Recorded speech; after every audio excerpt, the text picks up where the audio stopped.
Sorry. That's not a good way to start with a big cough. Anyway, in any case, welcome back to Mike's Basement. Like the chat says, we are going today to take a brand new plane, from Kastrup, Copenhagen, to Malta. And again, I'll explain while we're on the way why exactly that destination. But suffice it to say, there is a thought behind it. It's just something I came up with. So let's get the passengers on board. We are serving 250 something passengers today.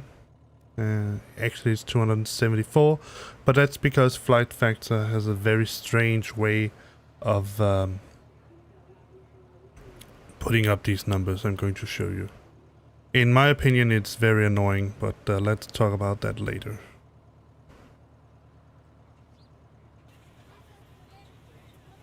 Our passengers are loading.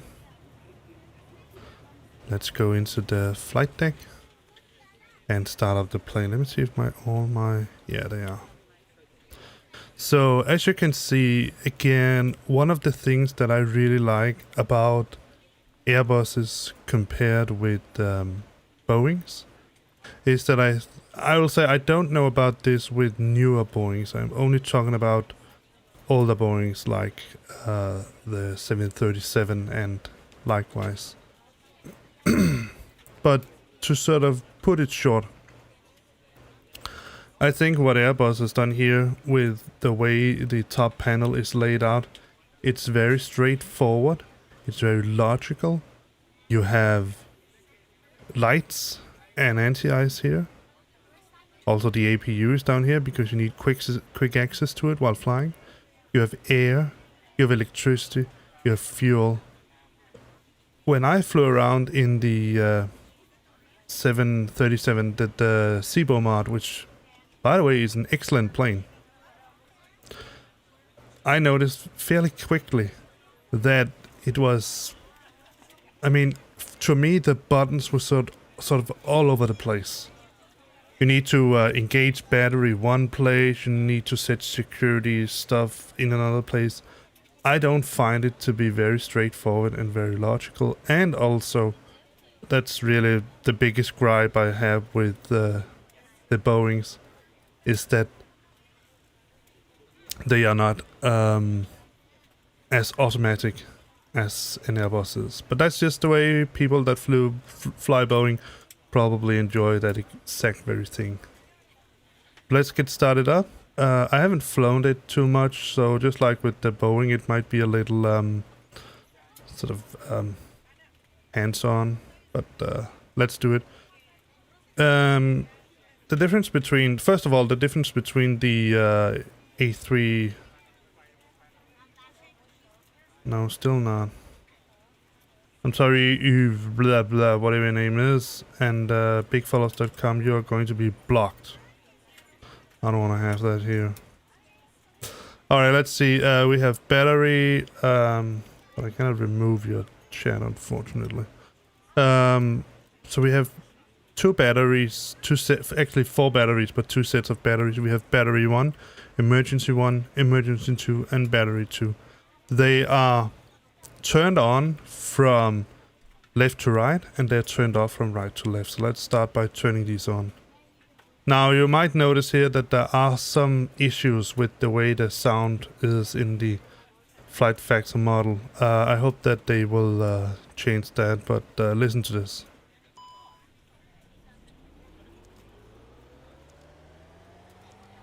You can hear the system start up. Now listen when I engage the external power. It'll start up again. I mean, this is just silly.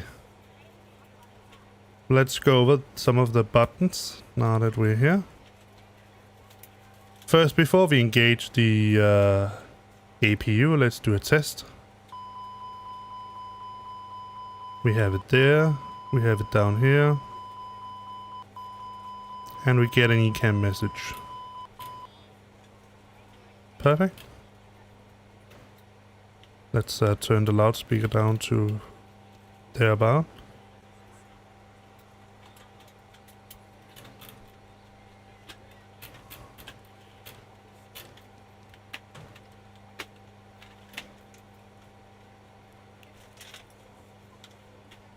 Now, one of the things that I know that people really don't like about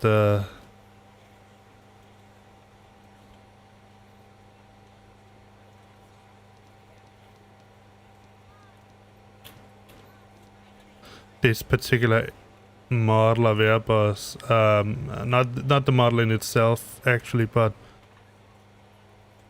the way that let's see, yeah, there. What else do we have? Oh yeah, we have some wing views and all that. I can remember I set that up. See if I have any other lights up here. No, doesn't look like it. I mean, I have obviously the these lights here, but let's get the ADS aligning. Start with 1. Start with 2. And start with 3. There you go.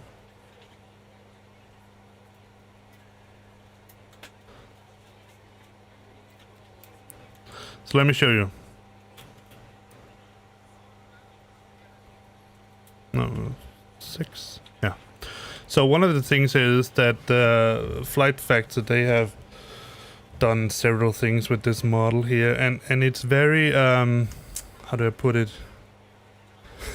It's very strict with what it expects you to do. Let me just get a let's get an aircon. Let's see if I can remember how to go backwards. It's down here somewhere. See condition. See if we need to start the. Now 2020. That seems to be reasonable. All right. So you're unloading and loading passengers. One of the things that I noticed that I find to be really strange is that, and you need to set the ground equipment. That's here. So you can remove the chocks obviously because we have the park and brake engage. But if you don't enable the fuel truck and set planet gate or get the stairs, you won't get any passengers aboard. But let's get back to airplane. So let's start with passengers. This is what really annoys me about FlightFactor's model. Not that these numbers are in because I put these in. Let's see, 3 crew. But the fact that let me show you something. Let me show you what the problem is. I set this to 0. 0. 0. 1. 1 passenger. Notice the weight. Passenger weight is 107 and luggage weight is 10. So that's 117. Now, I would like for them to have set the same standard weight as Tolis did. So a standard passenger is around 75 kilos plus 25 kilos of baggage, which means 100 kilos roughly. That's my numbers. They obviously can be done differently. 76 kilos and 24. Doesn't matter.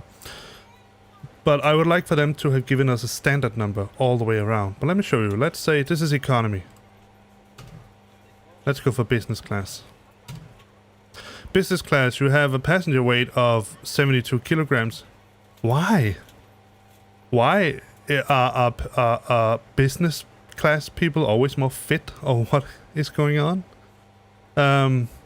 So, and it makes even less sense that here you have rows of 3 passengers. Here you have rows of 2 passengers. So at least you would argue that a standard economy class passenger should be smaller than a standard business class. But nevertheless, let's leave that aside.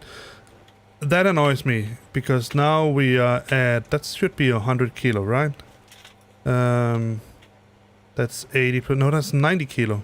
That's less than before. And finally, if we then take up our first class passenger, we now have 96 kilograms. So they are all over the place. And furthermore, and this really, I don't get it. What the heck is going on? Are these pilots bodybuilders or big fat people? What is going on? Why does a normal crew person give a weight of 124 kilograms? I mean, I get that they can carry around a lot of equipment, but wouldn't that go to luggage or something like that? Nevertheless, but that's the only thing that sort of annoys me a little bit about this model here. Otherwise, I think it's a very nice model. 198, I think it's 198. And let me just get the plan up so we can sort of figure out exactly what we're dealing with. Because given the way that they have done it here, then what I'm going to do is EKCH, that was the one.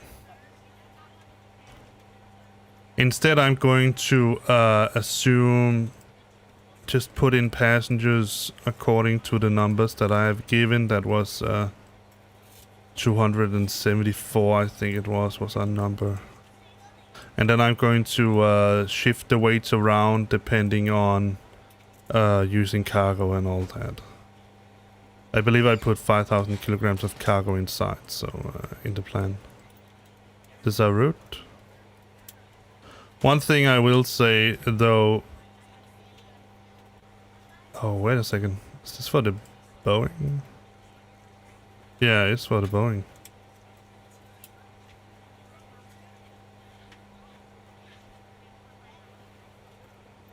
There it is. Almost same name. Because I know for a fact that I didn't put any takeoff data in, because I don't have any takeoff data for the A350, and even if I did, unfortunately PFPX is not being updated at the moment. So yeah, 274 passengers. Let's get the raw numbers. Our estimated zero fuel is 170 tons and 400 kilograms. Payload should be around 32,400.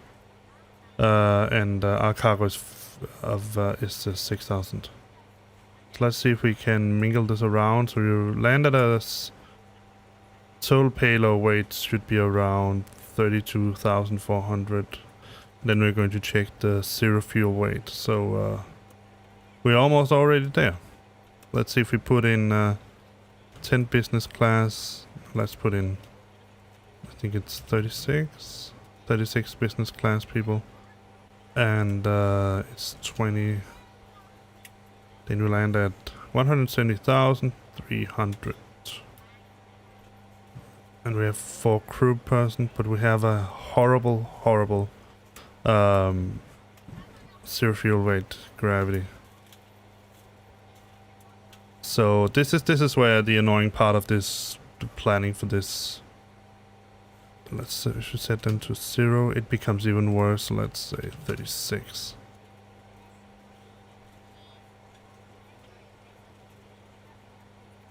And we even have 257 passengers. That's the issue here. It's really hard to plan because all of the passengers have different weights. So I know that I said 274, but let's just go for 190 perhaps. 64. Let's see if we put in a and you cannot click it. That would have been nice. Let's try to put one in front. 171, that's too much.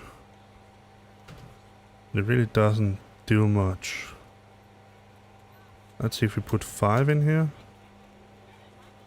That doesn't do much either. Let's put in 170 here. 67, let's try to put 5,000. Let's see, put one of these.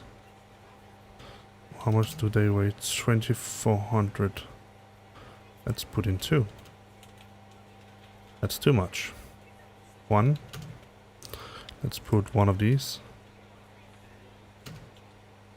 171, 300. Alright, so let's try to mingle this number here instead. 2. Right off the bat. 35%. That's fair. That's reasonable. Alright, let's say implement. Now we have double sounds. I'm sorry about that. Apparently I cannot turn it off. At least I don't think so. Let's go for options.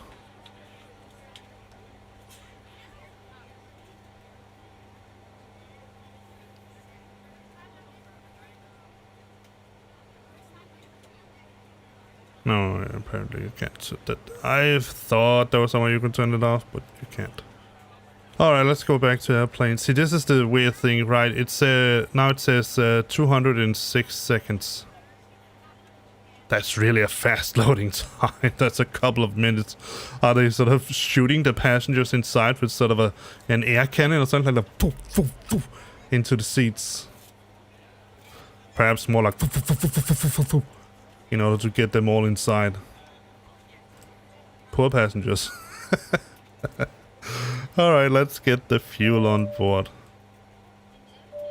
Yeah, I know. Alright, we are going to do something that is very horrible, and you should never do this in real life.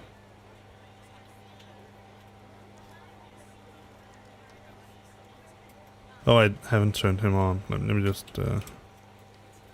because it's also a little bit funny. It is, honestly.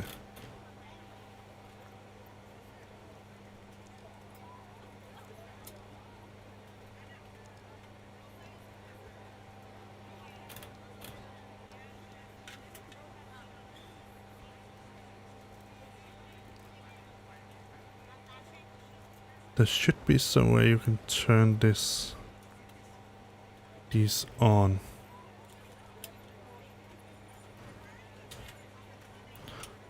That's the trim pedestal.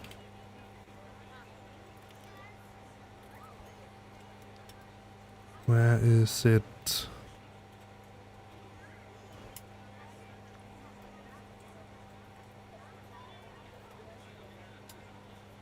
That's the console light. Let's see, do we have anything over here? Yeah, now he's there again.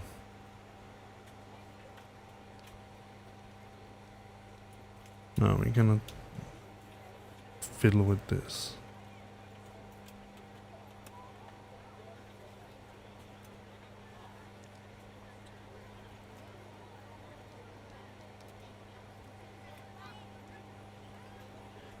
Let's see if we can.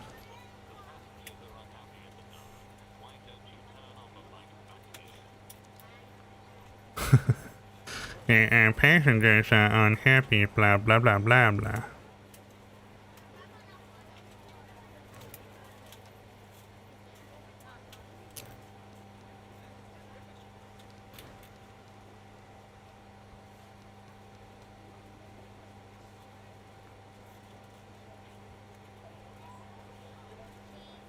Oh. That's why I couldn't see anything. And for those of you who don't like the, we even have the old style computer down here, but I really like the new style one here. Are you ready?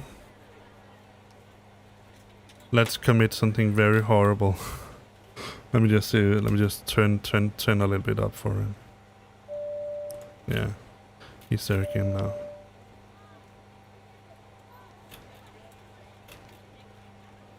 Maybe it's also because I haven't turned on. Let's turn on the... Go to options and turn up the audio sort of halfway. There you go. Alright, already. Let's see if we can hear him again. Captain, do you really want the passengers to plunk out their eyes? Please turn on the cabin lighting. And that's how he goes on. He's okay, but it's just so funny. Captain, the passengers are rah, rah, rah, rah, rah, rah, rah." And I tell you, if you don't, let me just, you have some cab announcement here.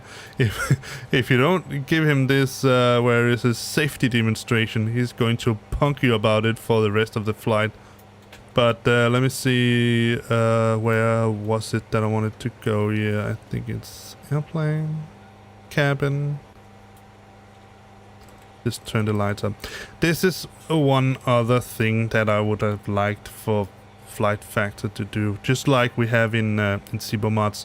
Instead of giving this sort of obnoxious up and down where you, I mean, you can control it very fine, but it's, why don't give us a takeoff, a cruise, a sleep button that we can choose from, instead of this turning up a little bit, turning down a little bit. But here we go. Ready? I have nothing to say, sir. Is there anything you want? Yes, sir. Still nothing to say. Try to count to 12. Yes, sir. Still nothing to say. Yes, sir. Still nothing to say. Yes, sir. Still nothing to say. Yes, Captain. Always at your service. Nothing to report. Yes, sir. What might you want now? Captain. I'm getting tired of this. Hello, ladies and gentlemen. I would Might love I to suggest welcome you aboard find our yourself a flight. better When game you to find play? your seat, please be sure to Oh dear place the God, larger leave carry-on me items alone. in the overhead bins and smaller items underneath Sir, the seat in front of you. I must attend Unless to the you're in the front passengers. row, please place Why all don't of you your write items a letter in to the overhead Ramses bin. Aviation If you have any Design, trouble finding telling them how locations good for you your think carry-on this items, model is? please let a flight attendant know and we would be Captain, happy to assist you. why don't you After try you put chewing your your carry-on arm off? items in the overhead bin and it is full, make I sure just you wait close it as a till she's courtesy to finished, other but because he's passengers. just, Also, this be is sure that the going aisle to is clear and escalate sit really down quickly. So that way other passengers can get by you. If you are seated in an emergency exit row, please review the exit seating responsibilities in the safety card provided for you. Please make sure that you are able and willing to perform these actions. If you're not, please let a flight attendant know so that way you can be reseated. Now's the time to get out any last-minute text messages if you need to, but we ask that once we depart from the gate, you put away any laptops or tablets. Thank you, and welcome aboard. Alright, let's continue our harassment. Oh various gods, deities and the great spaghetti monster. I'm off to write a complaint letter to Austin. Sir, if you do not stop bothering me, I will commit suicide. Are you ready? Captain, I regret to inform you that the chief flight attendant has been killed. I know it's not funny because suicide is not funny, but it is just, it escalates so quickly and now it's just lit up constantly, so we cannot do anything about it. I'm sorry I find this funny, but I honestly really do. Oh my. Alright, let's see. 6. Alright, so let's get to the fuel page. And the reason why I did it right now, because I don't want him to bother me with that freaking safety demonstration. And the reason why I don't want him to bother me with the freaking safety demonstration is that I already have that inside. Alright, so I have it in packs. So 17.561. See this part here. Mwah, so easy.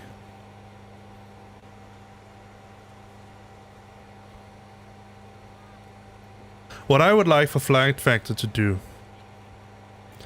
is to give us either a standard weight that is the same for all passengers, or at least allow us to mingle the numbers so that the average is comparable to the average that you have in something like that, so it's a little bit easier to plan. So that's 2229. Contingency is 527. APU time, I think it's about 30 minutes, and taxi time, that's about 20 minutes. Let's see, we have 21, we need 22, so let's see, that should be the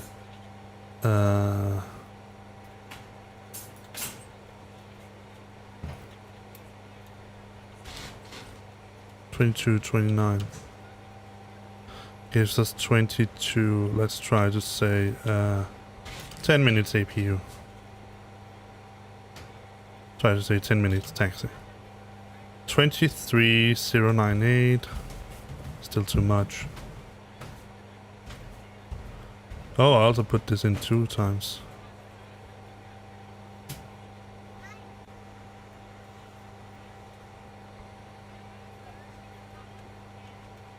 That's the final reserve, 22.35. Now we are 20. Let's try to take this out, then see where we land. 22.552. 5 minutes. 8. Let's put in 5 minutes taxi. 22.8. That's close enough.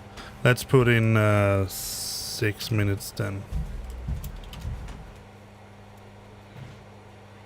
22.884. That should do it. Alright, so let's implement that. And that is really fast fuel loading. Woof! Now we have it. Alright, let's get to the FMS planning.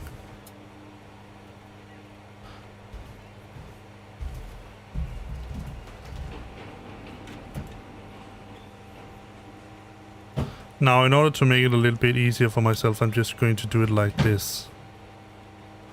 That's not the way you usually do it. Let's go to init and plug in some numbers. So that's Scandinavian 725 from EKCH to... I need the need the alternative right now. Let's see. Alternate, not alternative. Well, that's also not. LICP. Lima India Charlie. But it's going to be Lima. Oh. Lima Mike Lima. That's an easy one. And the alternative was Lima India Charlie Bravo. But I need to put that in again when I put in the company route. And I believe... Oh, it's route select. There.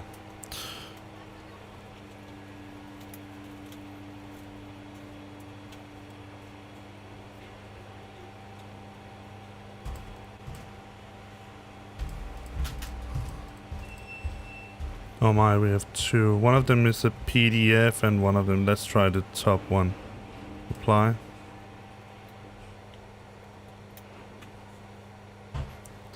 That should have worked. Let's see, Lima India Charlie Bravo. There we go. And the reason why it doesn't put in the name here is because there's too many letters. Cruising flight altitude, that should be 39,000.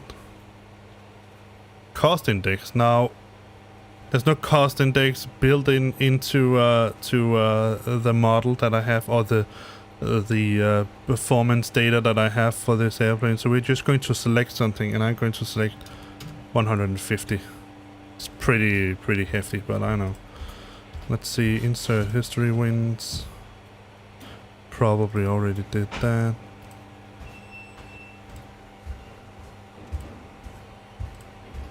Alright, return. And now we basically just have to go through these settings here. Let's start with the IRS. They are available, so we are aligning them. There we go. Then we go for departure. It has selected 04L. Let me get a meta.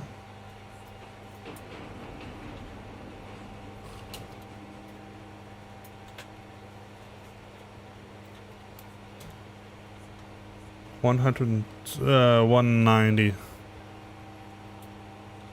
And let me just get the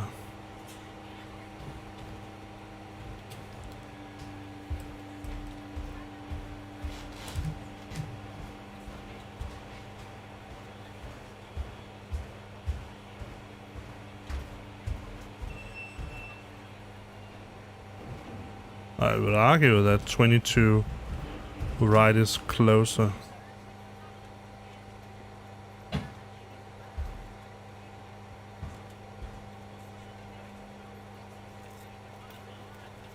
I'm just get the layout of the airport because I really cannot remember.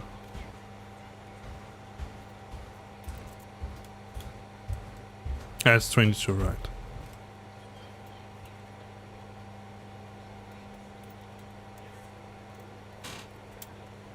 I think that's let me just check something.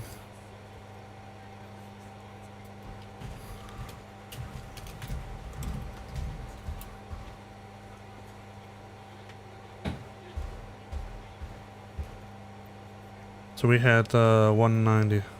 That's here. The 320 is there.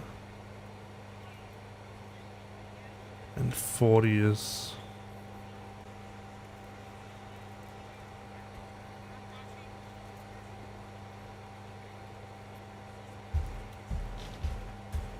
Well, the question is, do we want to start with a headwind or a nose wind?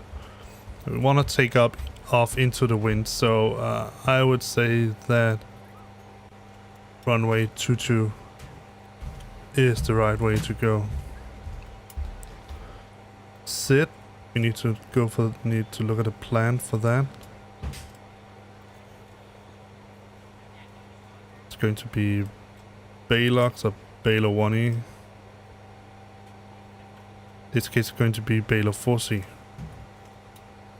And there are no transitions. Temporary insert. Let's check the flight plan to see if we have any discontinuities at the moment. Nope, doesn't look like it. That's nice. Let's go back to the init page. That was departure. Do we have? No, they haven't put in navigates.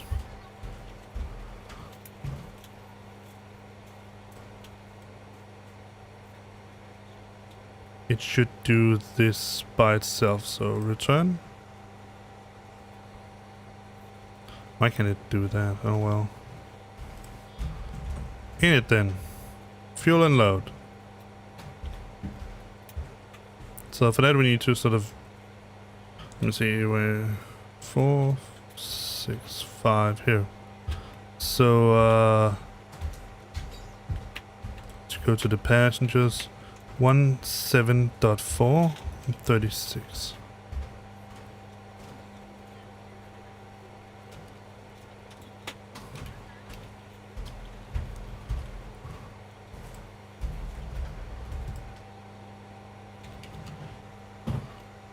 Pretty sure that was it. 35.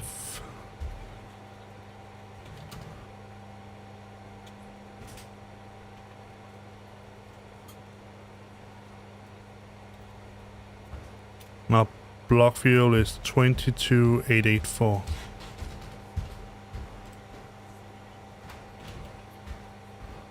That must be 22.9. Let's just say that. There we go. Route reserve.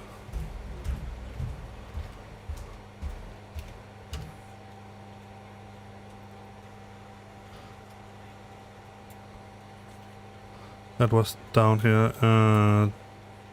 Let's say it's 4.4 because I'm going to put the alternative and the... So 4.4.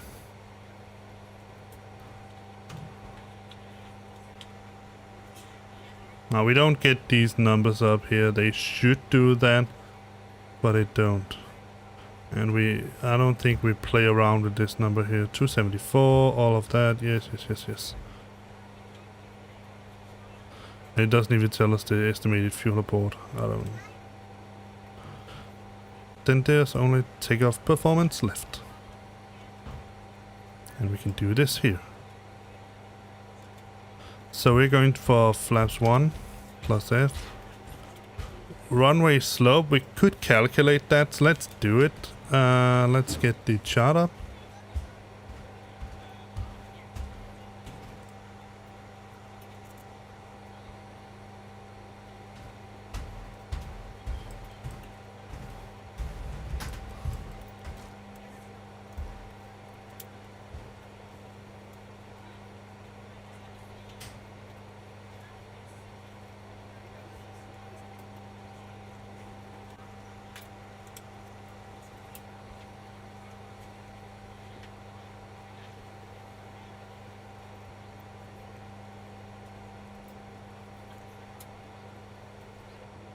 I mean, I really think that it's pretty flat, so I'm going to say 0.1 or something like that. It's really very, very little. So we get our results. 137, 137, 140.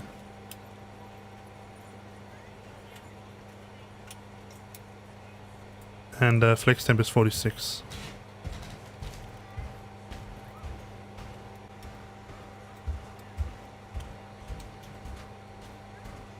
One 140.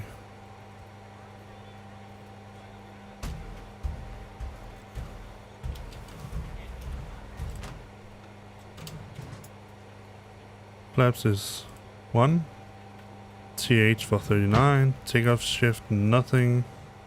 And the noise is... Well, we could actually do that, but... We should also be able to go into the position monitor if we don't want to do that. GPS. IRS. So they have model a lot here. Nav 8s. Alright, so here's some of the things I really find to be cool about this airplane. Let me show you. We're going to go into...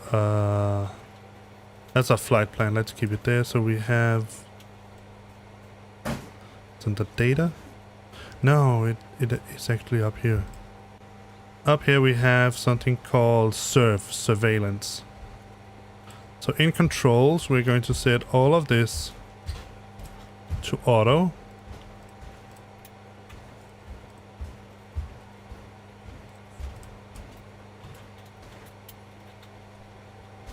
And our squawk is going to be 2000.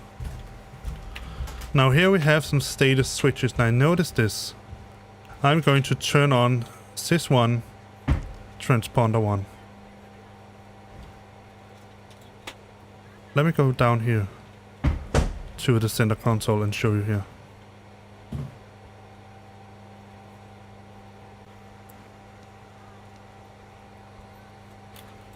Now look at these buttons here. Sys1, sys1. Now I'm going to turn these on. Let's go back to that screen. Now they're on here. If I turn them all off, the EKCH is going to complain. So you can see here, let me see. EKCH is saying air pack 1 to fault, ground hot air, blah blah blah, fault. Surveillance degraded. Let's go down here once again and enable them.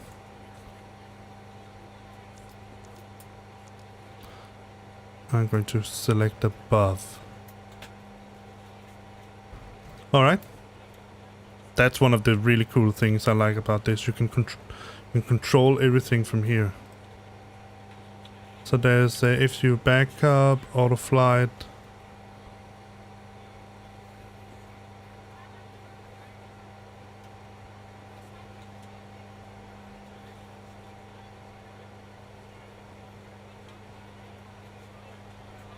You have the EFIS, but we don't need to turn on the autoflight backup on, but that's something you need to look in the manual to figure out what the heck this is going on about. And then we have ATC comm. There's nothing really here. Let's try to see EKCH. Let's just put that in and say notify. And that's in up, unfortunately. Connection status is in up. max uplink delay is enough. So I don't know what this is enough paid, but I hope that they will get this online at some point, because this could be really cool. So you can actually write to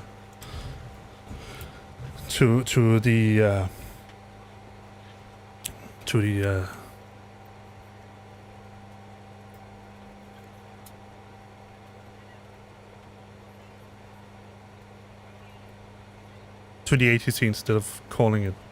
Let's see, waypoint, in-up, status is in-up. There's a report page here, and this is one of the gripes I had. Let's keep it here, and let me just show you what I'm talking about in just a second. Let's cycle that over there, so we have master caution. Alright, now I think our passengers are ripe for getting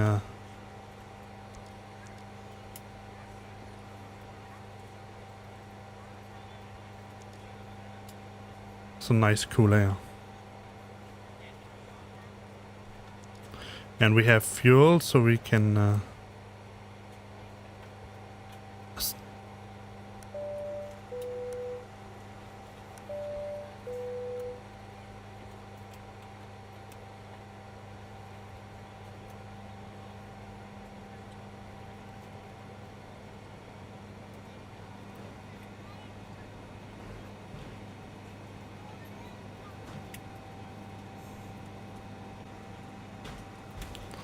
see how the APU is doing.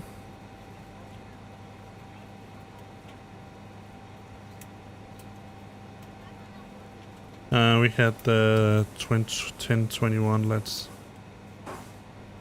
pretty much. Oh yeah, I need to press here. We're on your time now. 1021.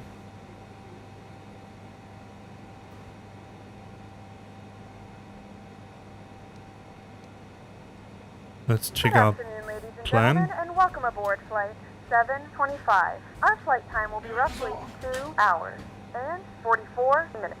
Please note the cabin door is now closed. We ask that you make sure that all devices are in airplane mode and your larger devices are now shut down and stowed. If you have not already, please fasten your seatbelt and verify it is low and tight across your lap. Your tray tables and seatbacks must be in the full upright and locked position for departure. Cabin crew, secure doors for departure.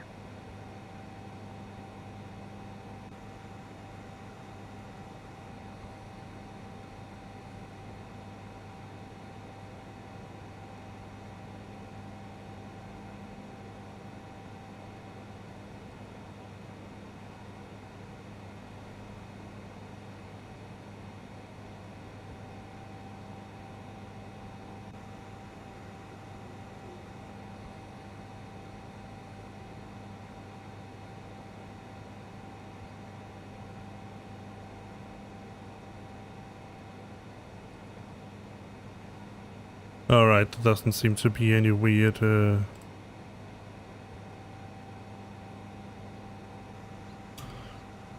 discontinuities.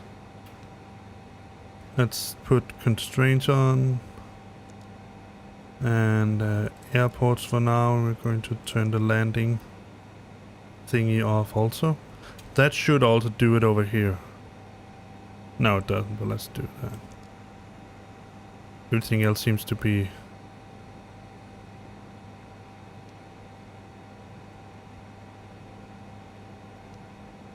he's going to get terrain on, traffic. I'm going to get traffic, and I'm going to get terrain as well. Constraints and airports. And our initial altitude is going to be 5,000. Alright, let's turn on the... Let's see if the generator, that is okay. Let's go to set APU bleed on. Let's turn off external power.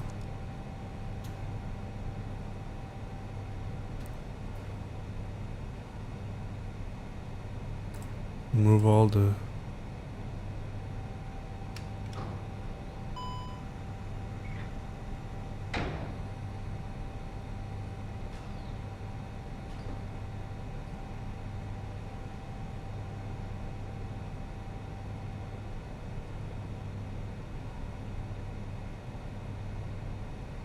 Going to the cabin.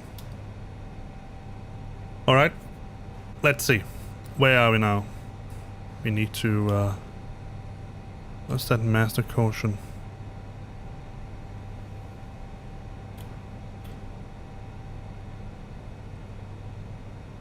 Yeah, that's because I haven't... yeah, I know that.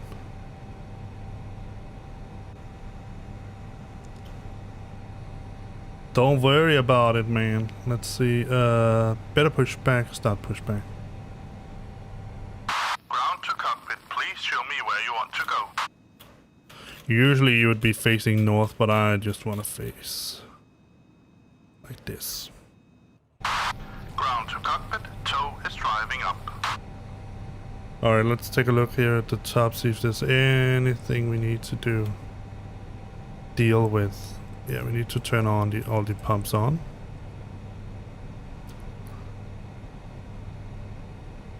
The APU bleed is on. We have no chief flight attendant. I can't see anything that is wrong on except these generators, but I mean that's fair enough that they don't work because we haven't started the engines yet.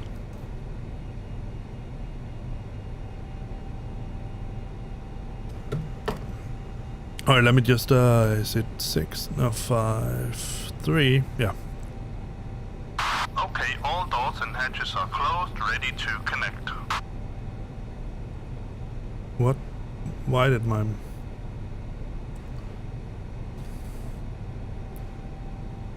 Let's take a look outside. Look at this beautiful airplane.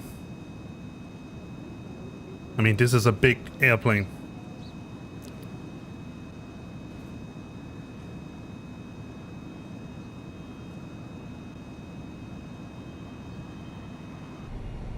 Just take a look at the wings. I love this. And even notice that the ailerons here, they are sort of drooping. That's because we haven't we don't have any hydraulics. We're going to get that when we and bypass pin inserted. Release parking brake. turn on the engines. Alright, let me see. Did I map a button for the parking brake?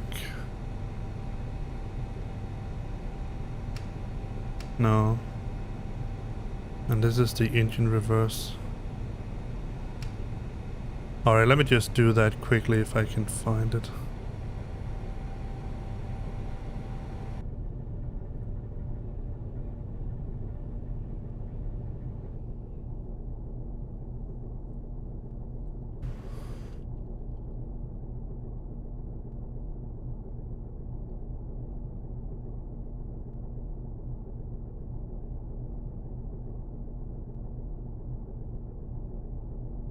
I think it's toggle brakes regular effort that does this. Yes. Starting pushback. You may start your engines at your discretion. Alright, so in this case here, it's reversed. So we're going to start with engine 1. Starting engine 1. Going to monitor the page. The ECAM page, that is what I'm talking about. Ladies and gentlemen, please Should direct start your the attention to the chrono front as of well. the aircraft for a safety demonstration. When the seatbelt light is on, please make sure that That's the your seatbelt safety is fastened demonstration low and he tight was across talking the about. left. To fasten, insert the metal Scandinavian fittings into one another. 725. Tighten by Oh, pulling on I the haven't loose end even of the turned strap. on the radio. To release your seatbelt, lift the upper portion of the buckle. In the event that the seatbelt light is not on, we suggest that you keep your seatbelt fastened in case of unexpected turbulence. There are several emergency Scandinavian exits on this aircraft. 725. To familiarize Pushback and yourself with engine the start. emergency exits on At this gate aircraft, 36. Please refer to the safety card in the seat back At least I pocket in front think. of you. In some cases, Yes. your nearest exit might be behind you. If we need to evacuate the aircraft, there is lighting on the floor Gate to guide you. Charlie to the exit. C6. In the event of a loss of cabin pressure, an oxygen mask will drop in front of you. Start the flow of oxygen, pull the mask towards you, and place it firmly over your nose and mouth. Secure the elastic band behind your head and tighten the straps if necessary. And don't worry if the bag doesn't inflate, oxygen is That should flowing through the be mask. fine. You can breathe normally. Start engine 2.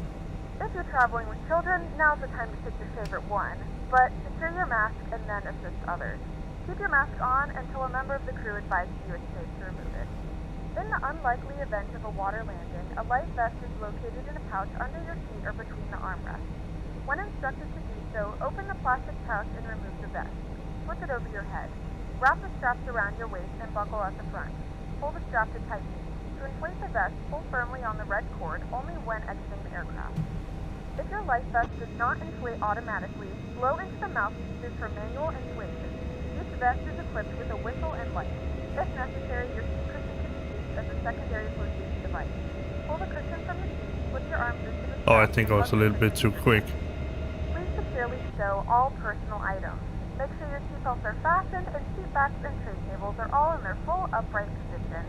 We remind you that this is a non-smoking flight, and that includes vaping. Tampering with, disabling, or destroying the smoke detectors located in the lavatories is strictly prohibited by law. All of this information and more can be found in the safety card located in the seat back in front of you. We suggest reading this and let us know if you have any questions. Thank you for flying with us, and we hope you enjoy That your should be it. flight. Look at this. Operation complete. Set parking brake. Look at this big airplane, man. That's a beaut. I really love it. Alright. Disconnecting tow. Stand by. Oh, I forgot to turn on the beacon.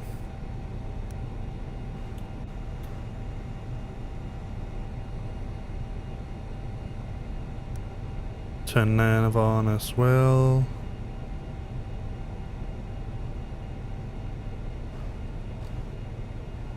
I always forget something.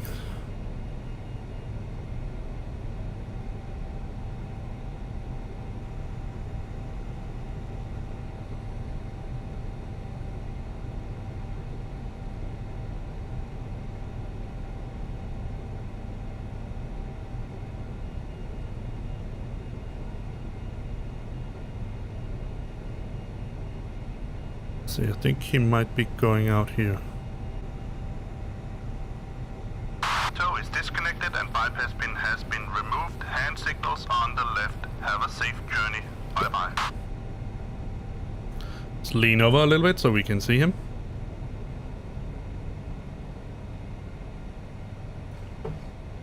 I've never landed this airplane before, so it's going to be interesting.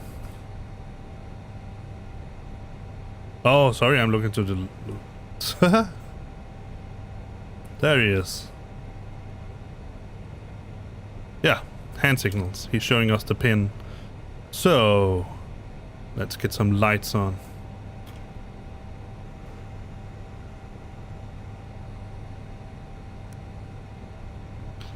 One-way turning lights.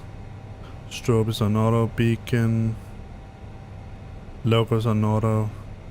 You can turn off the APU now.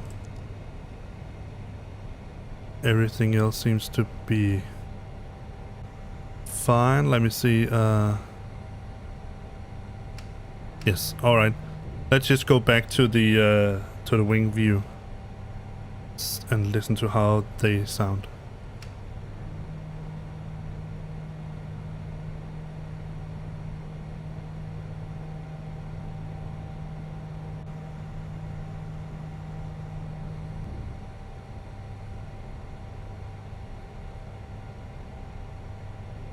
All right.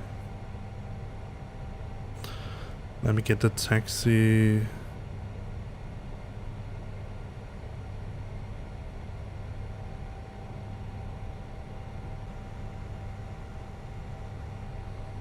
Scandinavian 725, taxi to runway 22 right.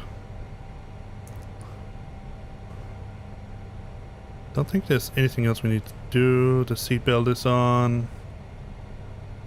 Everything here is fine. We don't have any... Oh, we do have a... What does it say here? Oh, that's the... Cabin Oh. is secure, ready for departure. Yeah, I just need to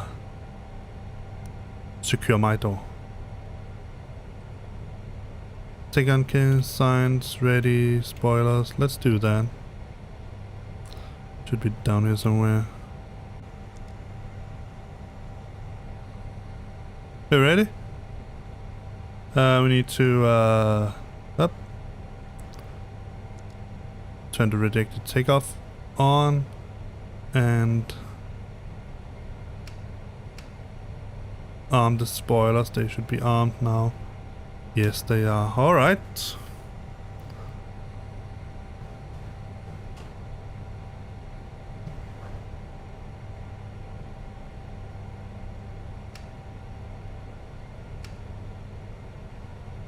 Does that also control? Huh? 2 seconds.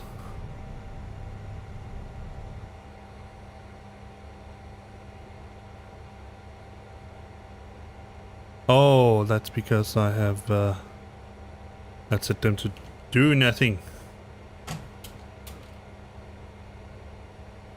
Apply. And this one. Do nothing. Apply. There we go. Now when I set the parking brake is set, and if I... Yes, perfect. Alright. Alright. Let's get the tab up just so I can follow.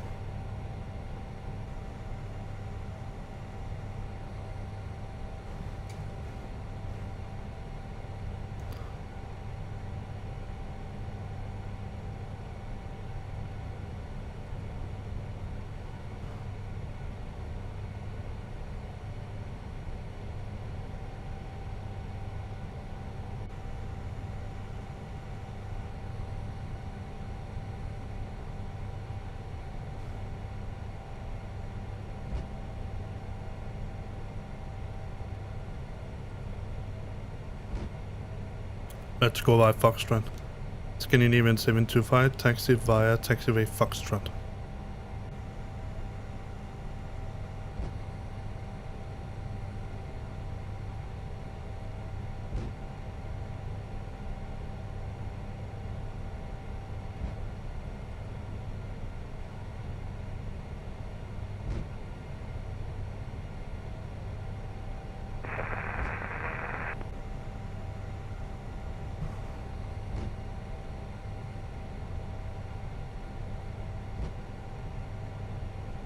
Scandinavian 725, crossing runway 30.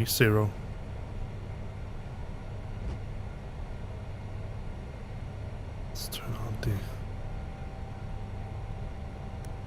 strobe. Copenhagen traffic, Oscar Yankee Charlie Papa Alpha, crossing runway 22 left for runway 22 right, taxiing via Charlie, then Echo 1. We'll hold short for the Scandinavian.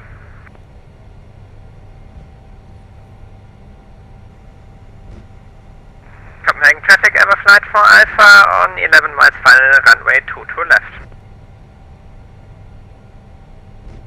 That's a little bit loud, but it's okay. I can live with it.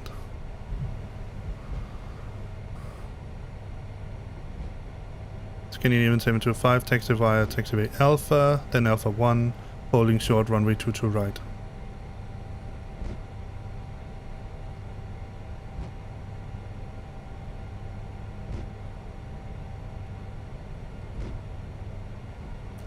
It's over there.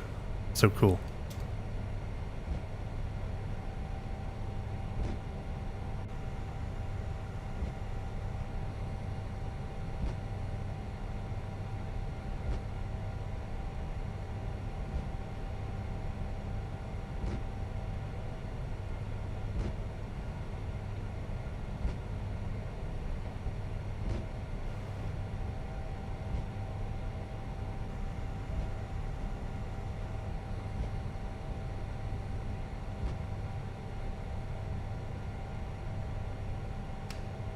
Alright, let's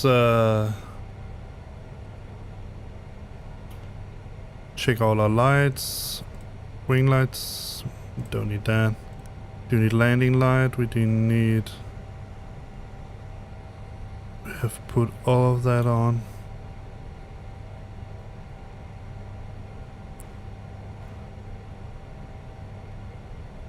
Set the strobe to auto. wing landing. Nose for taxis on. Copenhagen traffic, Oscar Yankee Charlie Papa Alpha, holding short runway 22 right. Scandinavian 725, lining up for takeoff, runway 22 right. Flaps is set. Let me just check that down there. 35, alright. Let's see, where is he? Oh, look at that little airplane. That's a little prop.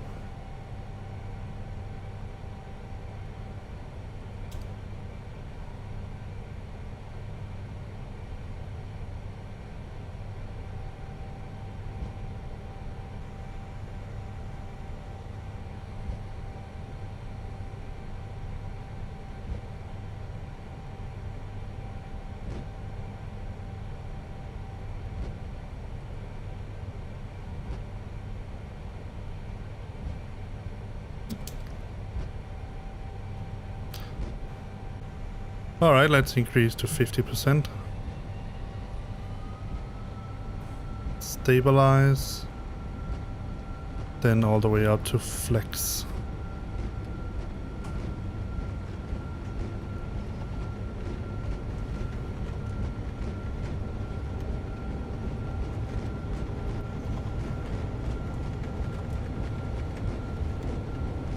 V1.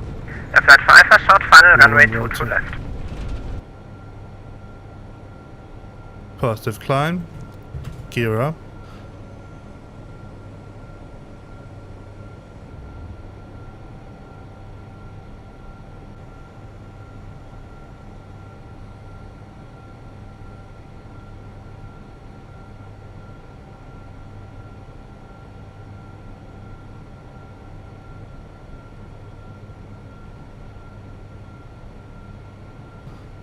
All right. Throttle to climb.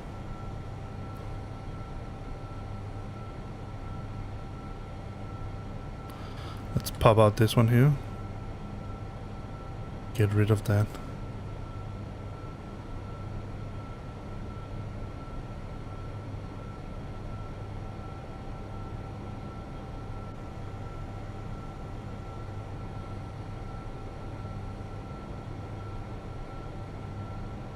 So take eye in the flaps.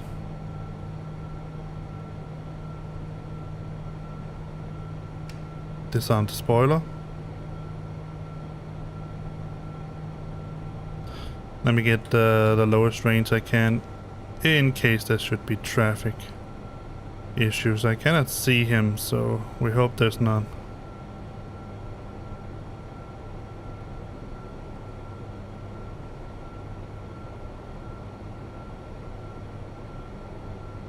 Alright, let's turn on the... No, I'm going to do this manually. It's a good portion way out. Where are we? L+, we're at 5,000 feet. Scandinavian 725 at flight level 050. Let's go to standard.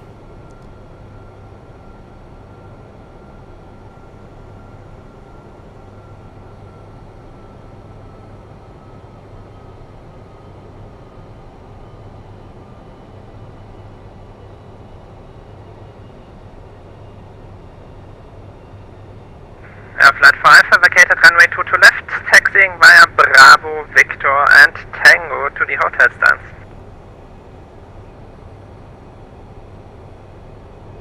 Copenhagen traffic, Oscar Yankee Charlie Papa Alpha, taking off runway 22 right, VFR departure to the east.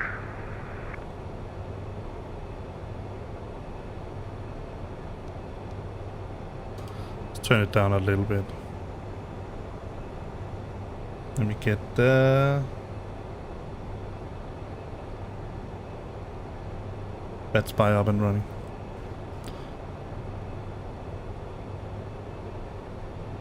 I love fly-by-wire. So easy to fly with.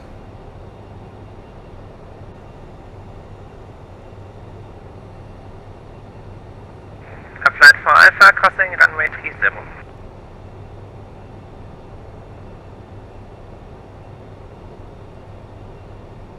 Let me take a look at the... I can see. No, that's my waypoint. I cannot see him. He's not close enough, so that's fine.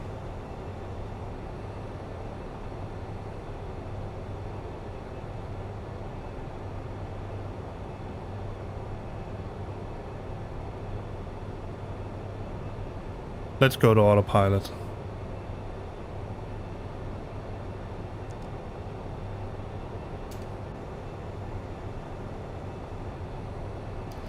Scandinavian 725, climb to flight level 100.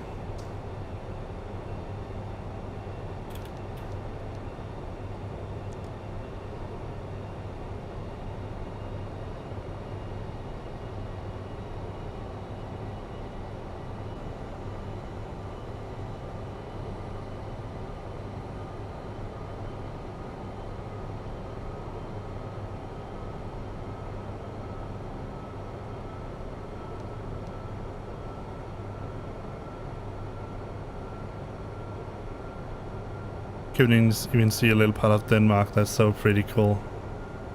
Alright, we can get rid of this. Alright, so let me show you the little gripe I have with look at this. Last SOQD waypoint. Charlie Hotel 381. Yeah, we are there at 10:53. The next one at 10:55 and the next one at 10:56. That's okay. So they have the numbers in. The problem is, let me just show you. And I'm pretty sure it's just a straightforward bug. If you look at the exact same data, here, we get the 2 and next overhead, 2 next. We get all of that information there. And also down here, at a destination, you may now turn on your larger portable electronic devices. This is also a reminder to please keep your seatbelt fastened while you're seated and do not congregate in the galleys or near the lobby. Copenhagen traffic, Oscar Yankee Charlie Papa Alpha. Type Diamond 40 will perform orbits on the eastern side of the airport at a height of 1,500 feet. So he's going to do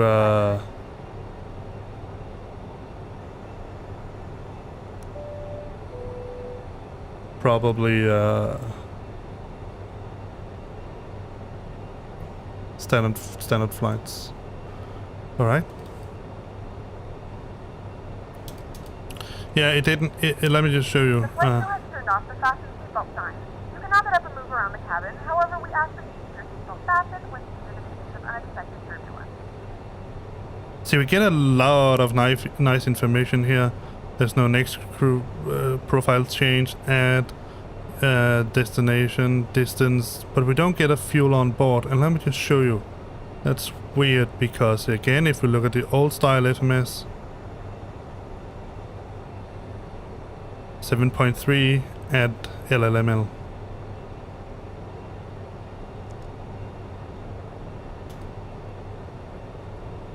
Alright, we are on the way, and look at this. I love this flight profile that you have down here. It's so cool. Did I put constraints on here? Yeah, I did.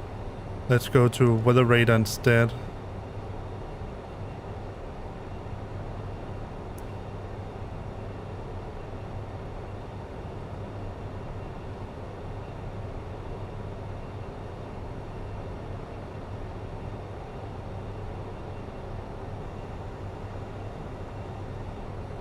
We don't need the landing system anymore, and we don't need airports on anymore.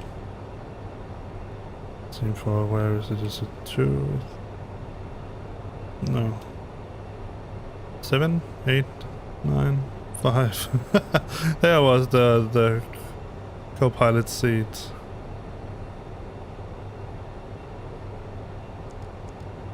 There's not much terrain he's getting. Maybe that's a bug too.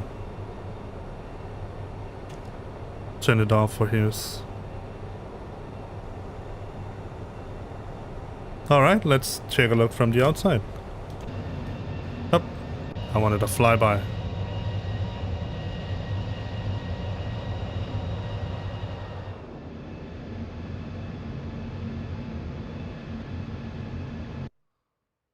There we are, from... I think it's from the airport somewhere. Let's take a look from the tower. That's from the runway. Let's take a look from the tower. There we have it. Oh, that's some pretty interesting graphical glitches there. I think our airplane is falling apart, unfortunately. Alright, let's take a look outside.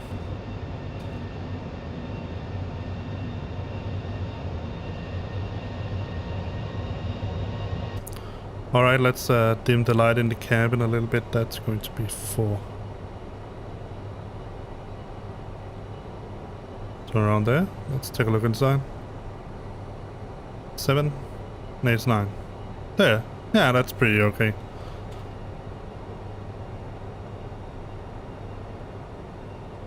Look at this. Oh yeah. And depending on which kind of... Alright, so now that we're in the air, let me tell you about the reasoning behind this flight here. So, in September, somewhere around September, in what we call winter vacation, or a little bit later than that, for the kids, that is, we are taking a flight from... I suppose it's going to be Copenhagen, Kastrup, Copenhagen, to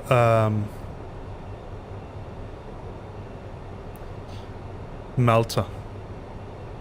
And if I'm not mistaken, this is going to be more or less the exact route that we're going to take. Now, I cannot, of course, say anything about whether it's going to be this airplane. Probably not, because this is one of the bigger long-hauling airplanes that's Scandinavian, that's SAS. I don't even know if we're going to fly with SAS. That's the first thing. Alright, let's just change to flight level. What was our cruise? 3-1? Initial cruise was 3-1, I think.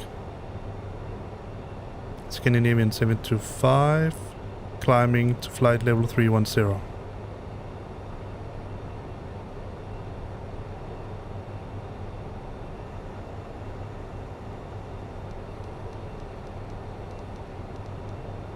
Let's just get the plan to be sure. Yeah, 310.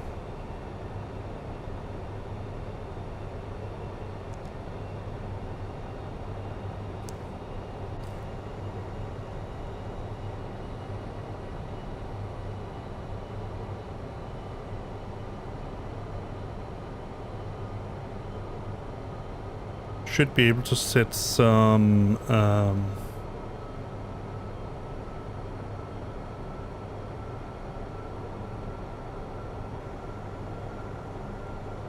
step altitudes.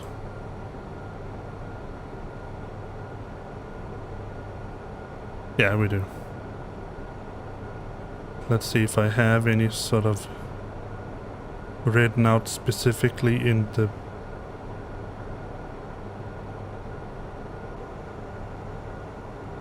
So at TMIP we're going to get at flight level 290. That must be a constraint.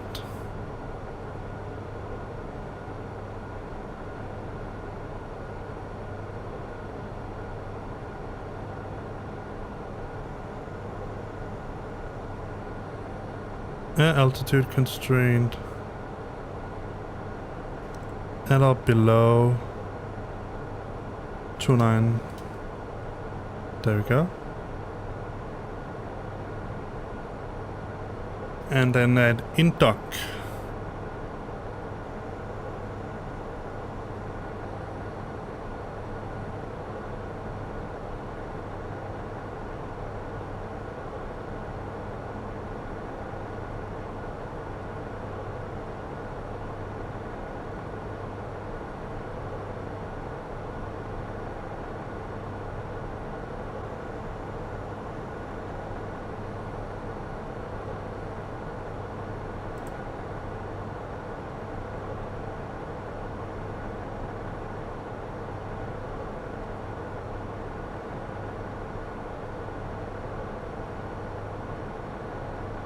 That was.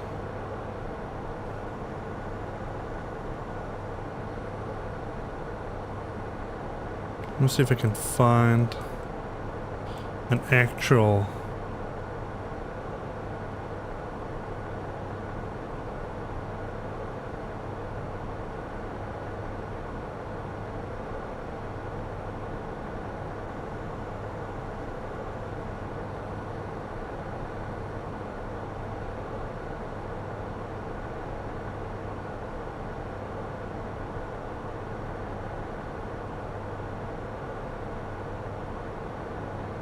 So yeah, at CMIP flight level 290, that's true enough. But that's a constraint, that's not a an altitude limit.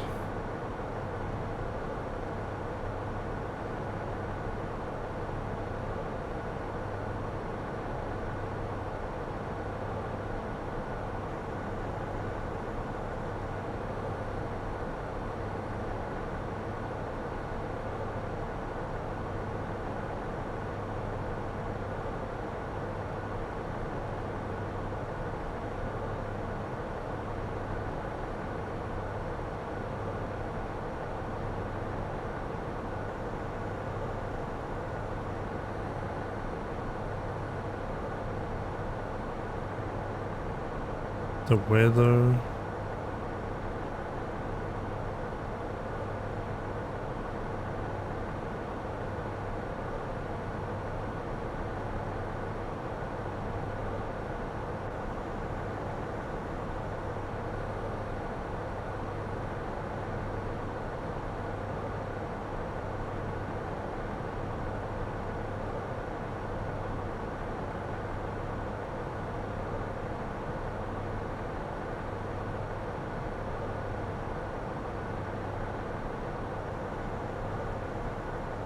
Well, it seems to check out, but it seems more to be some kind of, there are no stepping altitudes here, but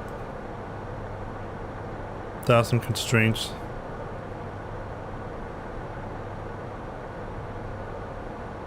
That we'll put in. So that was at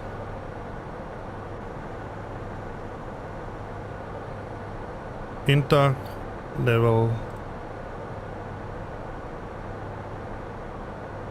altitude, flight level 4000.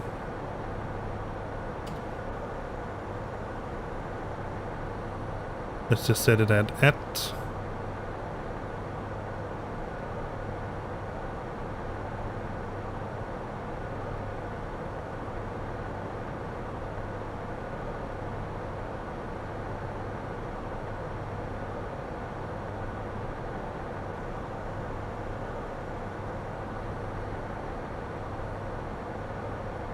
We don't have R3A, that's too bad.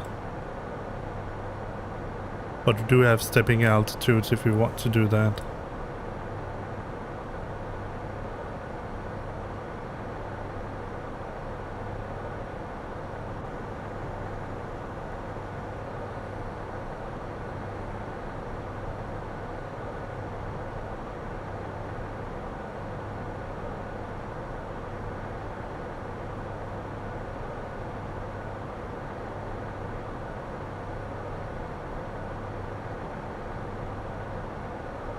It's 486.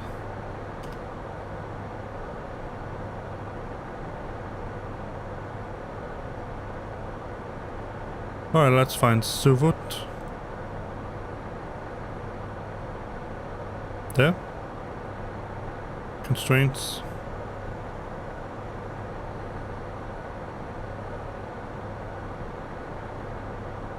Going to be a descent constraint 484.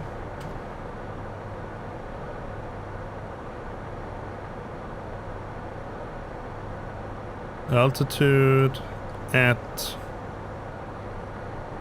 390.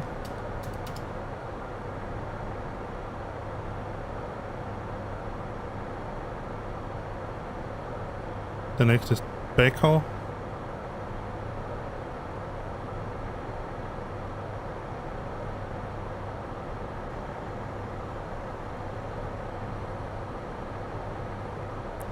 Constraint up.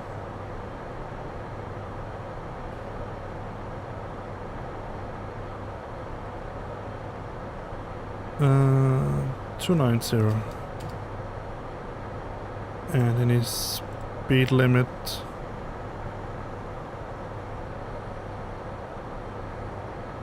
That must be a descent. 510.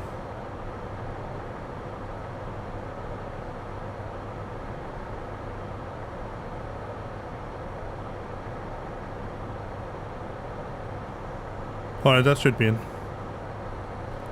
Let's look at the plan. So we have 390 here.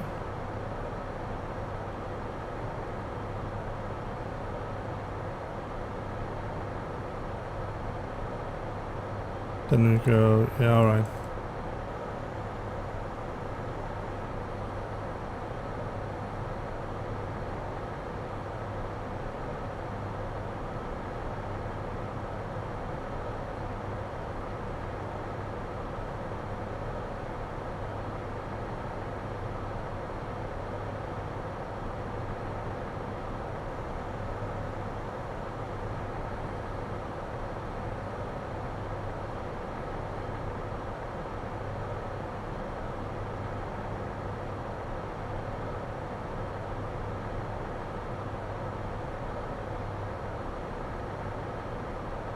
Alright, so it's holding at 290, so let's see where it's want us to go.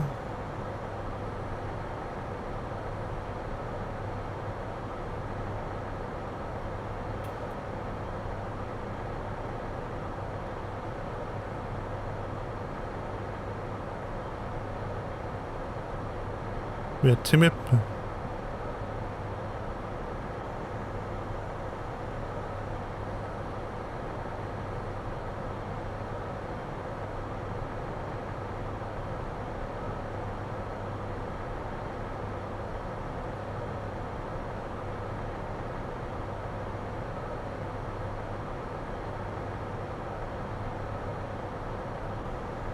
Alright, let's see, we are there. We are sort of flying just in over Germany right now. You can follow that on, let me get the map up so you can follow along.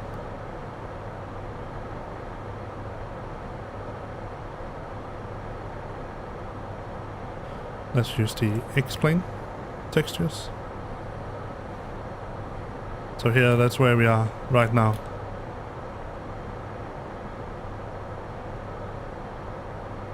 We have, I can't remember what that airport is called.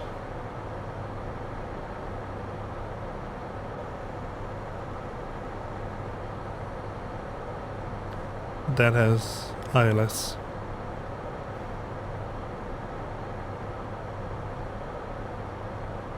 Unfortunately, you cannot see the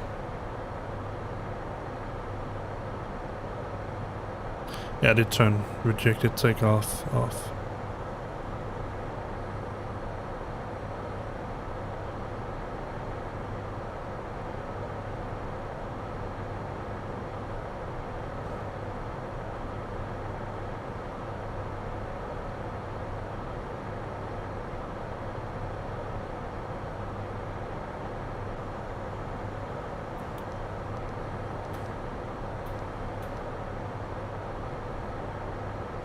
Pretty sure we set the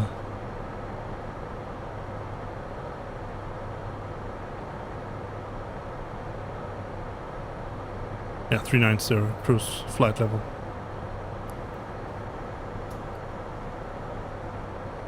Let's put that in.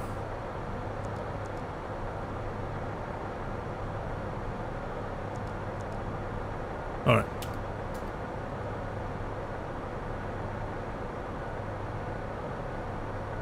Now it's going up for flight level 390. Scandinavian 725, climbing to flight level 390. Let's get an outside shot. Flyby.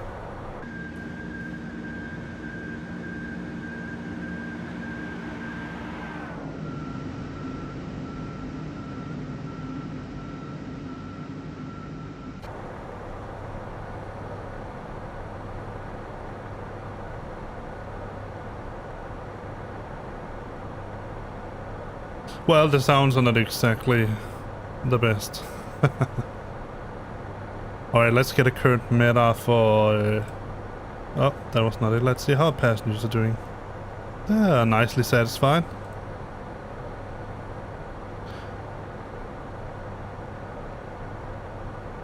So I want to make a profile for that's more fitting for this airplane here.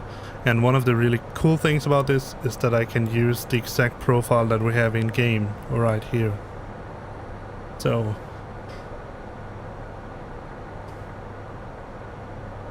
that's one of the nice things. But I hope that they make it so that we can choose between more profiles. I mean, so that we can get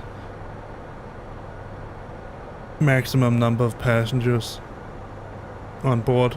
But what I most hope that they do is that we get the freaking ability to set the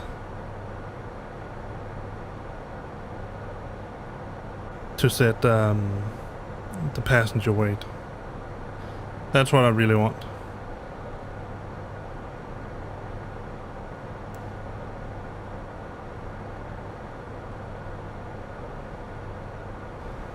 So I hope that they correct this, because that would be nice to have. Flight level 39,000. That sounds like it's going to be, I don't know, somewhere in the air, somewhere out in space. Jeez. Yes, Dan, it's the A350.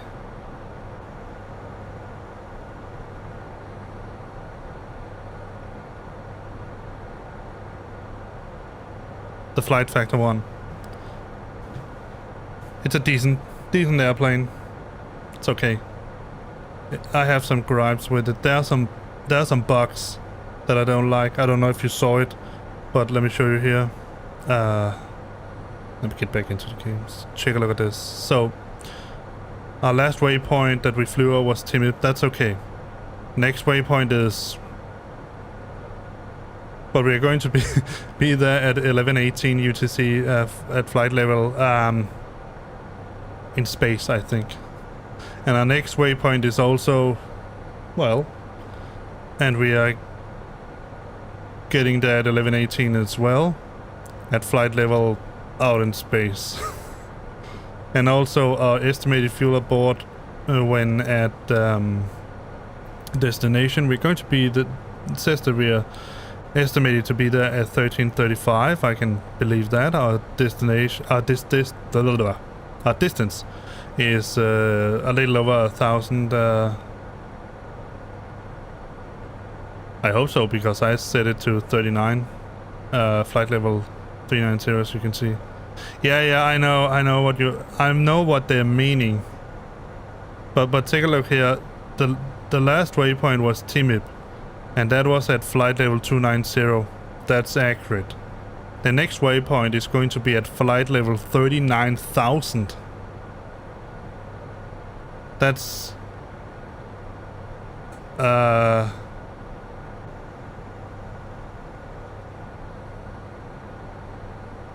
10. That's 1,000. No, that is 10,000. Something like that. Feet above. I mean, seriously? Yeah. Alright, but let me show you the reason why I think this is just a bug that they can correct relatively easily. Just take a look at this. Let me see if I can find the right there. So if we look at the old style MFD where the old MacDo where there should be a radio here, but nevertheless. Timid, flight level 290 at 11:11. In dock Charnes waypoint 1118 flight level 390. Bermo, next waypoint 1118 flight level 390. That's accurate. And we get the wind and the fuel on board. I know. Alright, let's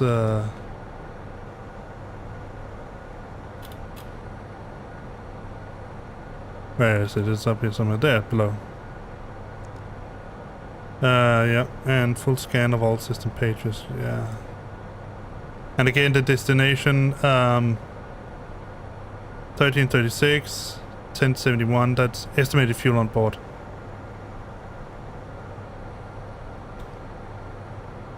So the page works. I mean, it is, there's just, I think it's just a sort of a real ordinary bug that we're sort of going through. The only thing I don't like about the this airplane here, but this is not a problem with this airplane here. It's the problem with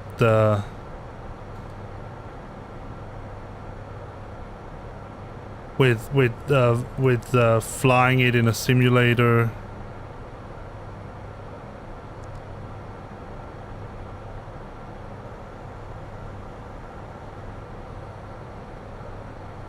No messages. Perfect.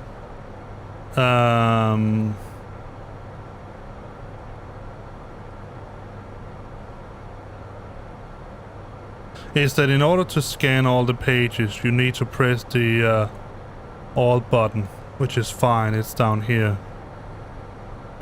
But in order to do that, you need to look at it something like this.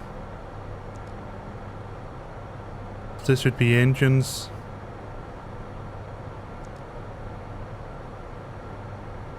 And you can't pop it out. That would have been a cool ride that you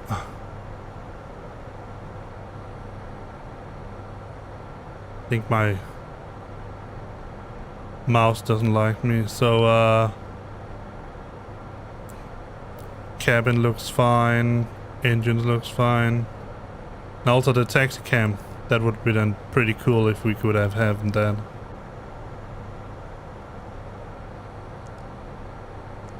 What? Interesting. I don't know which button I don't know what that button I just pressed, what it does. All right, let's go further on. The A350K. What's that? It's that. That's some sort of neo version of the A350. I mean, basically this is called the A59, A359, because it's the 900 model. Oh, simples. Ah, the 1000. Okay, yeah, that's the big one. What is it? Just around 400 passengers or 410, something like that. Can't really remember.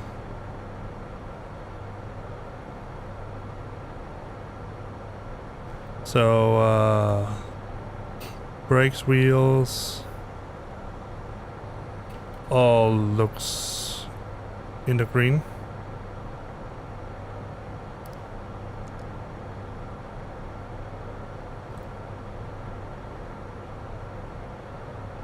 That's the total fuel on board, what we have used. Hope we have enough.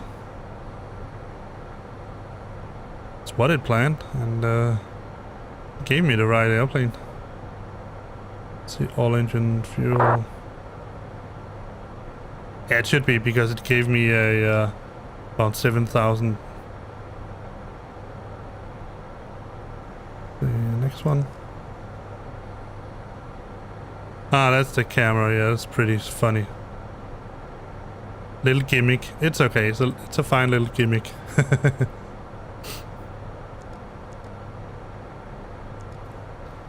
So here we have the electrical. Yeah, that's the electrical.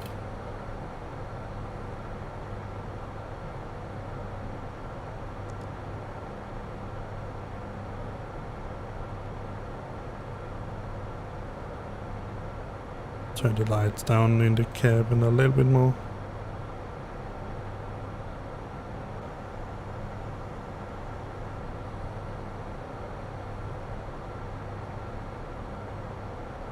Well, that's also the electrical. Alright, so it's a pretty complex one. So we have 2 batteries and 2 emergency batteries. We have 3 or 4 generators. So I mean it's required for ETOPS operation, so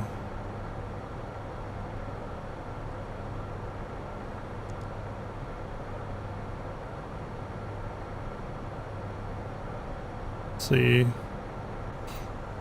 Now, one of the interesting things about this is that the A321, it has 3 different hydraulic systems. So they are all like they should be for both, but this here only has yellow and green. I think it's yellow, green and blue you have in the A321 with redundancies and all that.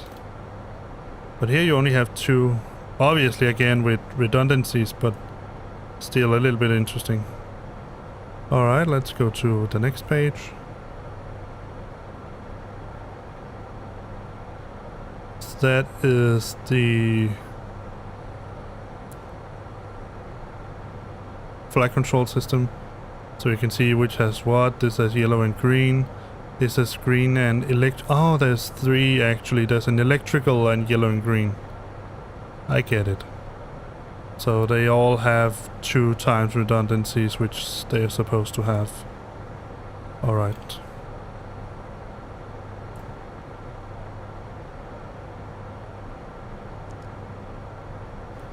Then we have the APU page. We're not using the APU, so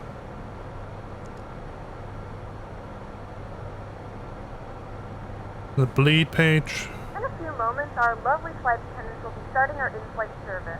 We'll be serving complimentary drinks and snacks. That Premium reminds drinks are available me. for a small charge. Please note we only accept credit cards.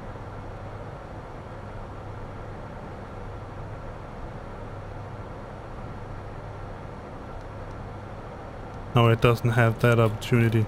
In a real A350, as far as I know it, there is an option up here for the cabin that goes to purse. So it means that it's the flight crew that determines the conditioning.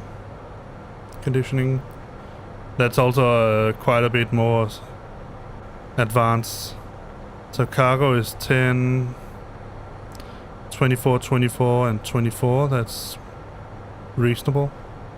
So we get some vents and hot air in and hot air out and all that. That's pretty hefty. And finally, pressure, cabin extract, avionics support. Alright, let's go back to the... Did I look at the dispatch? There's nothing. STS, normal.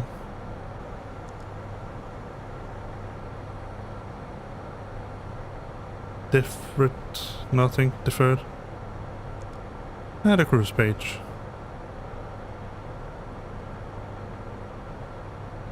Interesting that this is 12, 15, 15.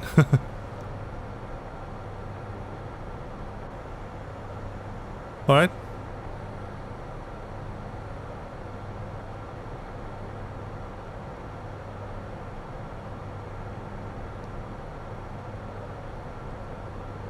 Can we see him down there? No. BCS 528. Let me just see what... Can I set the...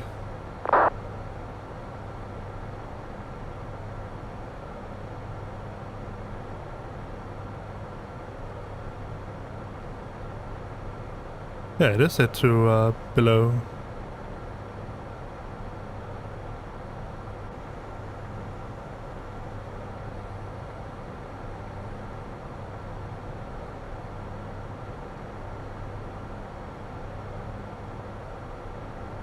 Alright.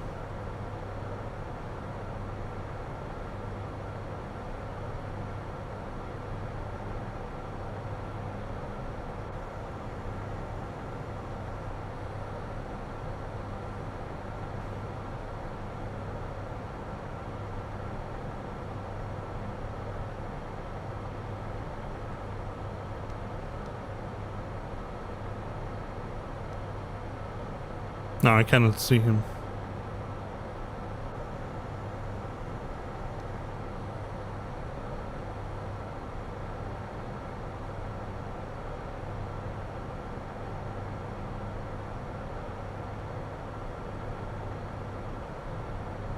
Let's see if we can see him. Is there some sort of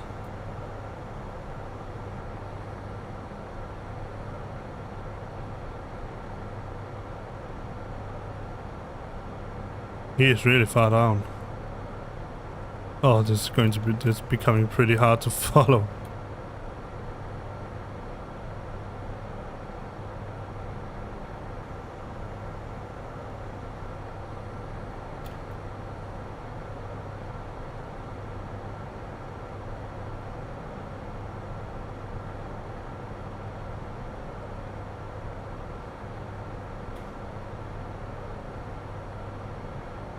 It does look like a normal airliner. Oh, it feels so good to be back in the Airbus.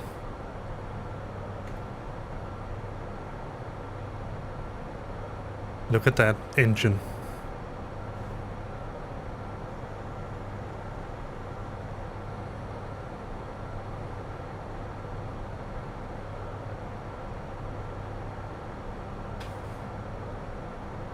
Now it is a normal passenger sitting behind here. It's not very interesting stuff that they're showing in the screens, just the name Scandinavian Airlines. I knew that. That was the wrong one. There we are. Wing view. Get a little closer.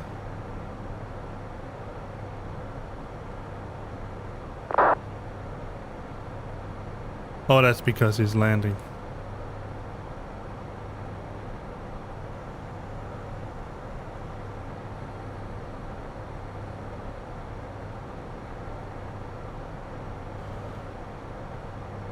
Let's take a flyby.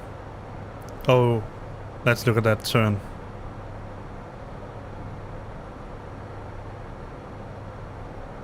Or is it because no,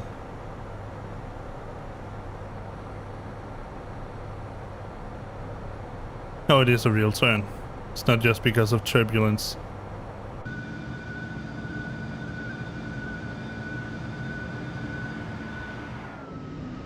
I think I might want to get the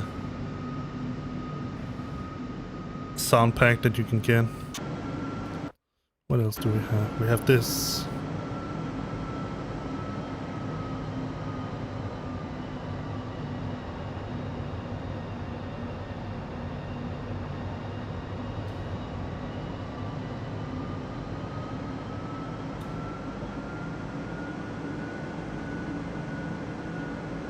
That's a pretty neat view. And they actually have this view in the that we should have that view inside of the cockpit. That's pretty cool. That's the taxi view.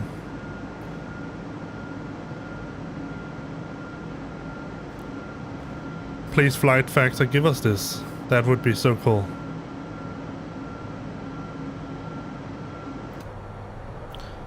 So we're still at flight level 390.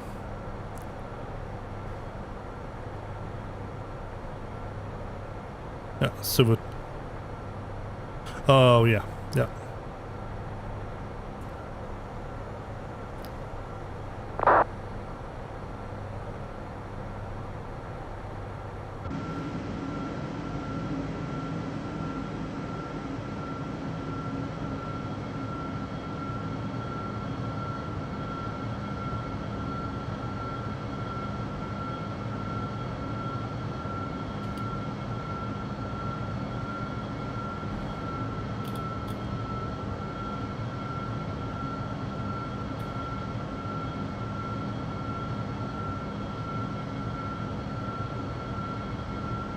I don't care. This is a beautiful airplane.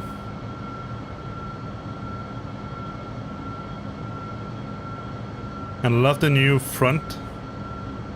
It's almost completely flat. It's very slanted.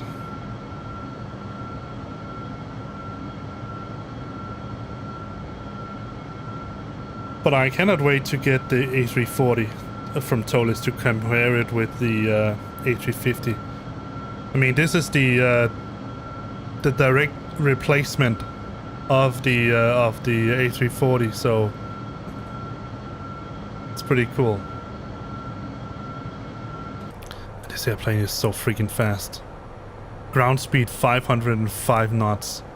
If we had a tailwind here, it would go even faster. We have slight tailwind, but it's pushing us to the side. So no, not a slight tailwind, slight headwind.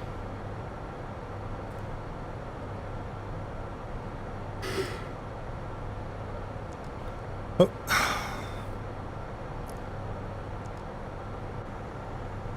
Okay, that's a bit annoying. I mean, that's probably because I turned it off, so you just see it like this. But you can press stuff behind. I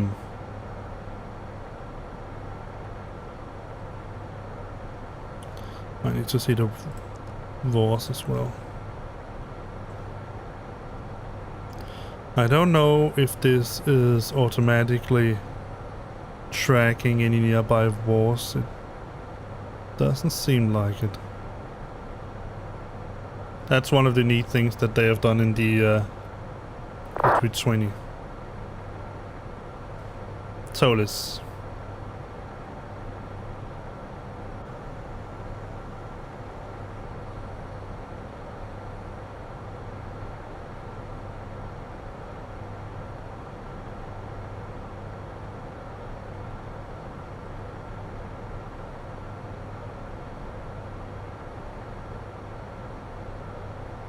Alright, so we're about to approach into München, Munich airspace, then into well,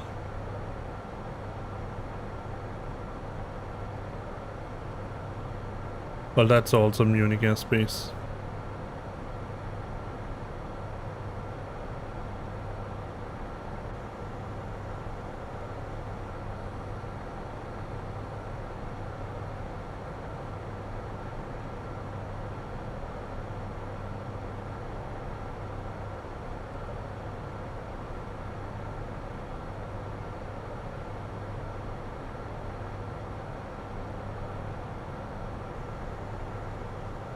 It's all over.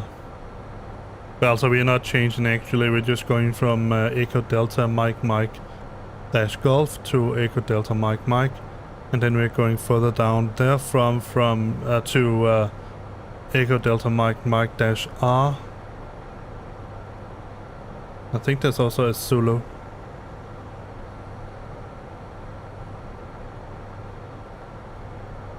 Yeah.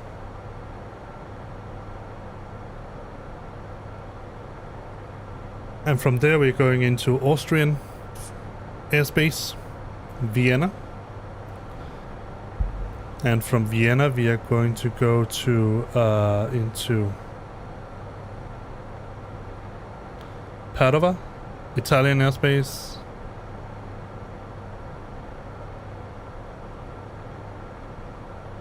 And then down to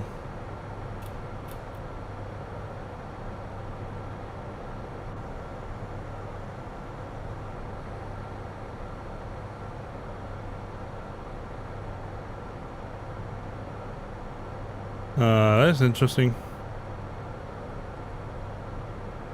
I haven't named it.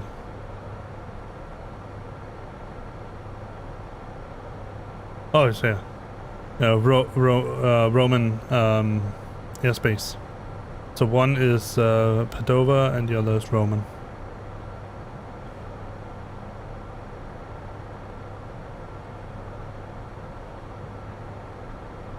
And it might be that we spent most of our time in the Roman airspace. Let's just get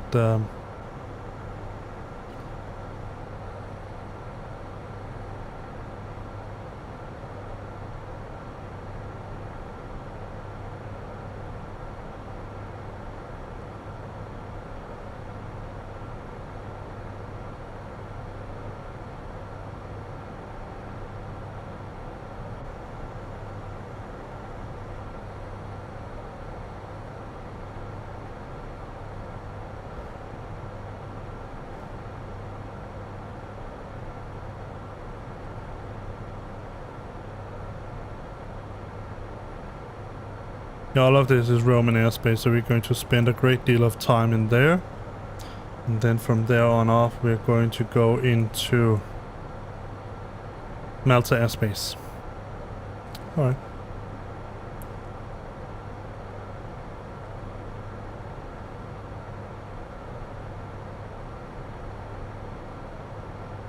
I'm going to ask the flight attendants to give me something to eat, and then I will take a little bit of a short break and hope that no new controllers come online or anything like that.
you guys bring us a meal, please? Okay.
Ladies and gentlemen, in a few moments, the flight attendants will be passing around the cabin to offer you cold drinks, as well as a light meal.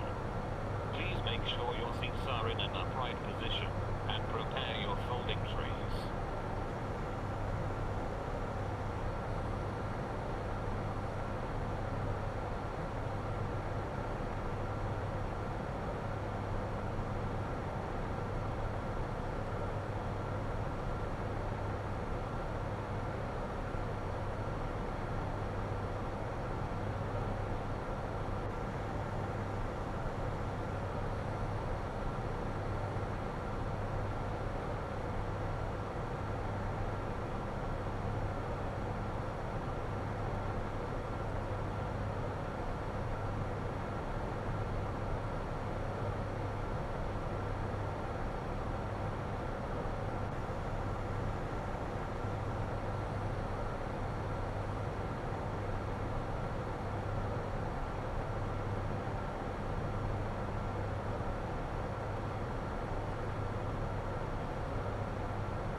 Alright, I'm still eating. I'm just doing a little bit of household because I can see that we're entering Vienna airspace in a short while.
Vienna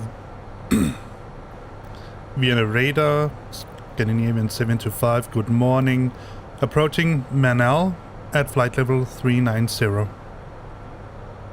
Scandinavian 725, Wien radar, good afternoon. You will not cross my airspace, so switch to Unicorn 122, decimal 8. Bye bye.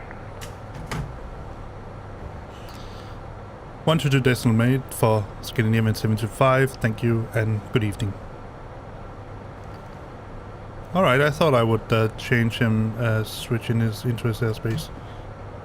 It looks like it on the map. Maybe he'll change his mind.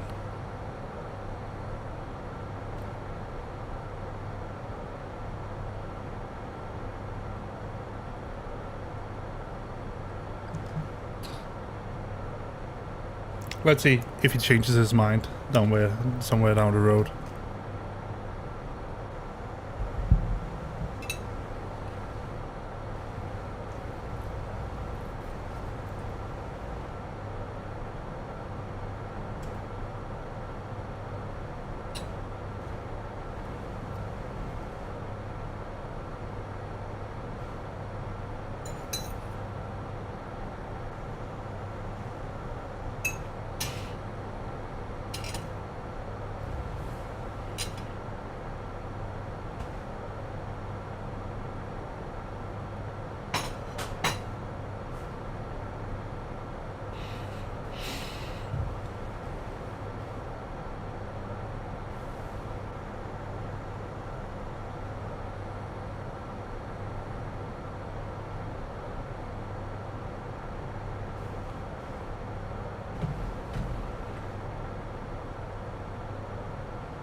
from what I can see on my map, I am going to sort of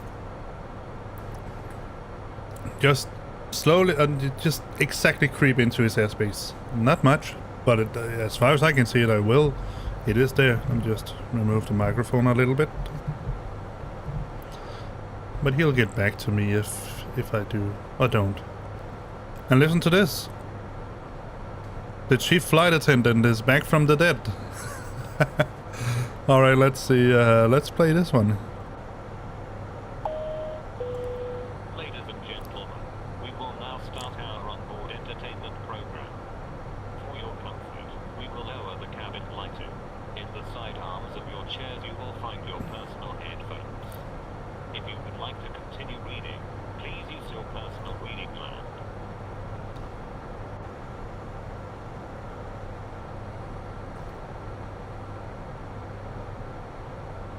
I'm sorry to say, but he sounds like he is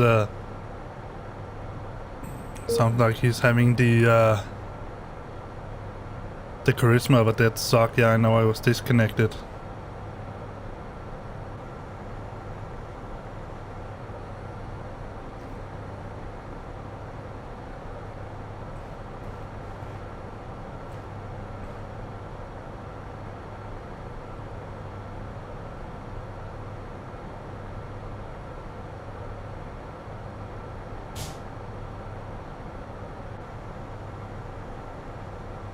There we go.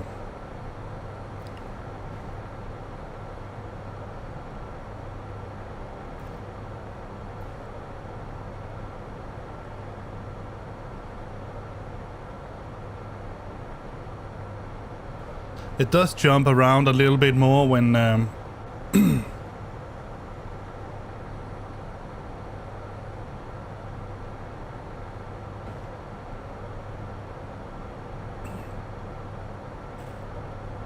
when I'm not on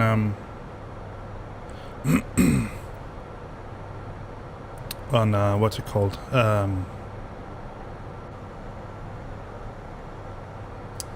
Yeah, Vulcan. Alright, let's take a look outside.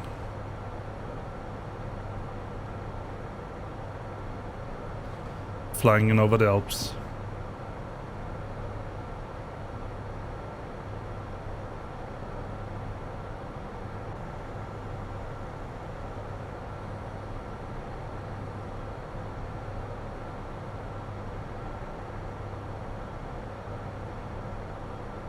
Now I should be inside his airspace. Let's see if he can contact me back.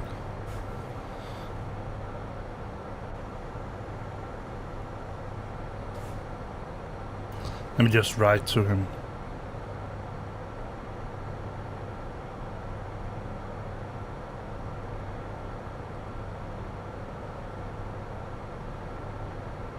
No.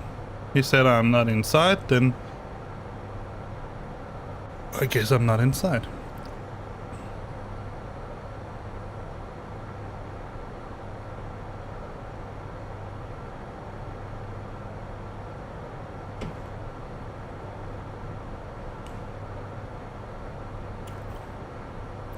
Turn that frame per second. Measurement, I think it's in here, I have it.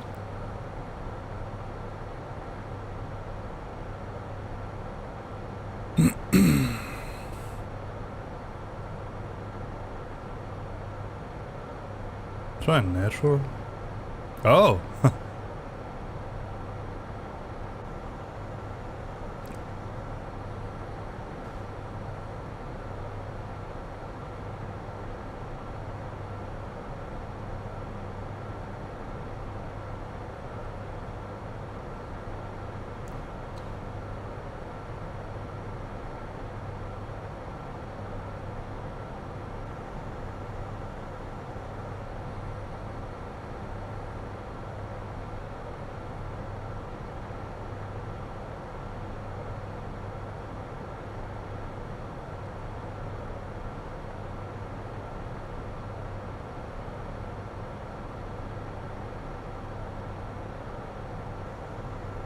Wow, that's almost too much.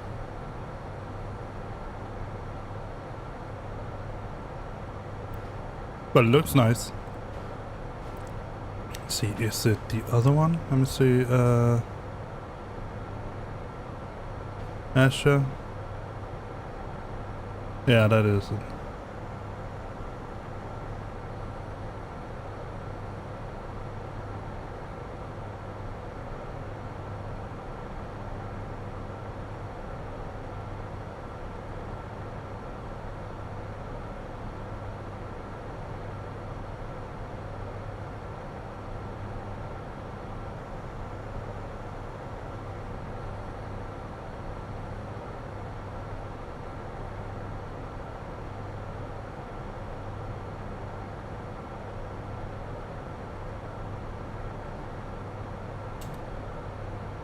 Ah, that's more like it. Now I can see much more, but it's almost blinding me.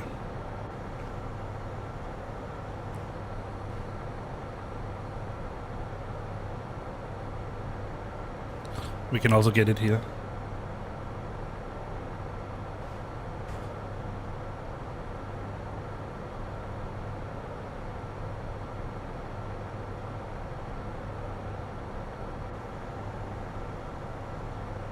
Filming.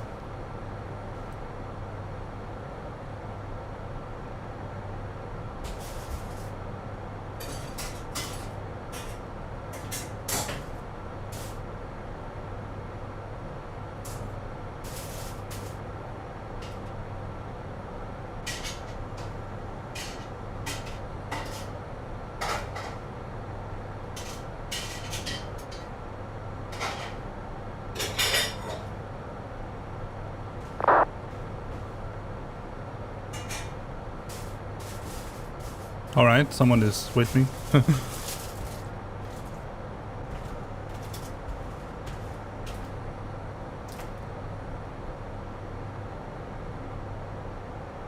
Er det Malta? Hvor er du henne? Be right back.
My wife just got a little bit curious about where I was and what I was seeing, and basically how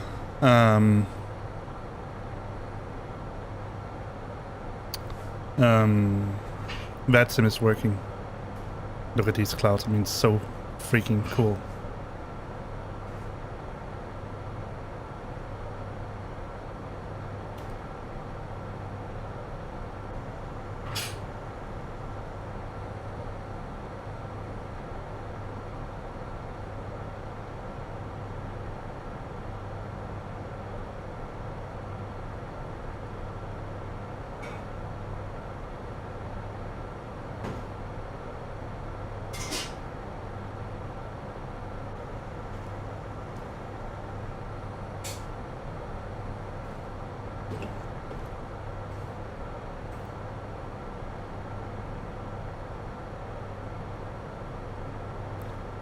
$31, that's fair.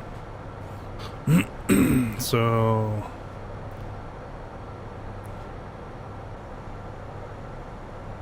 now it should have changed to flight level 290. That's interesting that it didn't do it. I don't know why it want me to do it.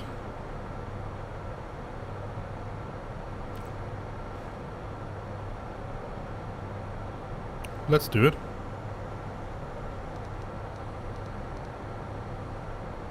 Scandinavian 725, descending to flight level 290.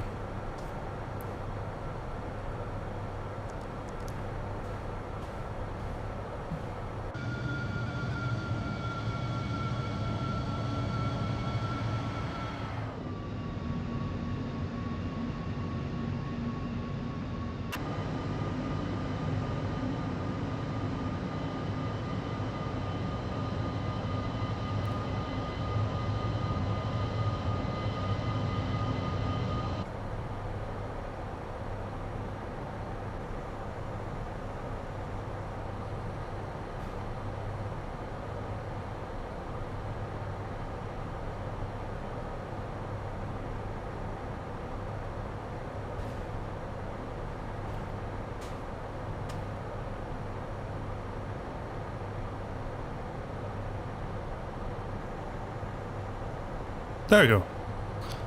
Look at that. That's some view. Let's see how much we get. 29. It's okay.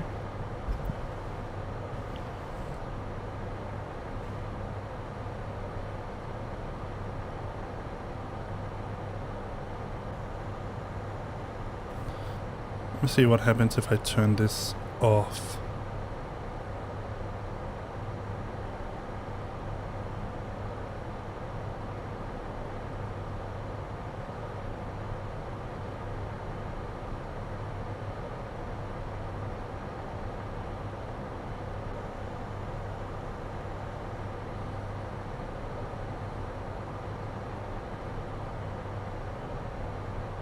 Bunch with the shadows.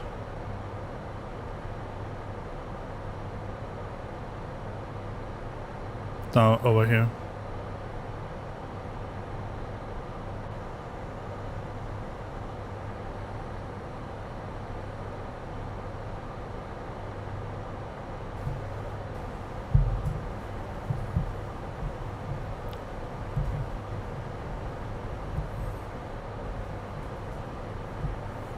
So this time we're going to do some replay once we have landed at Malta.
We should be nearing our top of descent.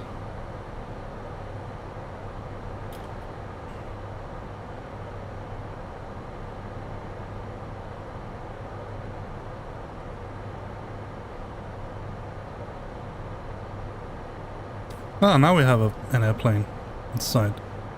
He's we're nearing him.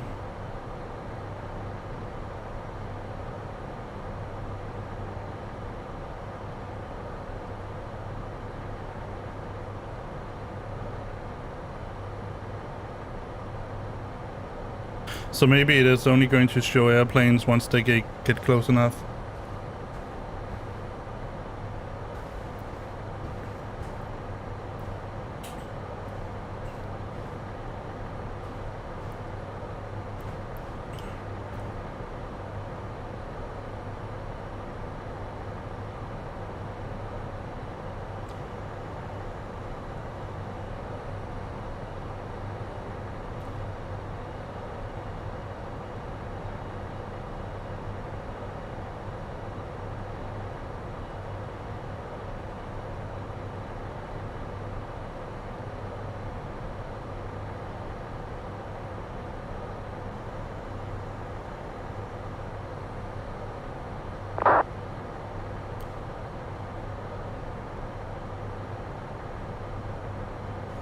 So he should be out here somewhere.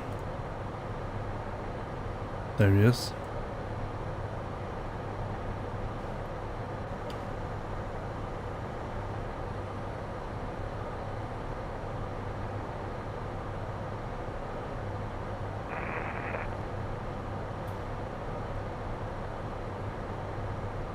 It's pretty neat.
Oh, it wants us to go. That's because we're going in over the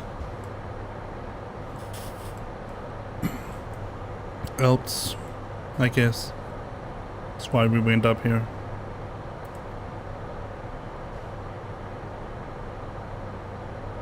Guess it wants us to avoid these winds here.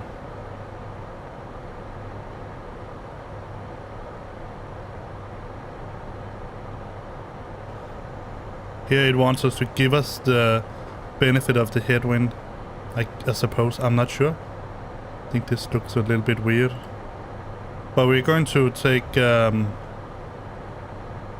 flight level 290 the rest of the way.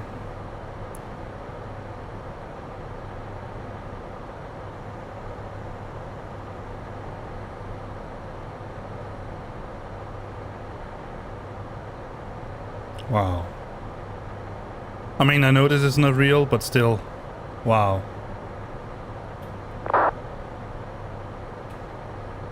Let's see, where are we? We are flying in over Italy. So we are in Padovan airspace at the moment. I'll let you know when we're going to change into Roman airspace. We don't have any controller.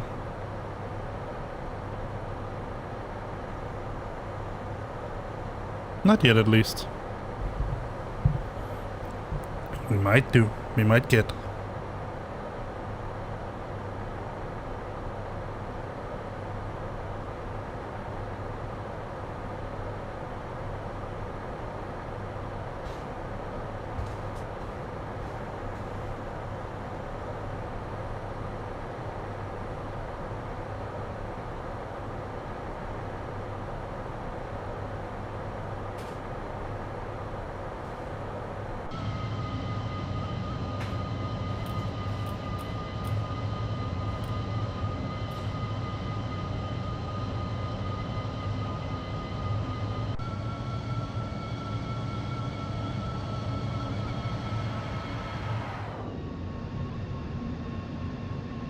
Sounds very strange.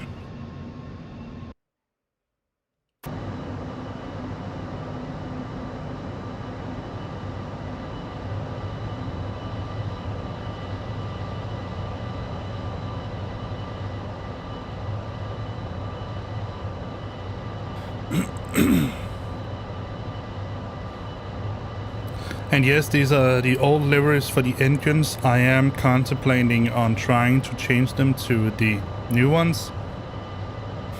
So as far as I know it, the basic difference between the old and the new is that there's a blue stripe around the engine here instead of the red one, the red color. That's more or less it.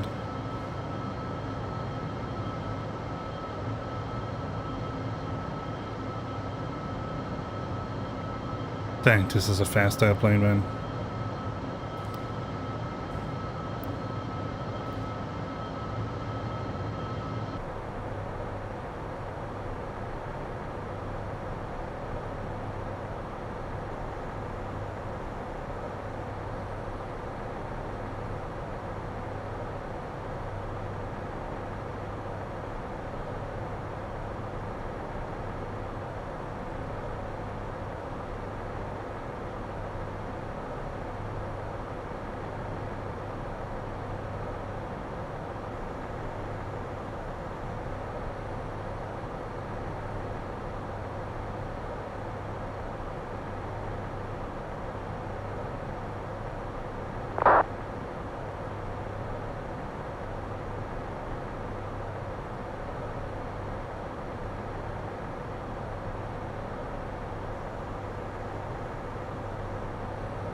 That looks so cool.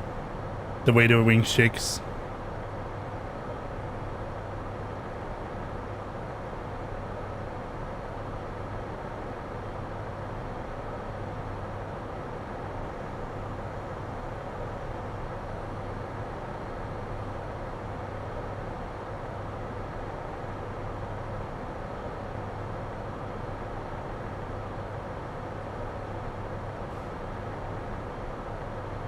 Alright, let's see.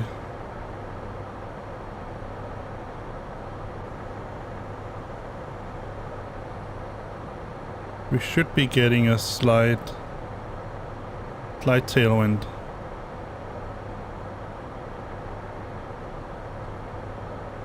We're also going 515 knots. That's really fast.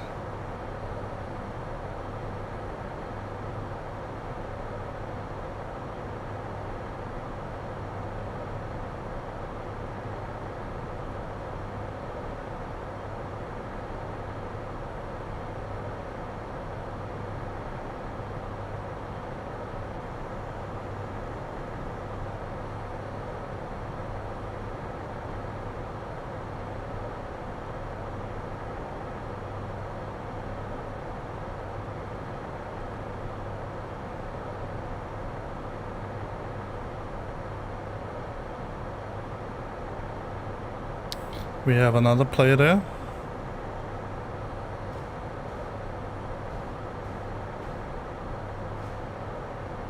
TJS 38.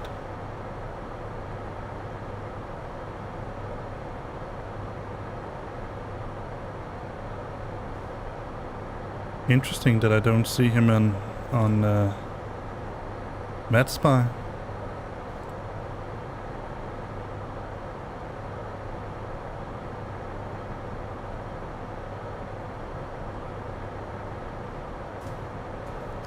Maybe he's on the ground so he's not squawking.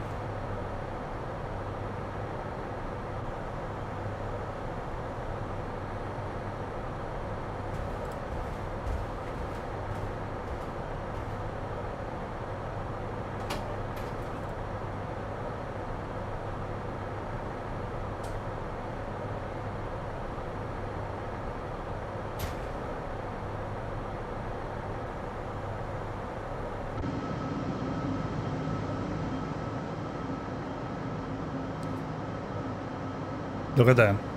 That looks so beautiful.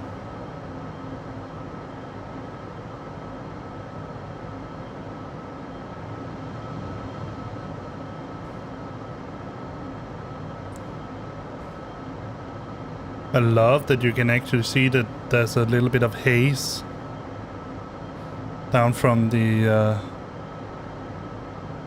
through the ground. That's pretty cool.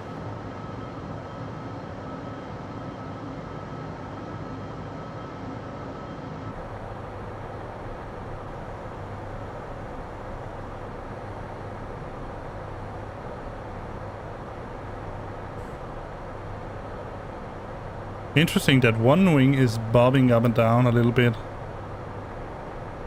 Oh, now it is.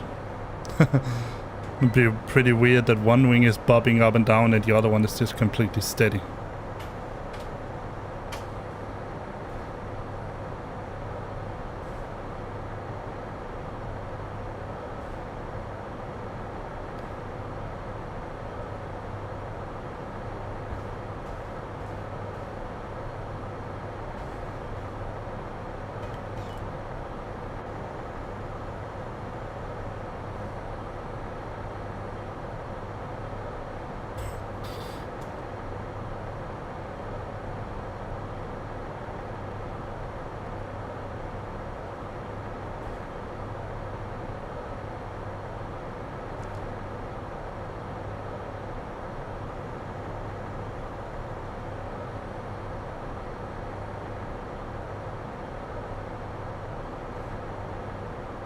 This would have been nice to have that animated as well.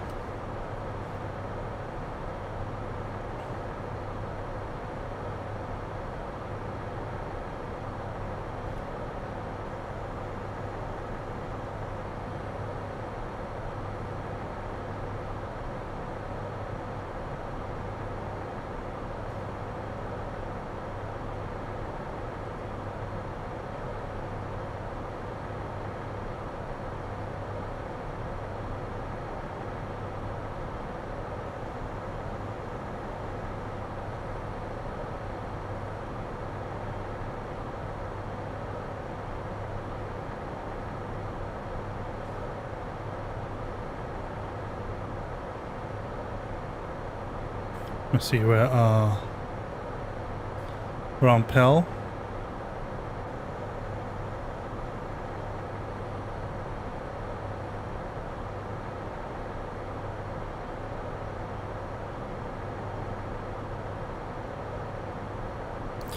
Alright, so let's begin to plan our arrival at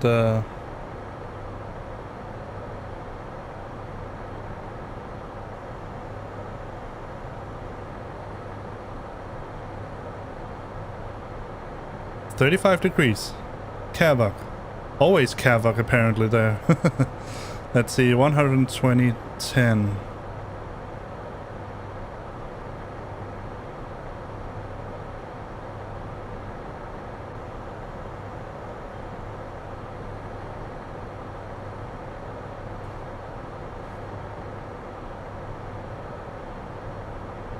Let's just use the this one. I want to check, let me just check something pretty quickly. Because this one does have charts.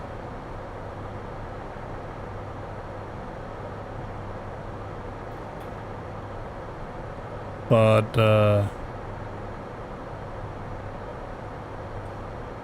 not much to work with.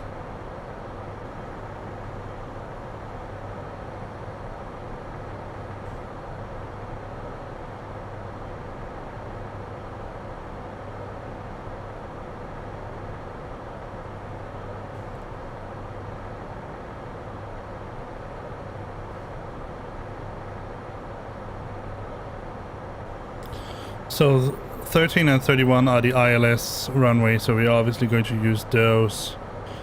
And the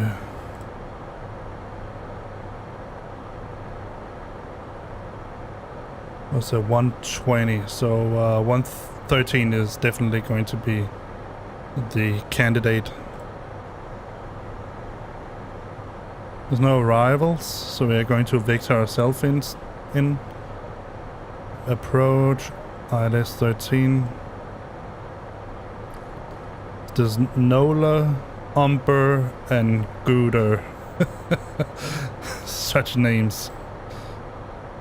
I think I would like to come in from Nola. That probably intersects pretty nicely with our route.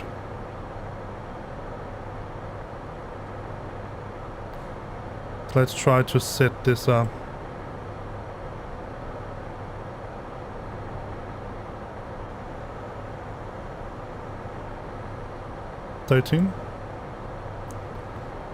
ILS 13 via Nola. No standard arrival, no transition. Insert.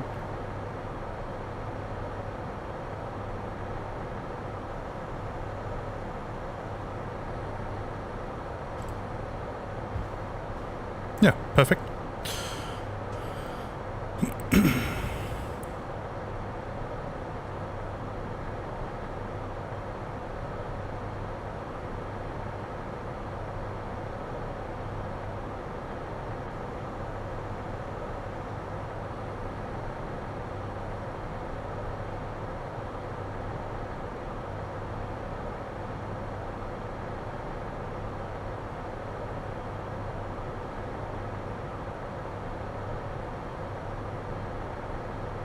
Descend.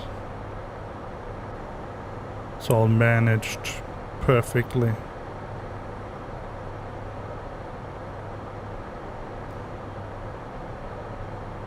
Yeah, let's get that.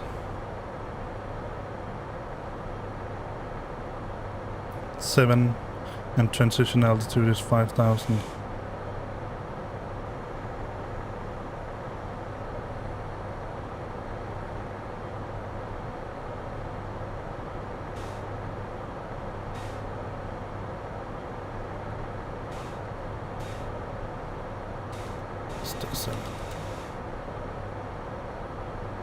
Alright, let's see.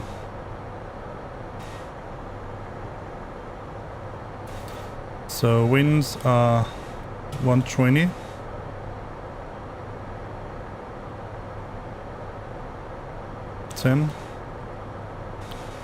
Outside air temperature is 35. QNH 1017. Minimums 455.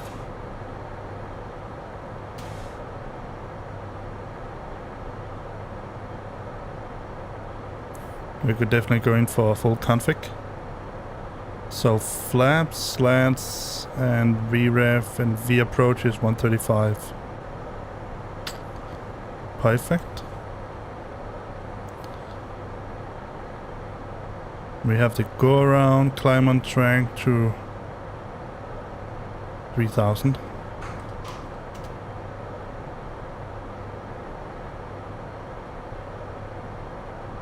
And then ride to Umber. Alright. I would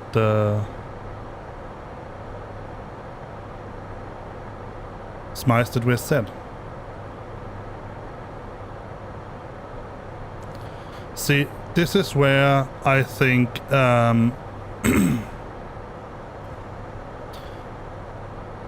me see if we can do it, but I don't think the A20 can do it. A21. This is where the Boeing airplanes, they shine a little bit. When you try to change this, you cannot see what you set it at. So you have to go away from standard and then go back to standard again if you want to do it in preparation. So now I set it to 1017. That was the right one, wasn't it? 1017, yes. So that's the only gripe I have with the Airbus airplane style thingy, whatever. But otherwise, I really enjoy this airplane. I mean, I love that I have everything in here is digital. Everything in here is more or less automatic. All I have to do is decide when, where, and how. Let's go to toggle tablet. Are there any constraints? Any altitude constraints?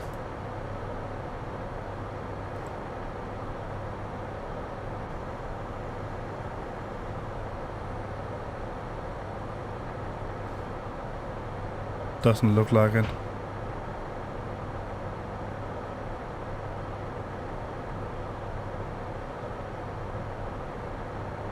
And we can set a hold at NOLA if we want to do that, if we need it, in order to bleed some air. That's some speed. At Nedax. So at NOLA we should be around 3,000. Alright, so let me put that in. To the flight plan.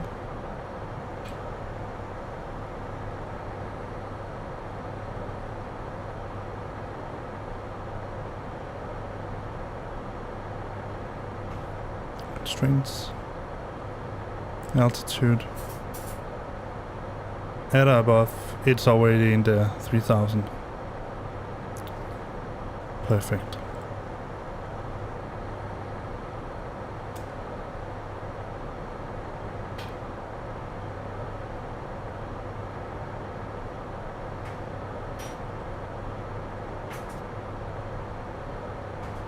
Nah, it's not time yet.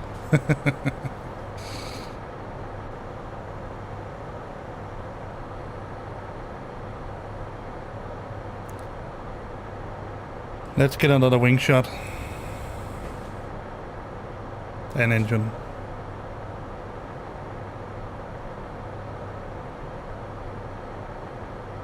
I actually think that the default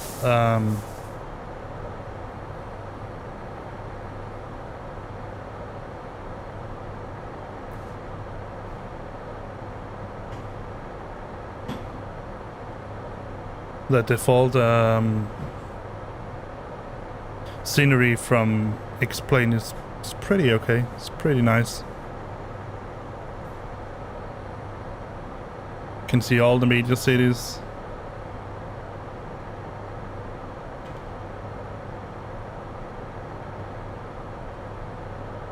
And if we look to the other side, we should see more land.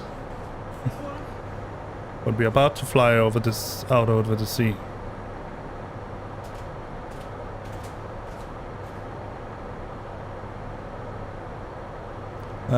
Just a second.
Alright. I just wanted to show my wife where we was and all that. Seems that she is a little bit interested after all. Alright, I'm going to take another measurement for hi.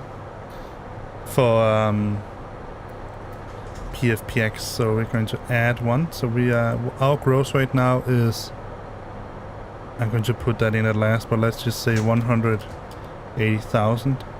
Flight level is 290. Cruise speed is let's set it to 0.85. And true airspeed is not relevant right now. True air temperature, because it's going to change.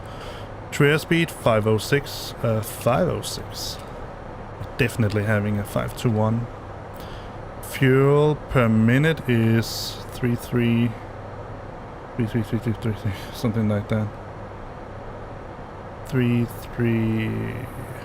Oh wow. Changing around quite a bit, but let's just say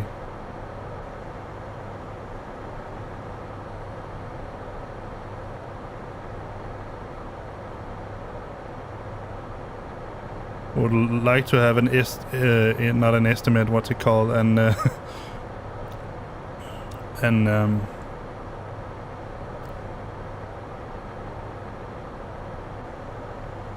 average of that.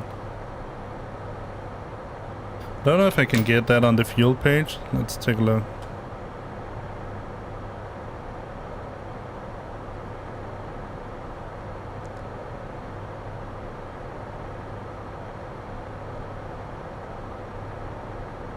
Yeah, I can see 112.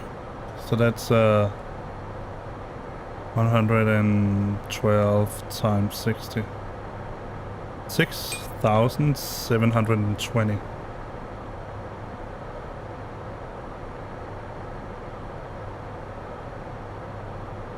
And now I can set the true air temperature.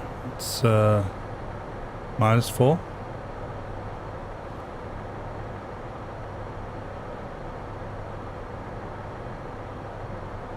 What if I set it to -37? Just curious. Yeah, I think that the TAD and the... because that seems to be more reasonable. And our gross weight is 18520.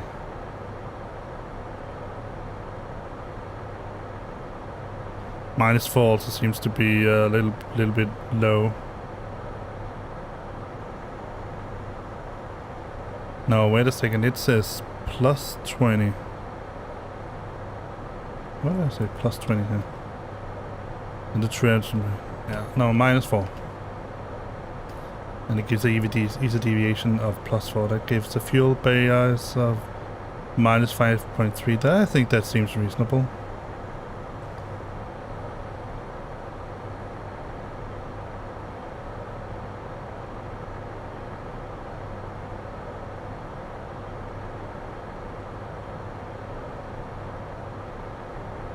Alright, let's go back to the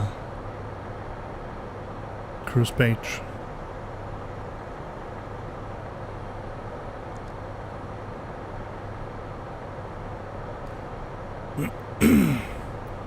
Are we heading over the ocean now? Yep.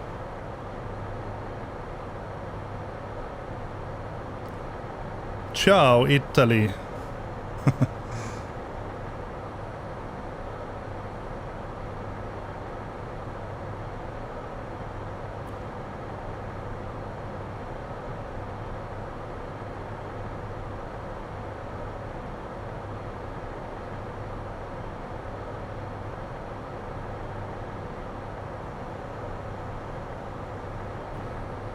So where are we?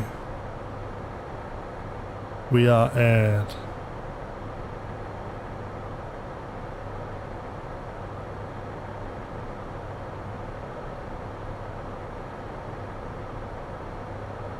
Pepix. And around the Loco we should have our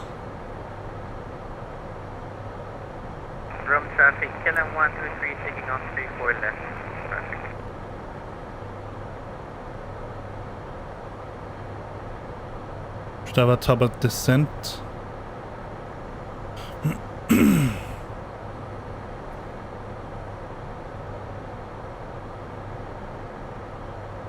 Have we set it here? No, let's do it right now.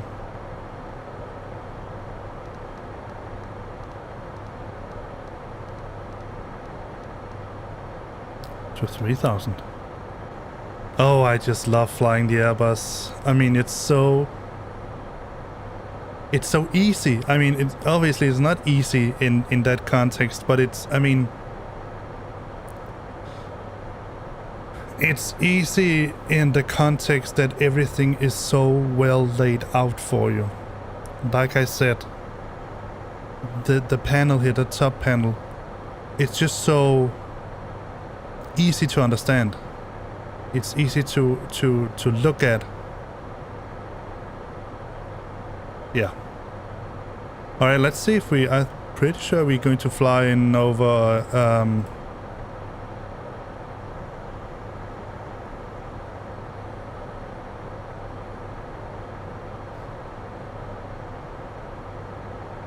yeah, we're going to fly in over Sicilia as well.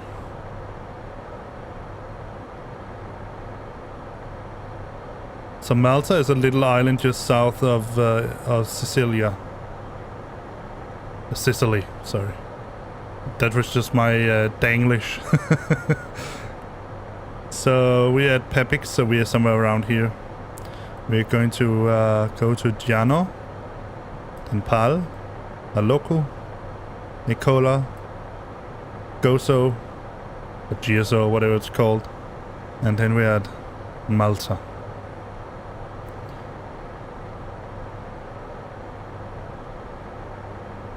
Yep.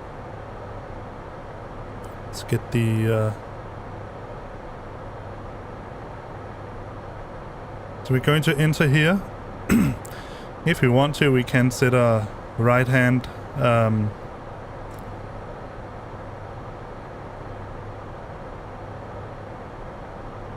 230 knots. If you want to, we can set a right hand what's it called? Hold.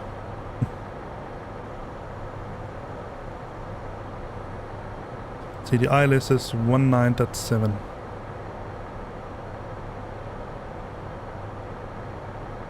See if it's put in.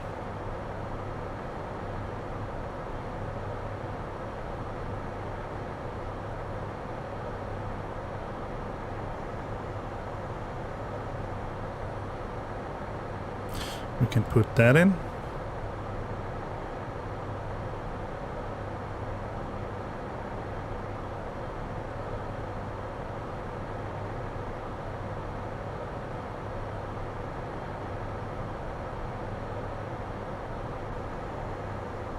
Descent. So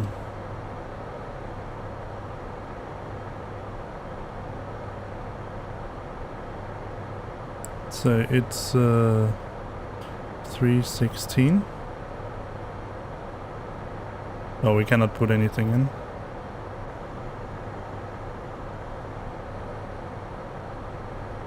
That's a bummer. All right. Cruise wind at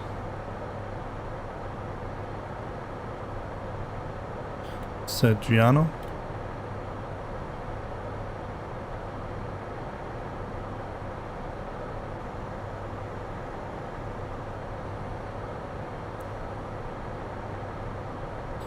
$290. Up.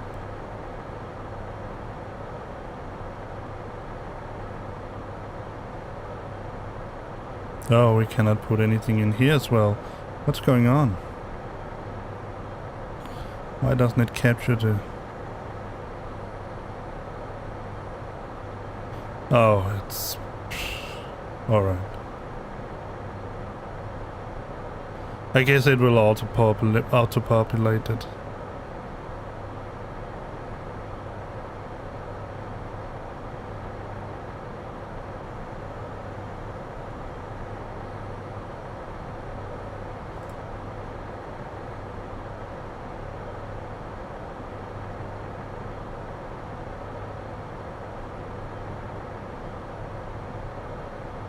You know.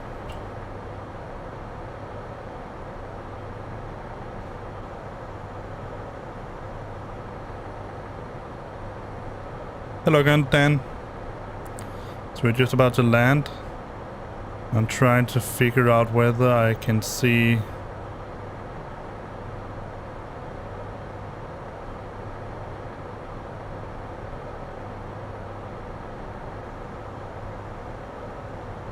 navigates.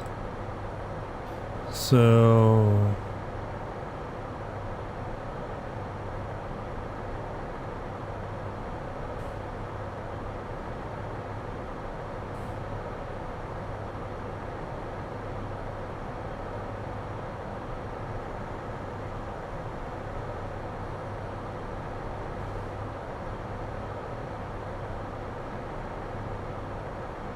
one 250.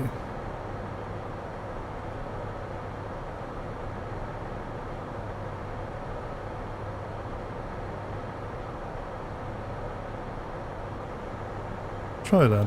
109. That's 7.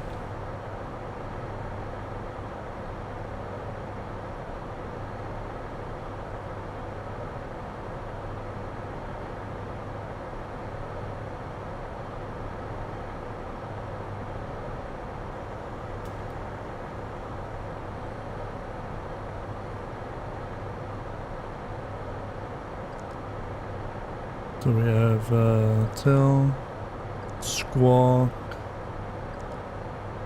Forgot to set it to master.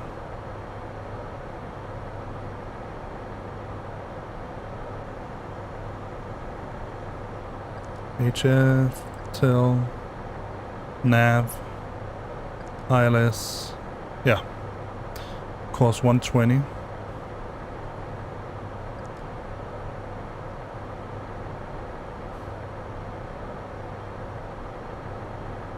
$132.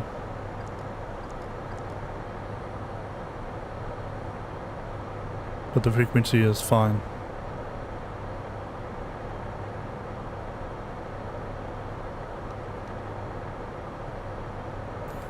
Let's put it in here as well. It already has it, alright.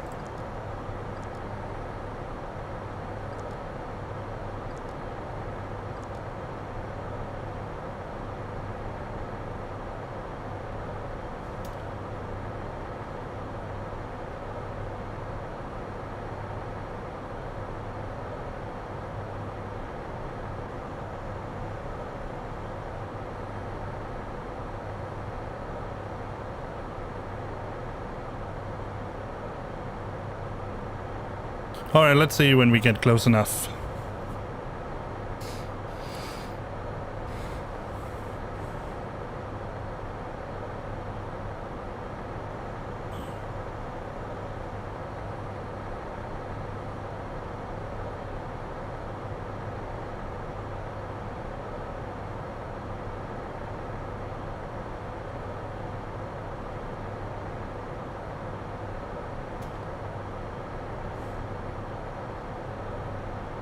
Yeah, it's the old one, Kastrup. So it doesn't appear to auto-tune it. It's too bad. The Tolis does.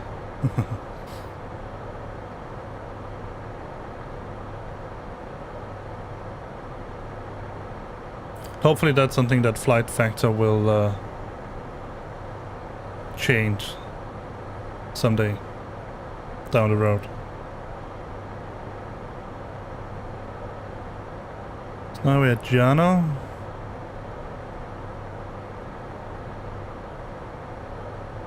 At Aloku. We're going to enable our descent, or start our descent. I mean, it's not a terrible thing if it doesn't auto-tune all the VORs. But the ILS, that's pretty important that it auto-tunes that.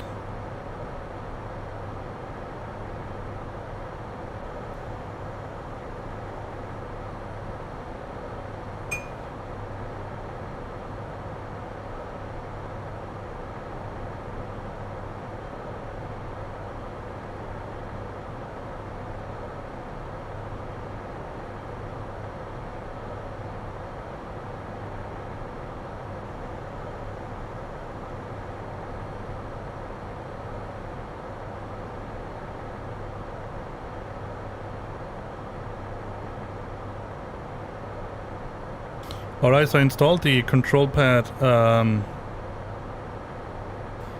for X-Plane. I'm not going to try to connect it now, but I will when we have when I've landed and done all that we need to do. Because I don't want it to crash in the middle of everything.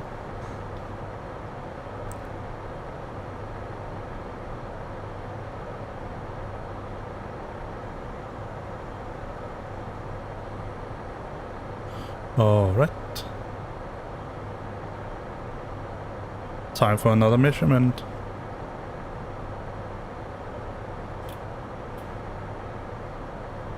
Let's go to the fuel page.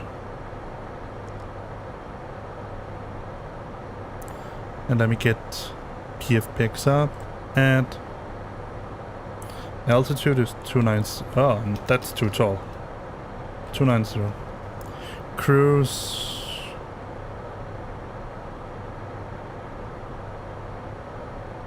Recorded through airspeed 505, 521. Fuel per hour, it's 111 times 60.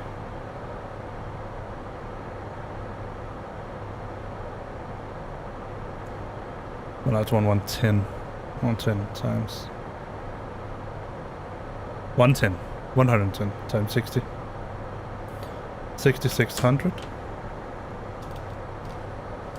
Now we can put in the true air temperature -4, +4, and a gross weight, which is what 178 850. Say 870 when I put this number in. All right.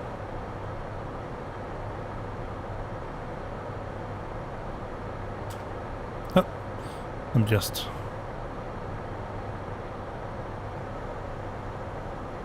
go back to the cruise page. Alright. But I still love flying this airplane. I mean, it's a very, very nice airplane.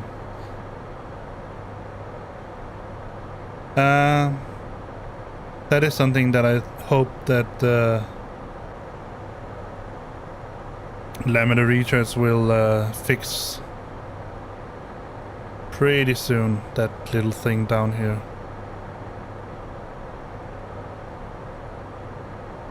I wonder if that's a sort of a cloud shadow or whatever that is, because there's not meant to be any islands. Maybe small ones, I haven't noticed.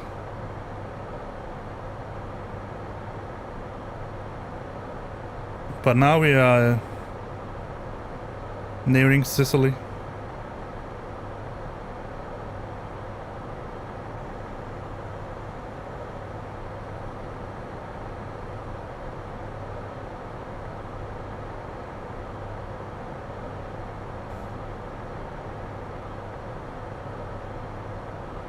Alright, Dan, if you're still here, suppose you are. You're very, what do you call it? Loyal? You're a loyal fan. It's nice. Loyal viewer, whatever you want to.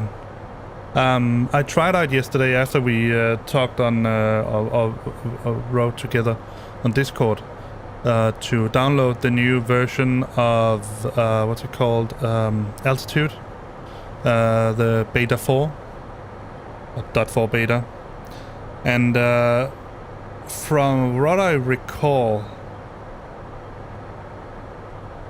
there's a lot of stuff that I couldn't control. Now I will admit, I cannot remember whether this was from Flight Sim or X-Plane. That's a caveat for this. But I tested out some things, and it seems that Altitude is controlling the TCAS, which is good. You can set frequencies, you can enable, disable the squawk code and all that, but you cannot control the volume of the radio. I will admit that's a very, very small thing, and I will also admit, yes, there is one more thing. If I'm not, and that's something I actually didn't test. Maybe I should have done that. I'm not sure whether I can set a button on my joystick to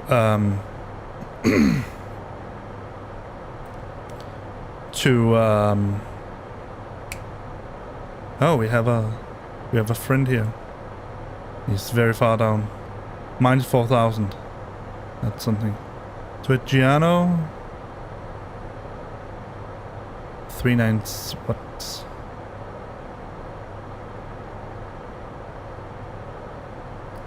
Yeah, one of the things I didn't like.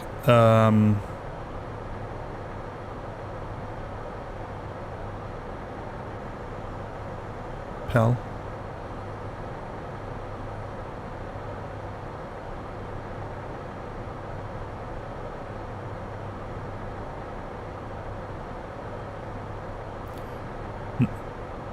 What?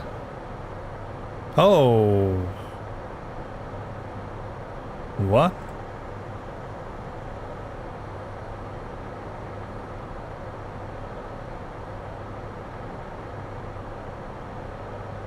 My top of descent is there. Pell wants me to... There's a constraint... I don't understand any of this. But back to the point. I don't know why Pell wants me to go down to 3,000. Let me just... I think we should remove that constraint, honestly.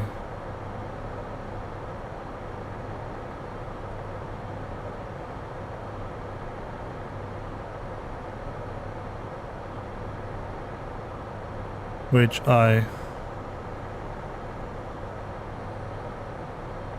cannot.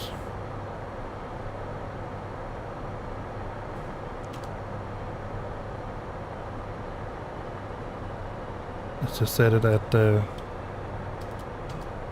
we go.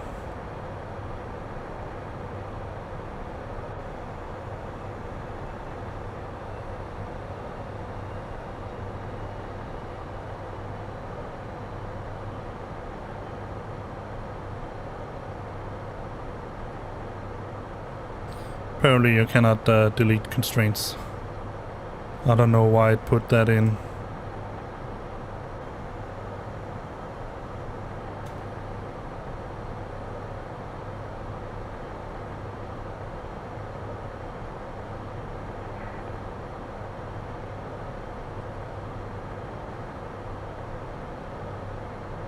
Alright, so where was I? Yes. Oh, yeah, this is our top of descent. Alright, fair enough. It apparently changed it, so let's just enable it. Scandinavian 725, descending to flight level 030. So where was I?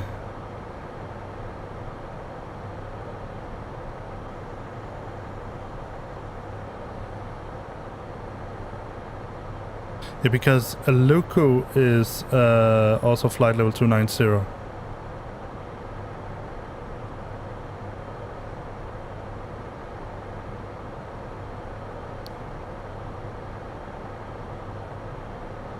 We're not in over Sicily yet. All right, so here's the deal. Let me try to get back on track. One of the things I found is that I had a little bit of problem setting a button on my keyboard for the push to talk, and that's one of the things I can do in the VATSIM controller. But I didn't test that with the new one, and then I found out that you had to map it to a key and then somehow map your button to that key on your... I found it to be very confusing, so I honestly just I honestly just left it there. So that's the only sort of consideration I would have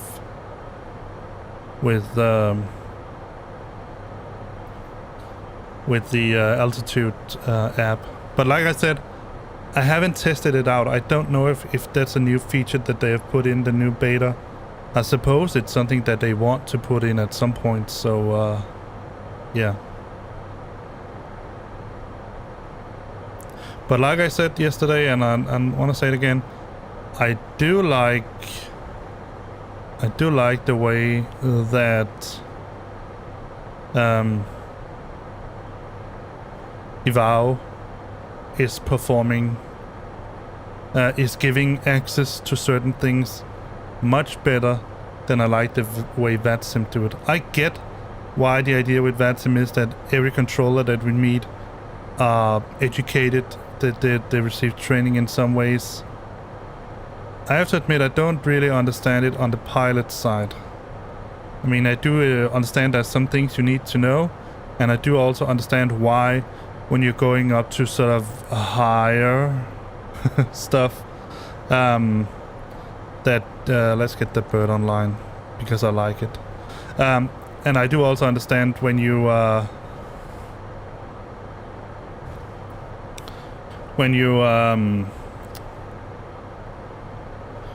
want to go to get clearance for something like RFI or something like that, then I certainly get why you should receive training and be tested and all that. And if I'm not mistaken, that's also pretty much the way EVAO does it. So in that context, I really like EVAO much better than I like VATSIM. Because you actually get something from flying. You actually get some training. You can actually see on people that they have been online by looking at their stats. So I like that. What I think they honestly should do is that I think that EVAO and VATSIM, they should just join together and call themselves iVATSIM or something like that. And I believe it because there are good things about EVAO and there are good things about VATSIM. Essentially, I would say that having the app from VATSIM, the controller, I mean the connector, but the combined force from both the EVAO and VATSIM in one place, or maybe even just pull the shots together so that it's two separate systems, that you can be part of VATSIM or you can be part of EVAO, but EVAO controllers and VATSIM controllers can see the same thing, and EVAO pilots and VATSIM pilots can see the same thing. That's just a question of connecting the servers and interchanging information. Let me just give ourselves a wing view. Oh, what's that? That's is that the coast of Africa? Yeah, it must be. Yeah, it is. How cool is that? Or it's the outer coast of no, it might. No, it's not Africa. It's the outer coast of Sicily. The other way we can see not more of Sicily, but we can in a little while. Yeah, so that would be the best thing if EVAO and VATSIM sort of joined forces together, and in that way gave us the best of both worlds. Truly, that's what I think. But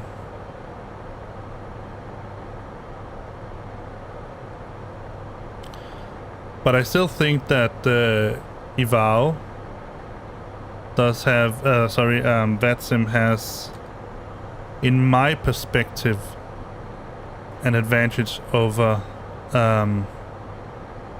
EVAO with the app, but EVAO has an advantage over VATSIM with the way they deal with the pilot and controller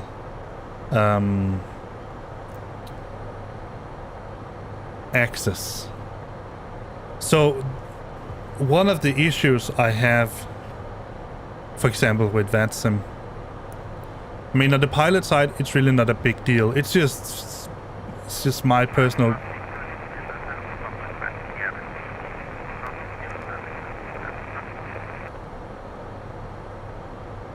It's just my personal preference that I would like to see that people can see that I actually flown some 40 hours or whatever it is on VATSIM via the way that they can show it to us.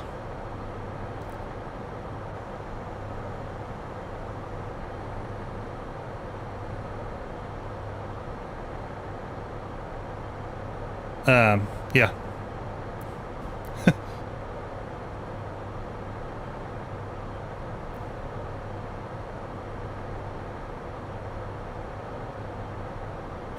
Let's set a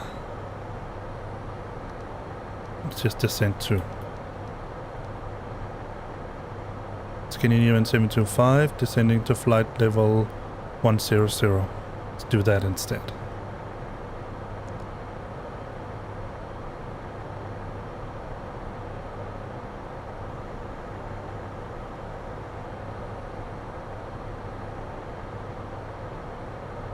If it will let me.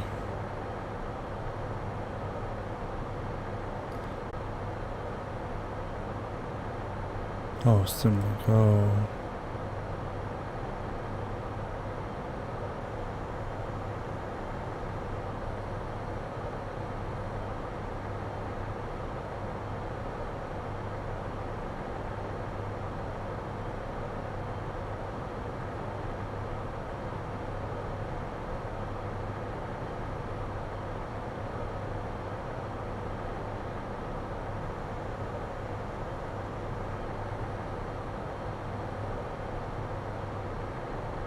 It's just Simlink.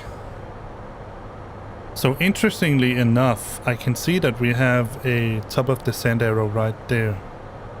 So I suppose it's the place that it wants me to descend.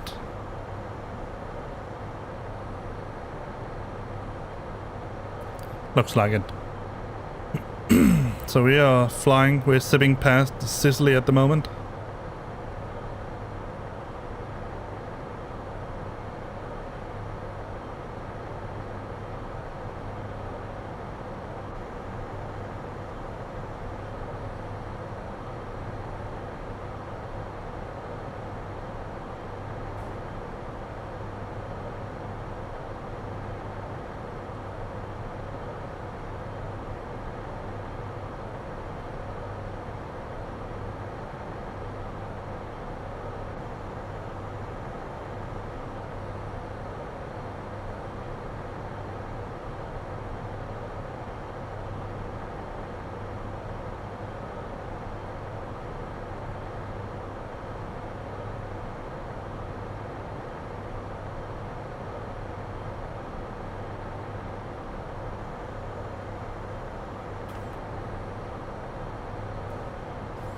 Small hill cities.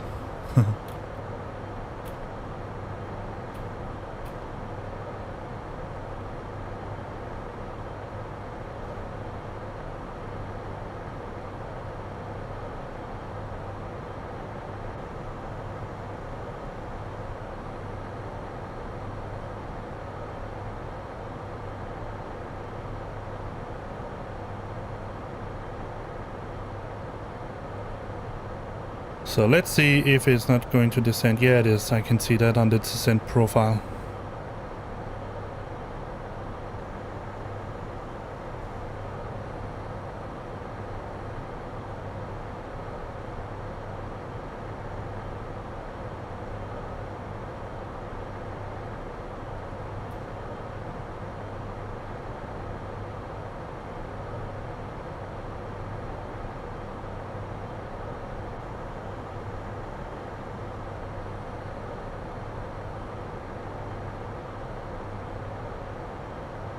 See how much is left. 6 tons. What's the estimated fuel?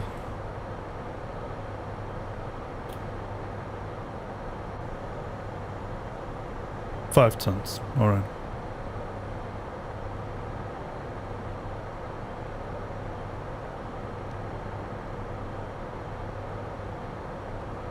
So now it should begin to let us descend.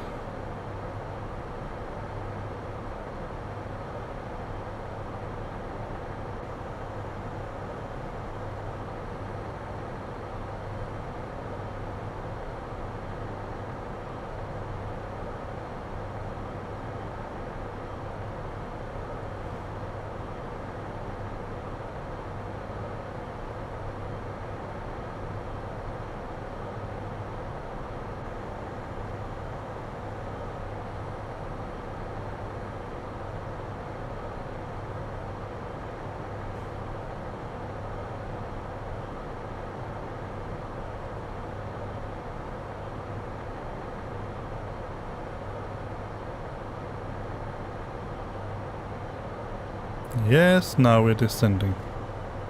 Let's make our purse announce that.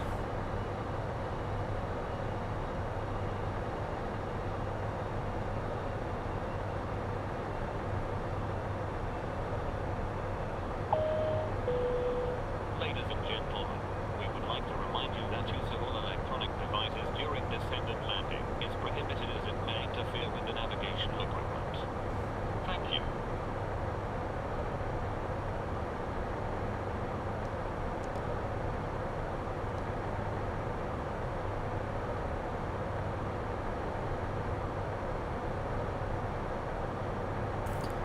But he's still dead.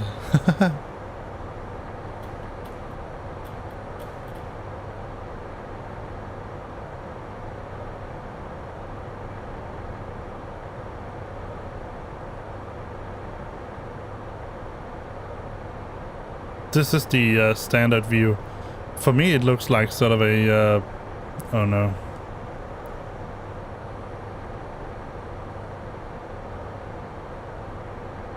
Kind of a one-dimensional, 1D or 2D cockpit.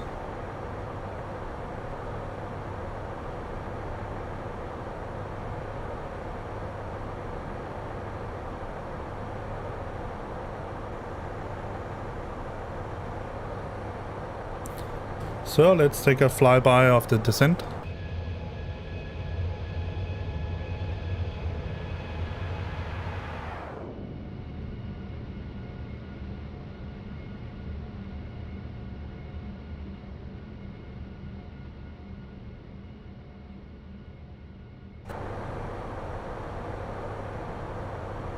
Oh, there's a little marina down there. That's pretty nice.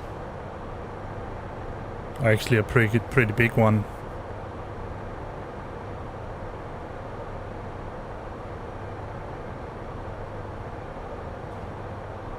So we have an Umberto Pedrotti, who's flying from Cagliari to Palermo. In Palermo, that's on Sicily.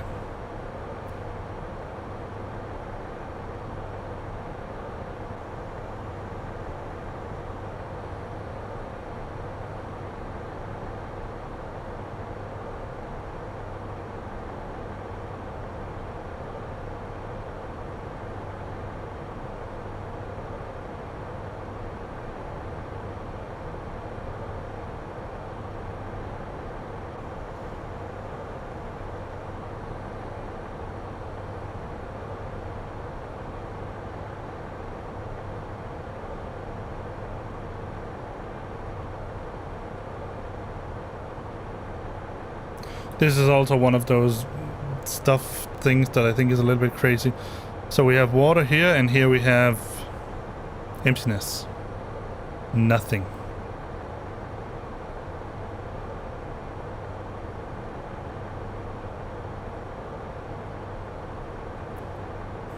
That's pretty crazy. Just turn these off.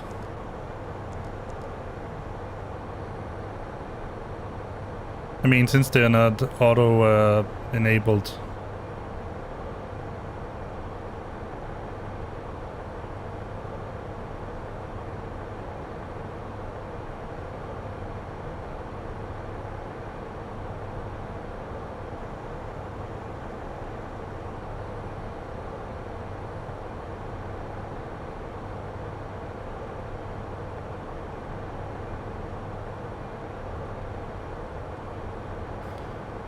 Let's get in event 725, descending to flight level 030.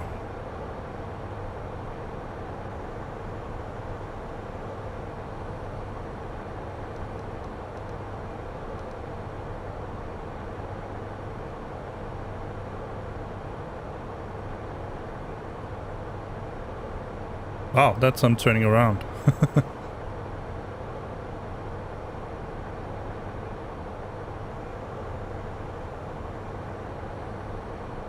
There's NOLA, we could set a hold. Maybe we should do that. Let's do it, just to try it out. I never set a hold before. Hold.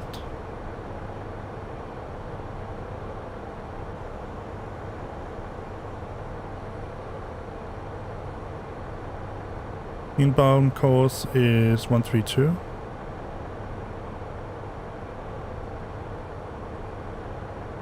So don't tell me I cannot set a hold.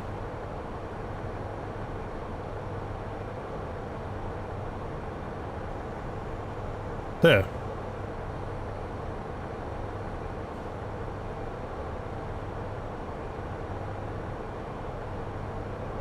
But I cannot change any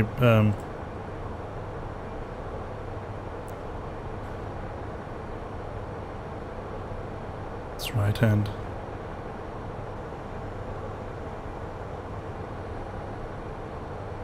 Oh, I can. Just doesn't tell me that it's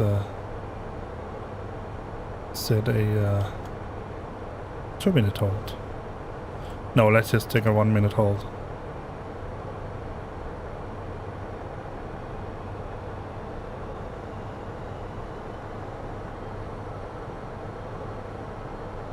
There we have our little hold.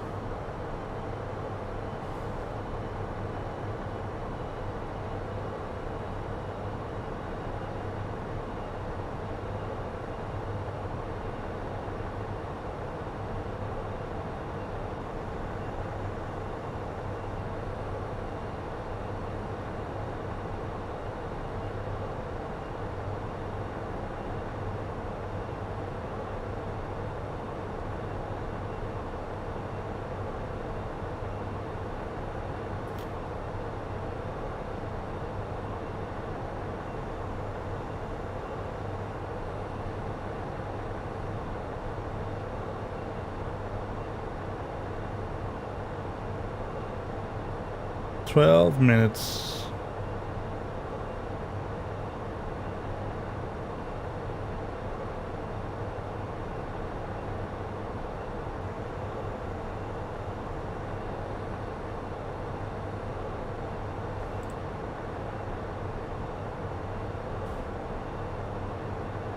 We are there.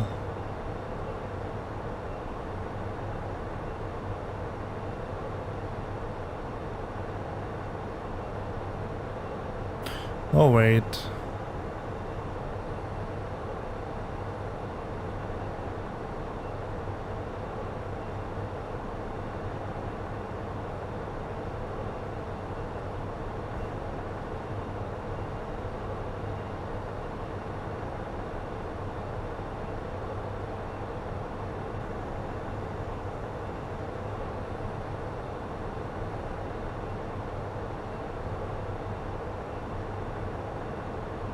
One, 3, 2.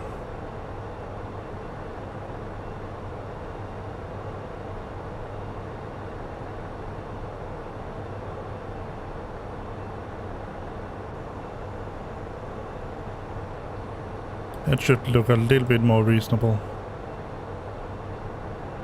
I don't know.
Ladies and gentlemen, the flight crew has turned on the fasten seatbelt sign. Please return to your seat and fasten your seatbelt.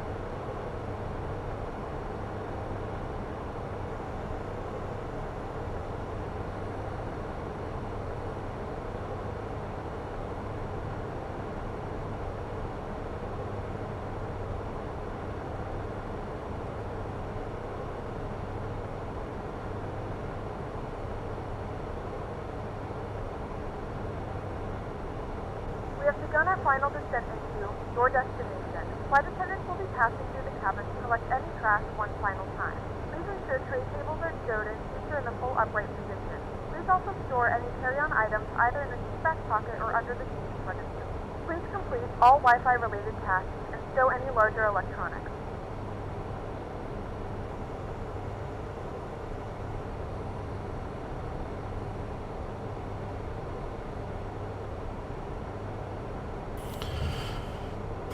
Alright, I'm not exactly sure how so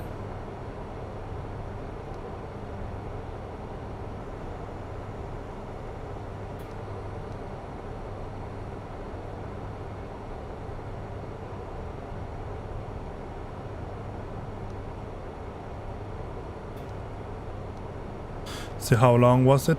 I think it was pretty standard.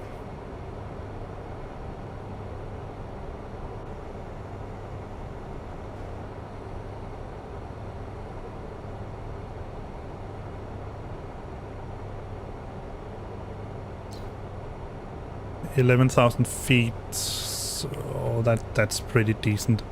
I think we can do with a brake low.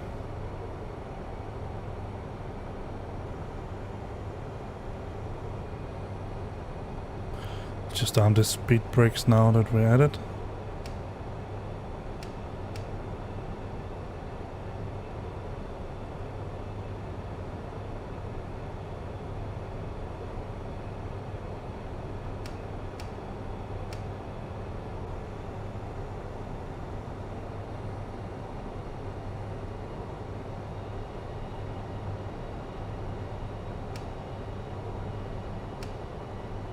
Let's give it full speed brake.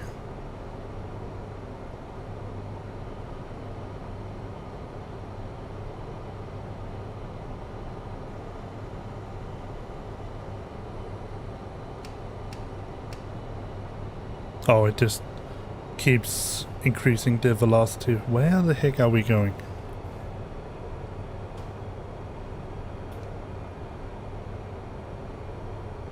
What kind of a track is that?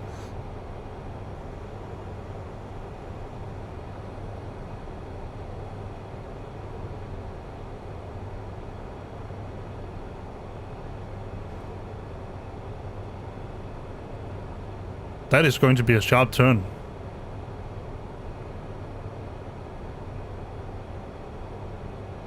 Maybe it's because I said in the yeah, I think it's because I set the hold in.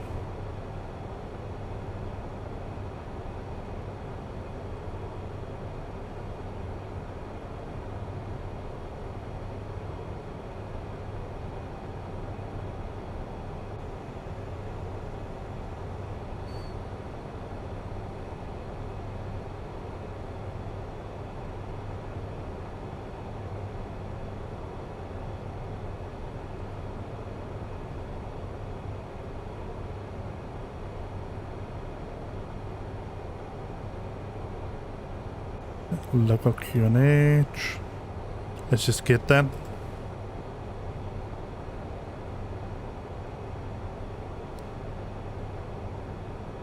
$10.17. Still.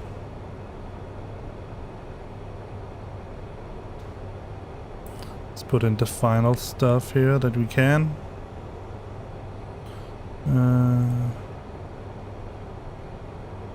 Performance 080 11.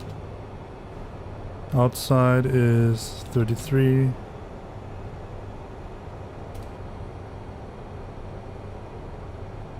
Nothing else. has changed. Engine mode, barometer, approach checklist, yeah. Seatbelt sign, approach speed, approach button, blah blah blah. Not yet. Yeah, come. Bye.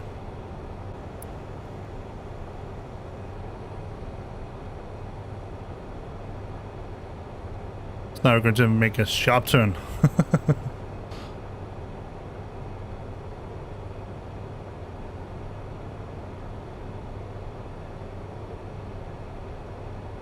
I think I'm going to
go down to 160.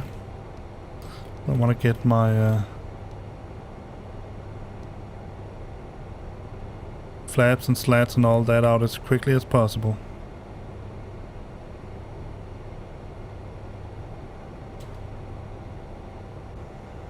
Just open descent.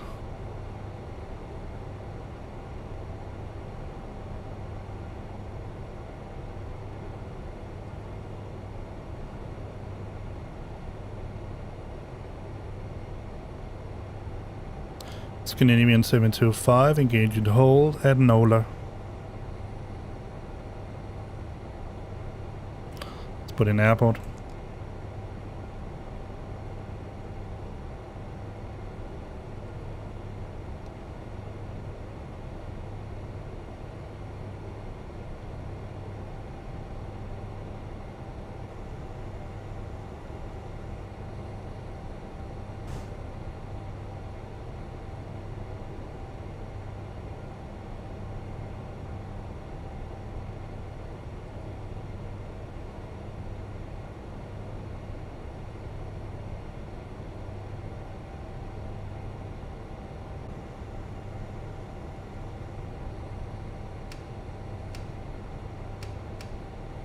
Full speed brakes.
I need to remove these beta waves. I can see that they are competing with something And I'm pretty sure that it is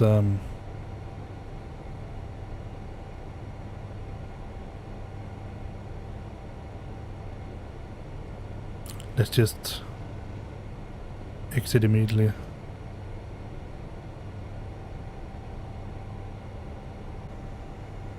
Scandinavian 725, exit and hold.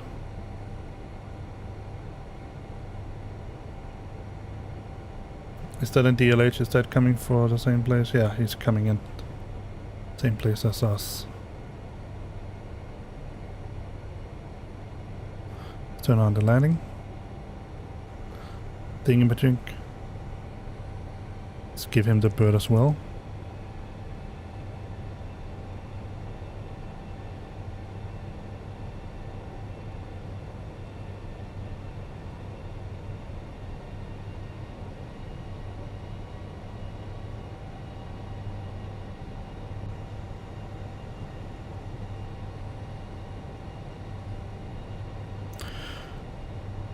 Alright, let me get my feet up right away.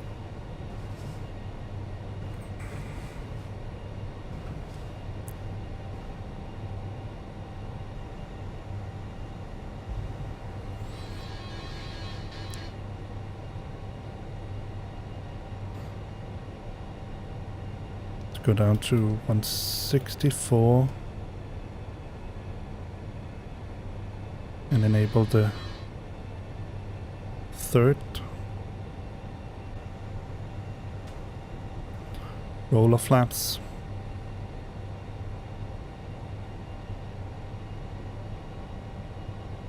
Yeah, you can see it. They're definitely competing.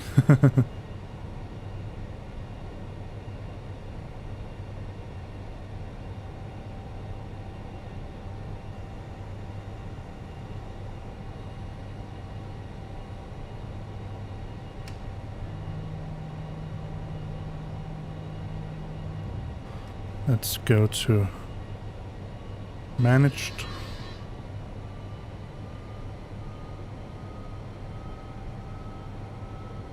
And managed as well.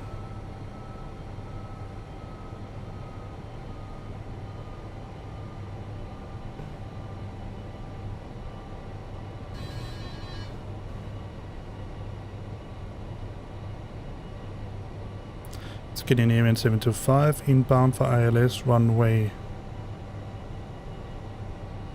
13 at Lima, Mike Lima.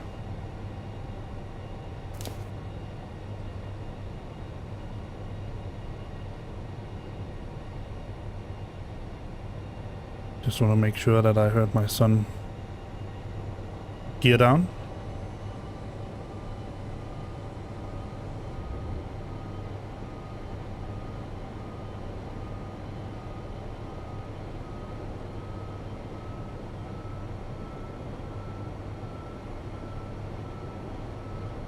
So that I can land before he comes in home.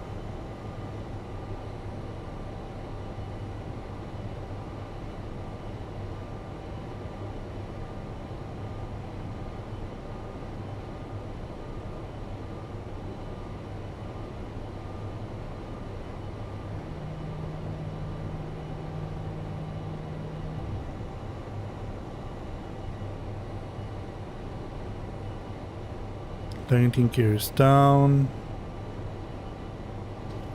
Braking is set to low.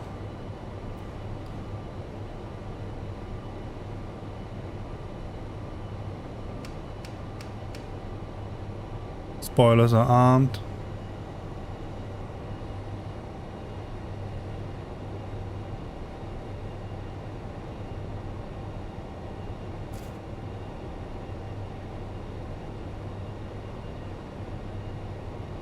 Yeah, I'll be right back.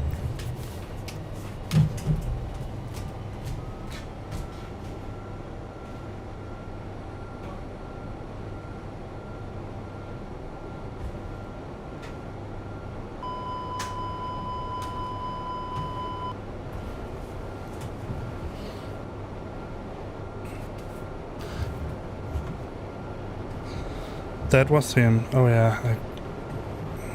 There we go.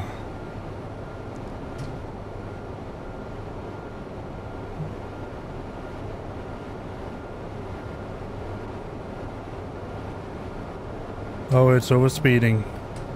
Why are we overspeeding?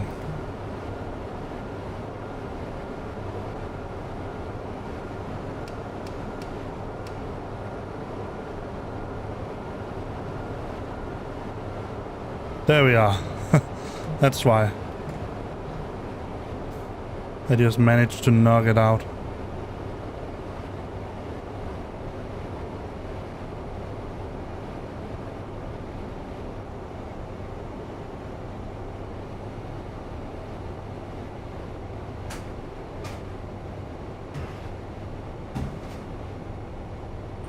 Come on, get that speed down.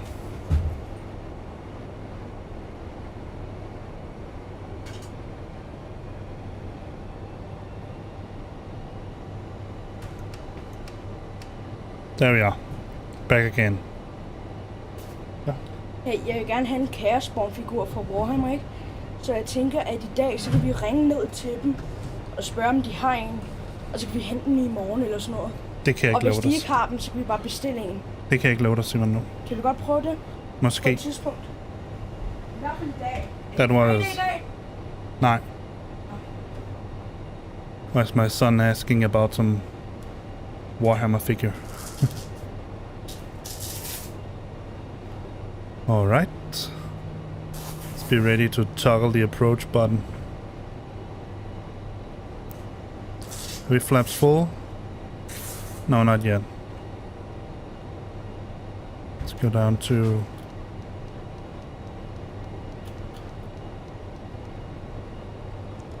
No, let's just keep it managed. I think I can manage to get the final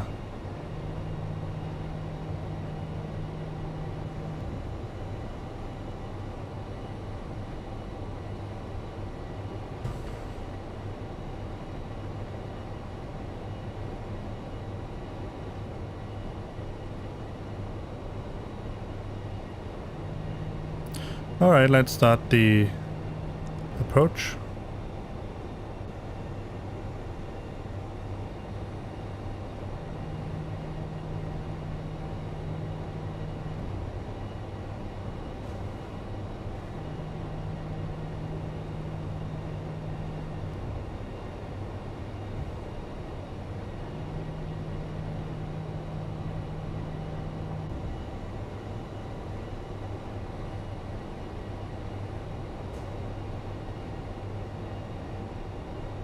Getting a lot of side air here.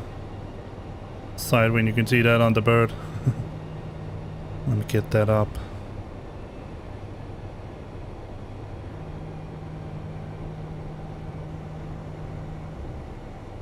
Doesn't look like it has. Oh, now it's slowing down. Nice.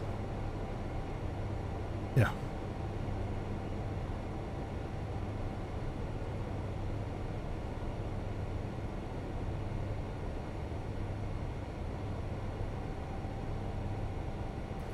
There also seems to be a lot of gusting. Alright, let's go flaps full.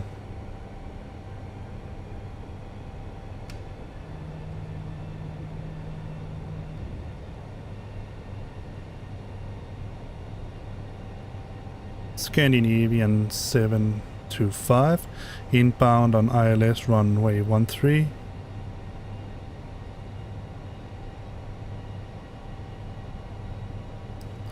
Make sure that I am on Unicom. Yeah.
move it over here.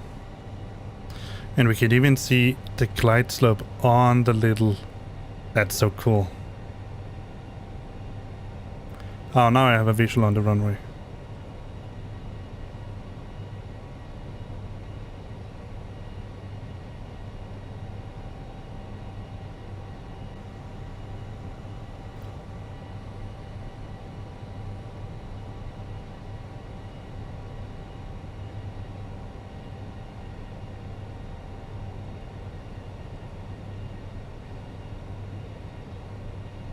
Glide slope is 2,500. captured.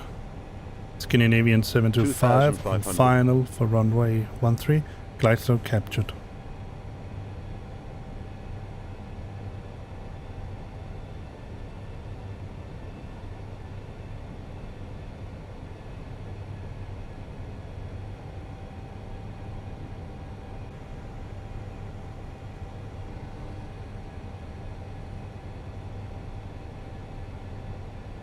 I've 2,500. never landed this bird before. It's going to be interesting to see how I'm going. DLH 188 is also inbound.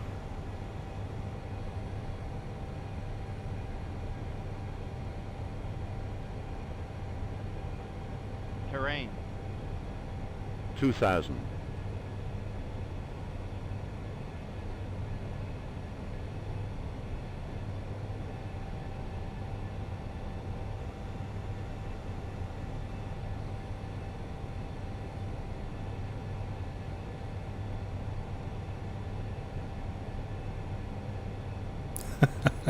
Alright, so the big thing is now imagining or thinking about that some pilot is going to take us in this direction here. Or take us in like this. Am I supposed to be scared? Or just be... not be worried?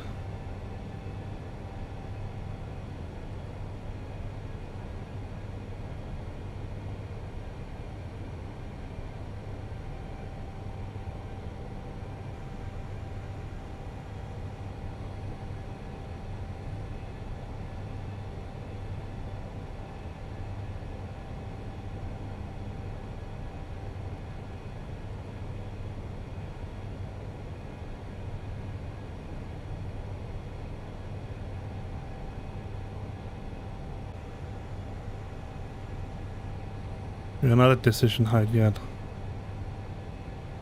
1,000. 1,000. Yeah, I know.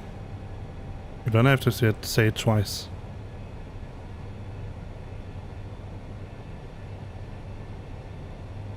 Wow, there's a lot of gusting here.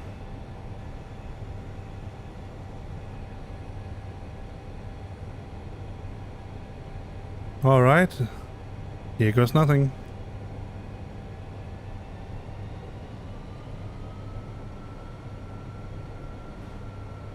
What?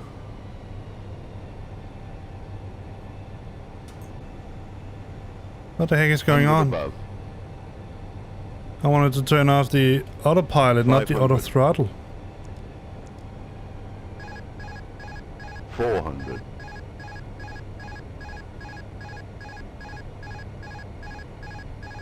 300.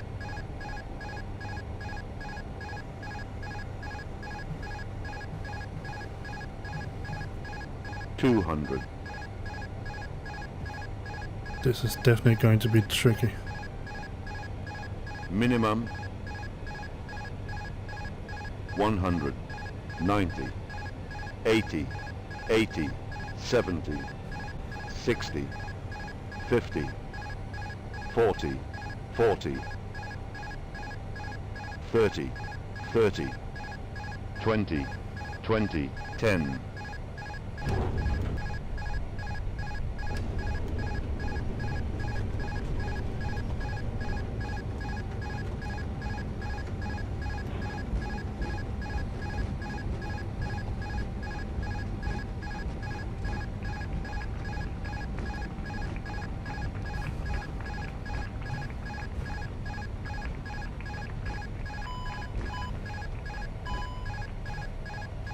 Ladies and gentlemen, we have reached our destination. The local time is 3:49 p.m. and it's currently about 32 degrees Celsius. You can now use your mobile devices. Please remain seated until the aircraft has come to a complete stop and the seatbelt sign is turned off. Remember to use caution when opening the overhead bin, as items may have shifted during the flight.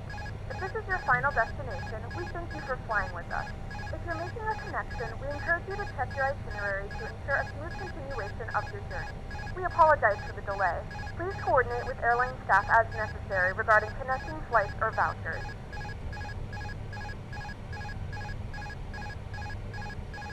Yeah, I know it's probably complaining about the autopilot or something else.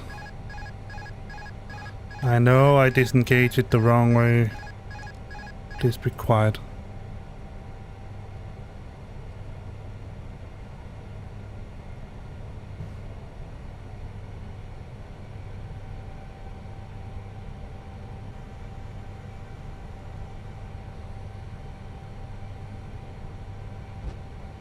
Alright, let's retract the flaps and disarm the spoilers.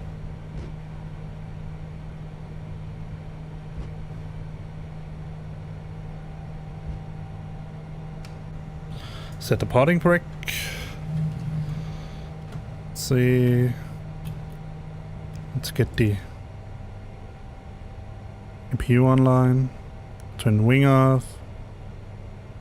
And wing landing light off. Set that to taxi. And keep those on as well. Alright, yeah, I know that. I need to map the right button for the let's take a look at Scandinavian 725 runway 13 vacated. Let's get the brakes wheel page. See how they're doing.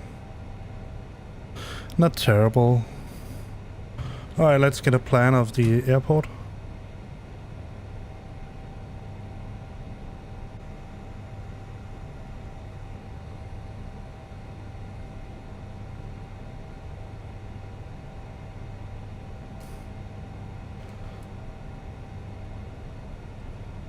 So we are not very far away. Let's take this terminal that's right up here.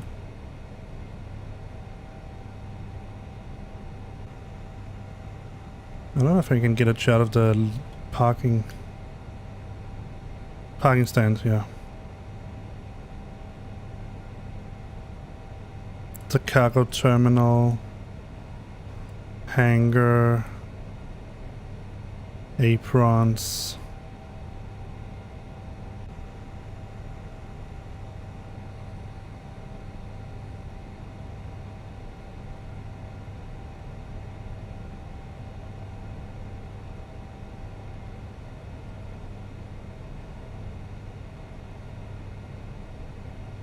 Yeah, that's the one I wanted, so we are going to go for...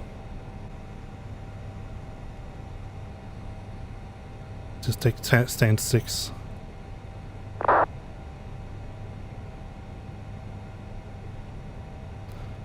Scandinavian 725, taxiing to gate 6 via taxiway Charlie. Alright. That was not too bad, given that this is the second landing I've done with this airplane here, and for that matter the first one I've done myself. The other one was a complete waste. Complete waste. It was a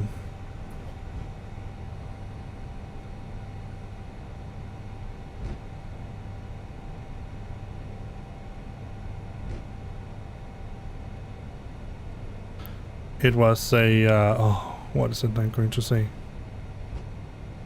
It's an autoland, complete autoland, just to see how it did, how it performed.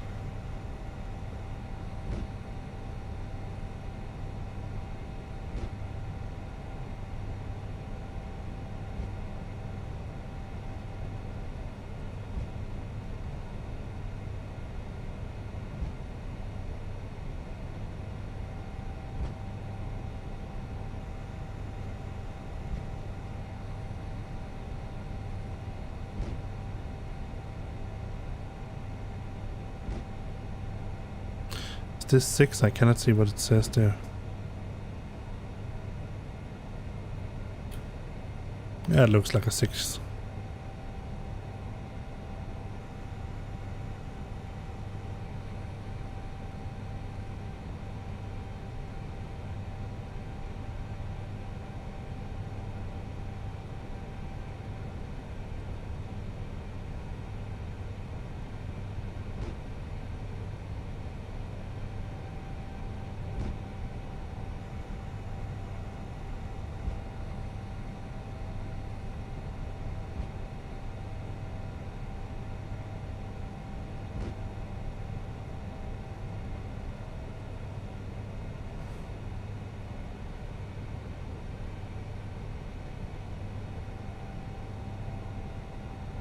There we go, parking brake set. Alright. Let's turn some of these lights off. Get the APU bleed on. Strobe is off. Runway turning light off. That off. Logo off. Nav on.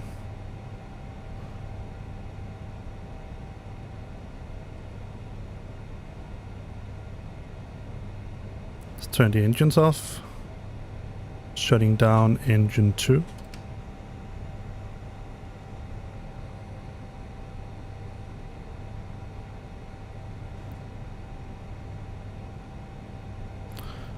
Ask some ground crew to get here.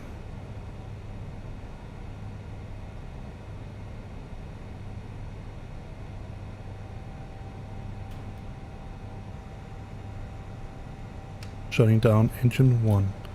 Let's get stairs, jugs, passenger bus, luggage loader, no, we're not running that, ULD train, and 2 ground power units.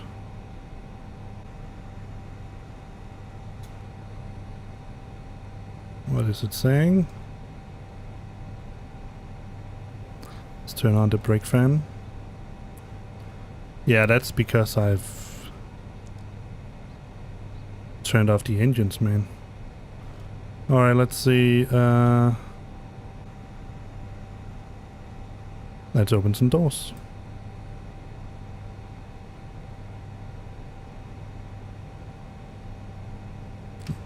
For load config. Let's take a look outside.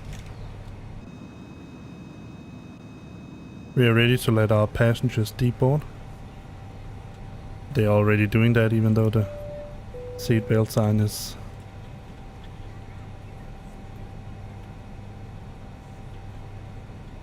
We are late, so they are neutral. And it was probably also a tough landing. Alright. That was the other guy. Our other Vatsum friend. Did I get any luggage loaders?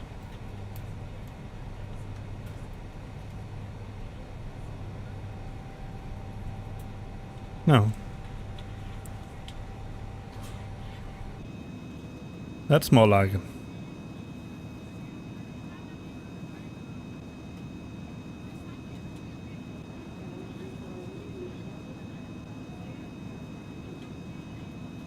Too bad that ground handling doesn't work with this. Yeah, I know that they're there, but I can't place them anywhere.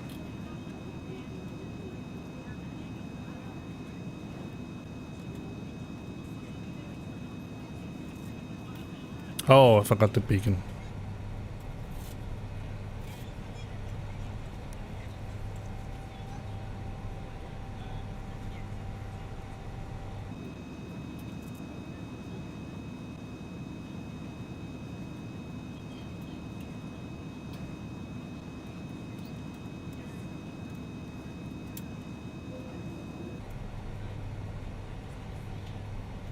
Fuel truck. Let's try to get everything here except the fuel truck.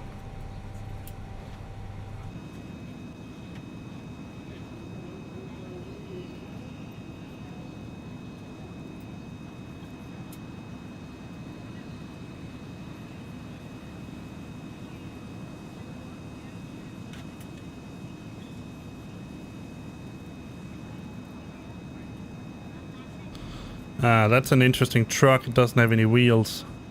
Let's see how we're doing. Hey, what's our deboarding status? 21 minutes. We're still deboarding. Alright, I'm going to disconnect from that sim.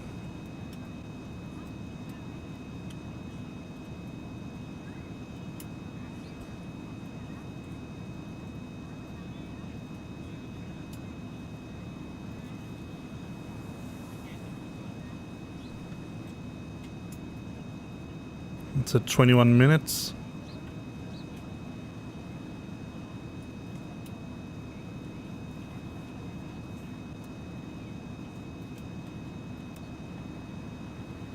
Let's get the ground power unit online.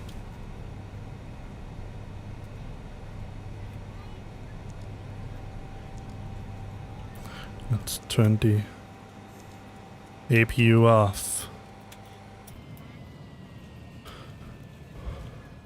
Alright, I will, I think I'm going to go down and pick up my daughter.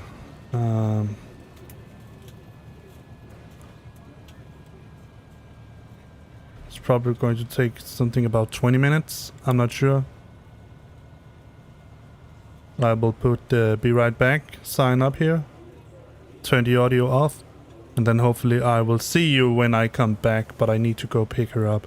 Otherwise, I hope that you have enjoyed this stream. Not the best landing that I ever done, but I really love flying with this aircraft, and I will make a lot more practice with it. It's big, so it's obviously more heavy to land than the A321, but it's also a beautiful airplane.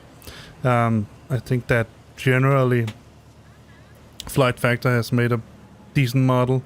There are some things that needs to be corrected, but other than that, I really like it. So hopefully I'll see you when I come back, and otherwise, hope to see you around later on. Bye bye.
Alright, I'm back. So now I got my daughter picked up, and it didn't even take 20 minutes, and we're still deboarding. 2 minutes left, so they're neutral. Probably because we were late. One of them is very thirsty and not on the aircraft. Look at this. Compared with the... wow, that's certainly a wide-body aircraft, this one. Thank you, Erhan Unger, Erhan Gonger. How do you pronounce that? Well, that was a stupid question because obviously you cannot tell me. And I can see that Siri wants to play along as well. Actually, we just landed. Let me just call you Erhan. Yeah. My daughter wants me to cut open an ice cream. Alright, we're done. Kan du tage fat i den ved? Ikke der. Så lægger alle delene ud. Den der lille, den smider du ud i skraldespanden, og den her spiser du. Ah, okay. Well, I am not exactly fluent in Turkish, so that might explain some part of it. Yeah, we just landed. So, let's see what the passenger said. So I'm going to change the screen. And you're obviously, just as always, going to see double screen, but...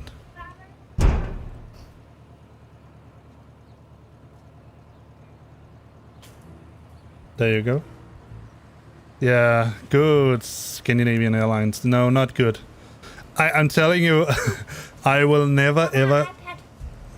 But leave it, Sophie. I will never ever go to Malta with anyone if if that pilot led just as bad as me. Well, let's take a look at it. In-flight... Unexpected arrival delay. That's actually... Oh... Wow. I thought I made a horrible landing, but that's actually... that's the trick. I just have to make terrible landings and then I actually end up making pretty good landings. They ran out of alcohol. Oh yeah, that's terrible. Now I know why they don't like a Scandinavian. Yeah. Oh, that's the best comment I've ever heard on PAX. They ran out of alcohol.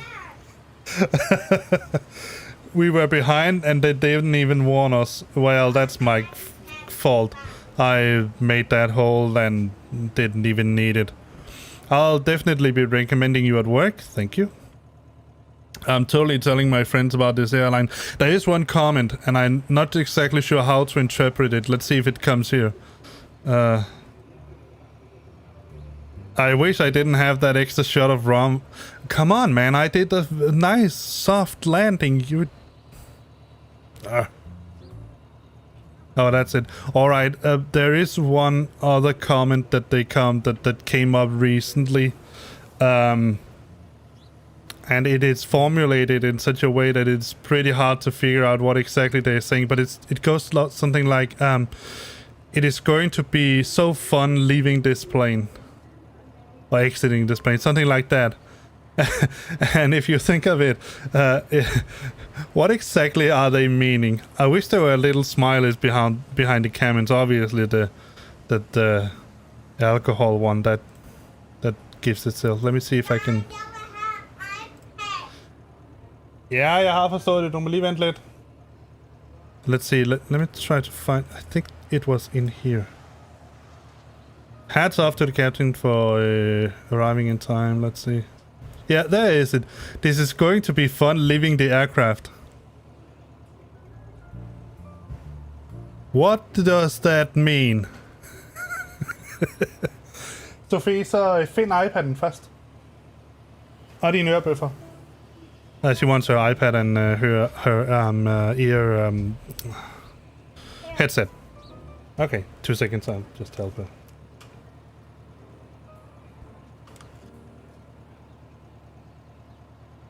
But yeah, I thought very much about what that comment actually meant. It's going to be fun leaving the aircraft. So what are you saying? Are you saying that it was a fun flight, so you are thinking that it will also be fun leaving the aircraft, or did you have such a terrible time in flying that it would actually be fun leaving the airplane? Alright. Just need to manage the iPad here. Sofie, du vil godt, du for evigt nu på en stream. Du blev digital. Værsgo. Alright, so let's close this down. Yeah. Close packs. Alright, what else we need to close? Yeah, this one. I don't know why it constantly says it's aircraft. It's my A321. I think I've looked around and it doesn't seem there's any way I can change it. Maybe it doesn't. Wait.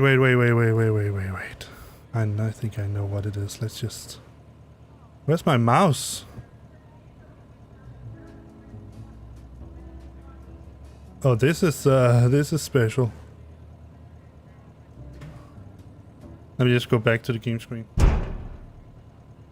For some crazy reason that actually helped. But let's see. I think it's in here. ATC menu.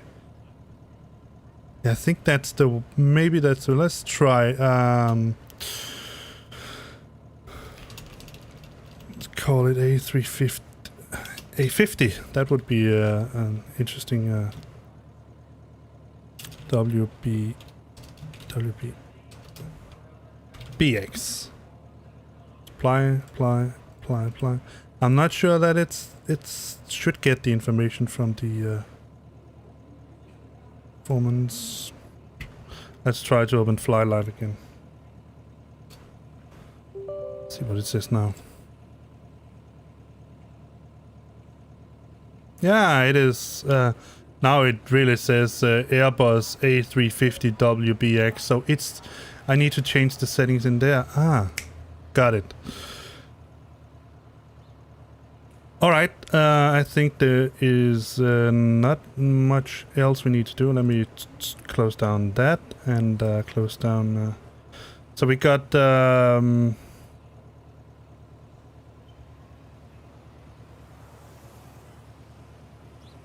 we got a minus 5.3% fuel bias and a drag bias of 0.2%.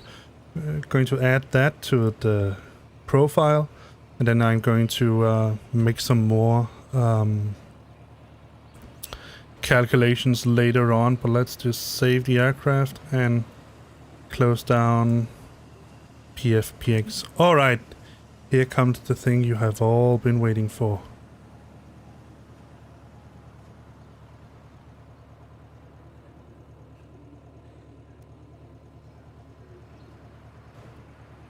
Replay mode. Alright. Let's go back as fast as I can.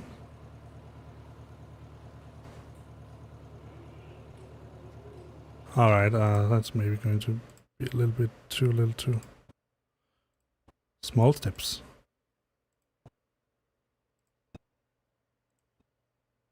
That's our taxing.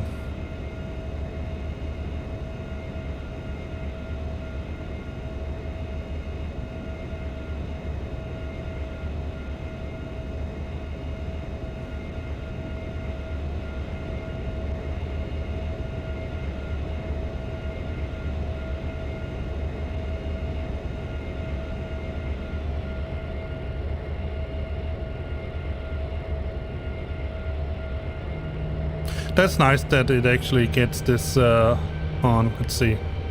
My taxing.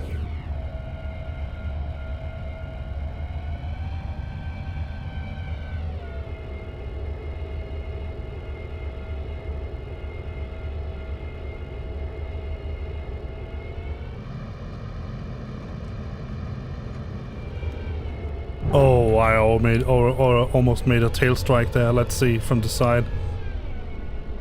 Whoa, there's a lot of wind there. Let's see. Oh, that's slow.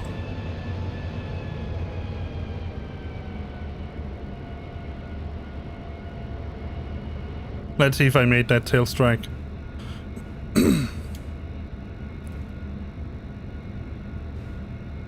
I really don't hope there's as much crosswind when we have to land here. Let's see if I made that tail strike. Let's slow it down.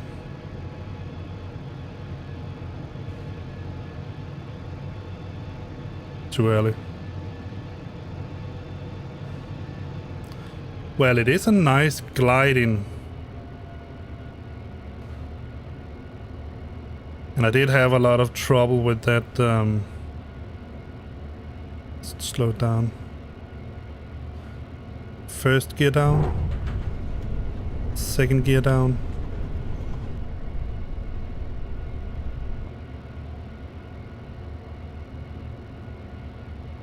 Is that just a tad? Oh, that tail is really close. But no, there was no tail strike. Alright, let's get in normal speed.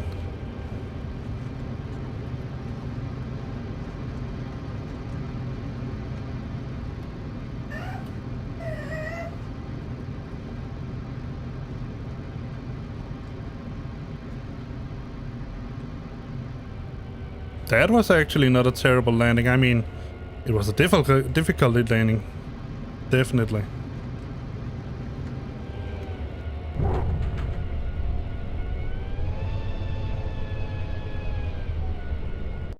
Let's look at the view to runway. And let's go a little bit.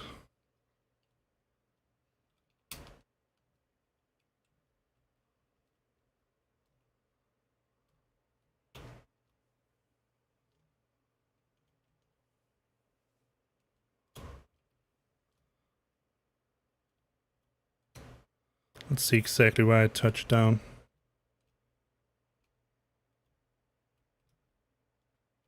Let's try it here.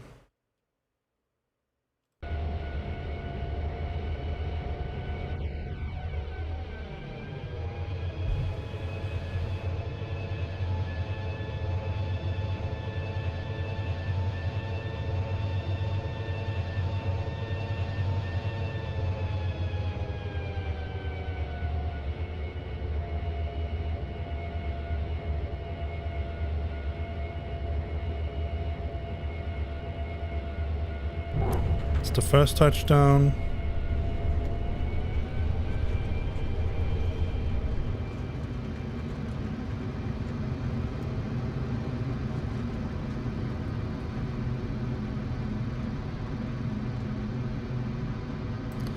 That was actually, honestly, a quite decent landing.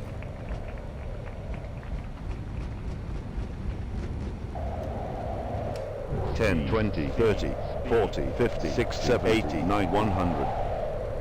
Terrain. Terrain. Terrain. Terrain. Terrain. Yeah, I know. 100, 90, Terrain. 80, Terrain. 70, Terrain. 60, Terrain. 50, Terrain. 40, Terrain. Terrain. 30, 20, 10.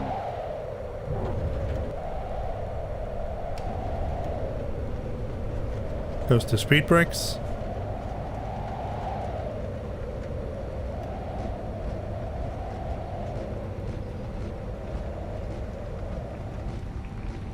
And they clap of my landing. Let's take a look over here.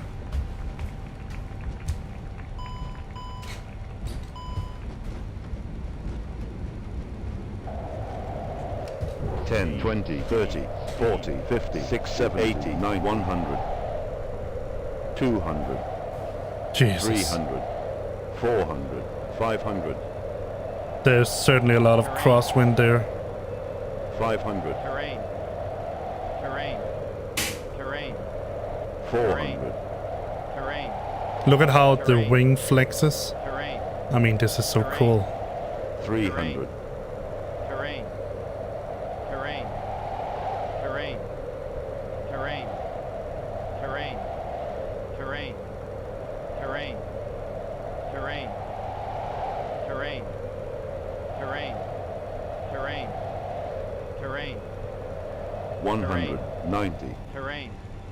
80. Terrain. 70. Terrain. 60. Terrain. 50. Terrain. 40. Terrain. Terrain. 30. 20. 10. The touchdown. Speed brakes. Reverse engine just on idle.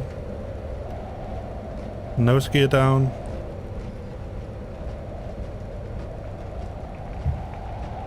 And the stop.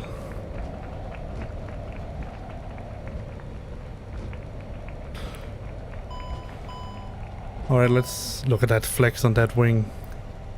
It's so... That's well made. It really is. Alright, let's get one final from behind. Up. Not there.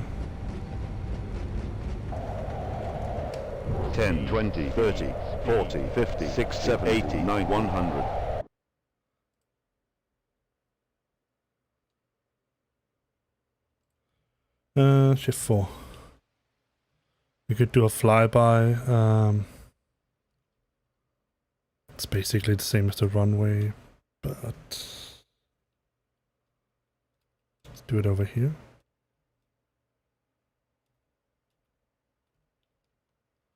The problem is I cannot remember exactly where the touchdown was, but let's just get as far away as we can. This is a big airplane, man. This is a big effing airplane. Let's try to look at it. Try to look at it from above. See how that looks. Alright, let's start.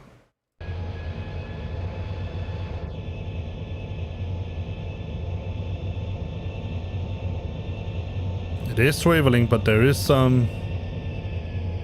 Oh, wow.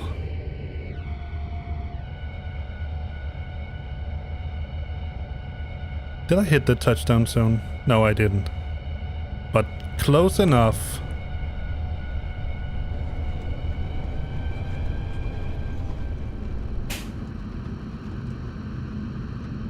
There was the nose gear down.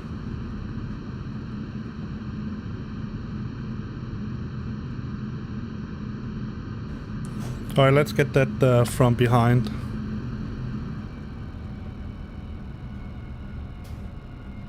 The last one.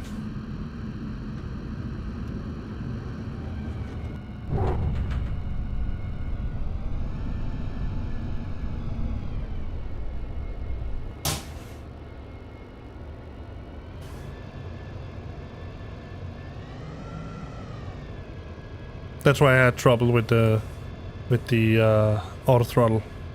I turned off the auto throttle instead.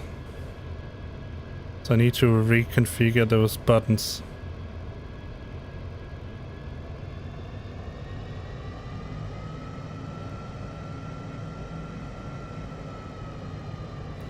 Look at that tail fin there, constantly trying to keep the airplane centered.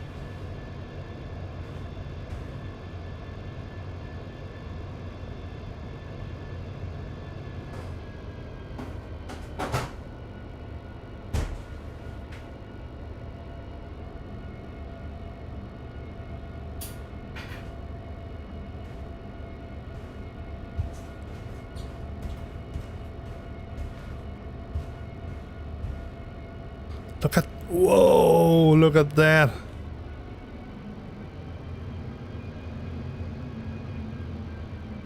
That was some gust.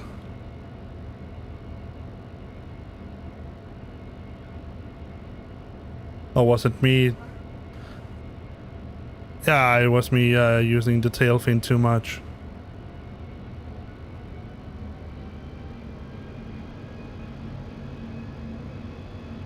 Try to keep it centered with the tail fin. It's a bit hard, too much. Trying to correct. Making it swivel instead. I must say I'm impressed that pilots actually control this kind of thing with the first touchdown, full touchdown, speed brakes enabled, nose gear down.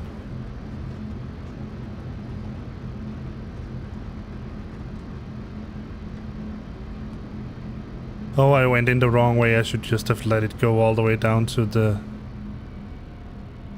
Well, it is...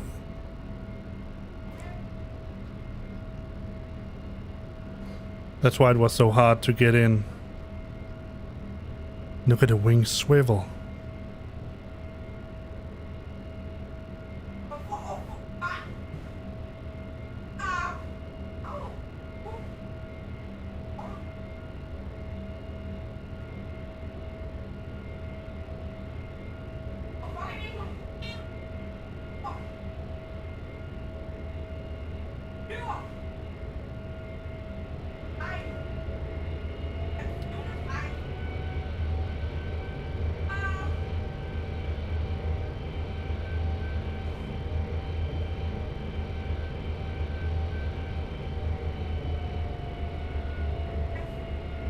Alright, I think that's going to be enough replay for today. I once again would like to say I really hope that you have enjoyed today's stream. I actually enjoyed this flight, and I think it's... I'm excited to see whether we're going to take more or less the same route when we fly down there. That was one flying in over. Yeah. So next time we are obviously going to fly from Malta to someplace else. I don't know. But I think it's pretty cool that they actually enabled me turning off the lights inside. That's pretty cool. Notice it when in a little while I turn off the taxi lights and go over to I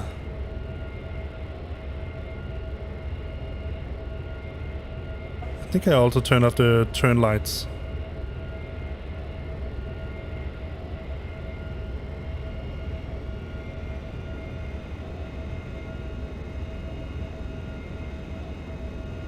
Then enable the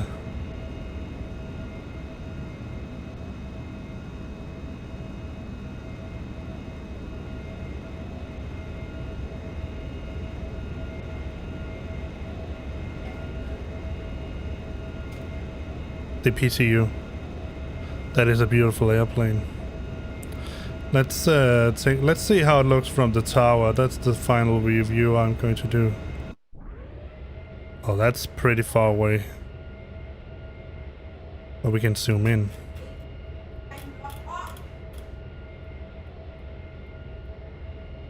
Let's do that.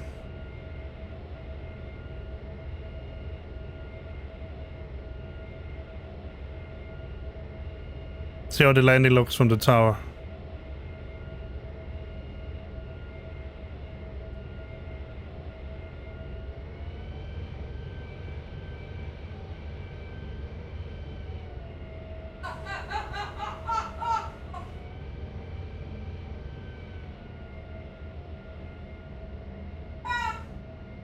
That's a very interesting animation that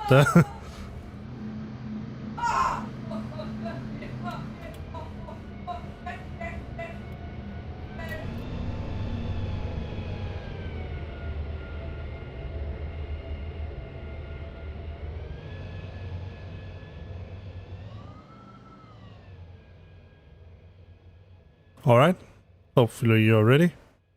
Final replay. Do I still have...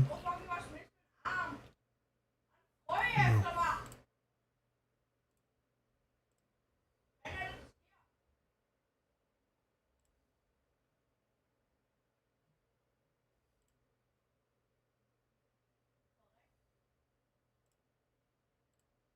Go to the tower.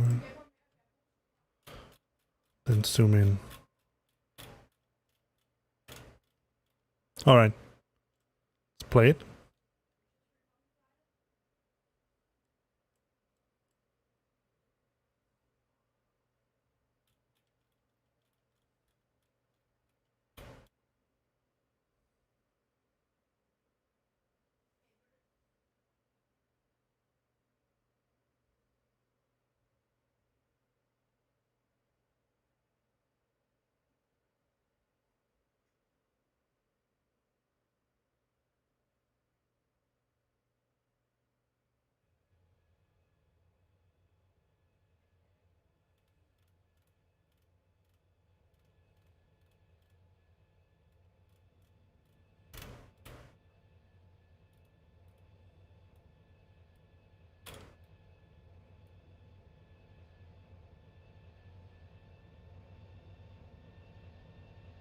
Alright, let's see how it looks.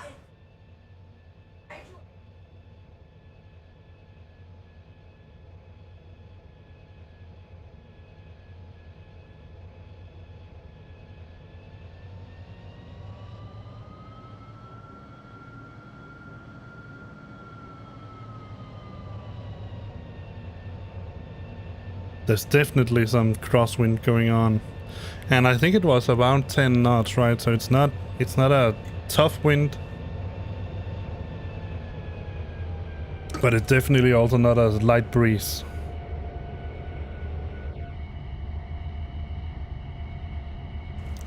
Let's zoom in a little bit.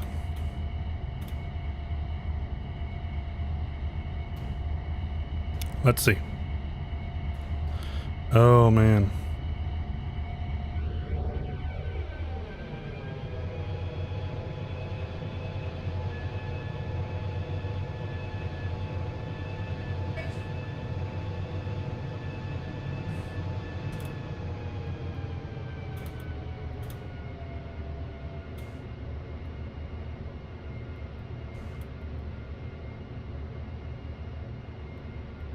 It's a really well detailed model.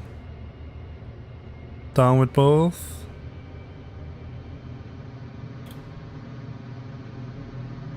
Nose wheel down. Little hard on the nose wheel, I have to say that. But again, honestly, given the circumstances, I don't find that I've made a bad landing. Actually not. Alright, let's exit replay mode.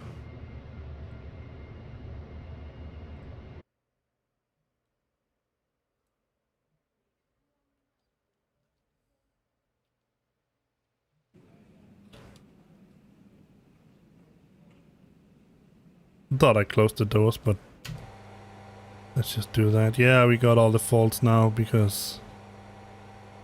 Oh.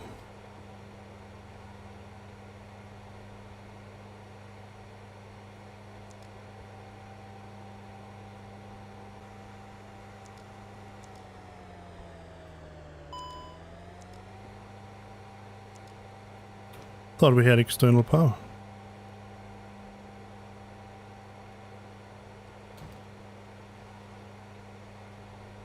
Well then, let's just do it like this.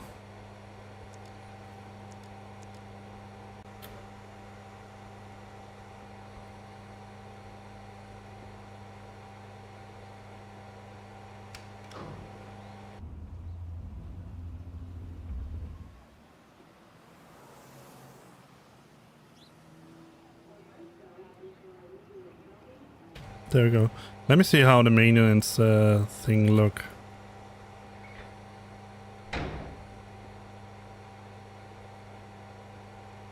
Oh, there's a cleaning truck, but there's a maintenance stand. What? Ah, it's not. Alright.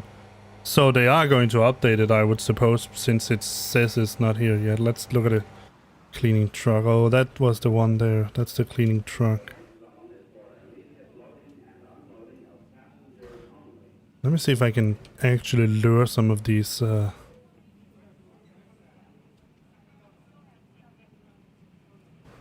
see, control panel. There's a stairway. We can get fuel, conus. That's it. We can get the ground power unit. Trucks. Catering. But they are not placed anywhere. That's the problem. And the ground power unit as well. Alright. That's it. I hope that you have enjoyed the stream. I certainly have. Let's put on the chucks.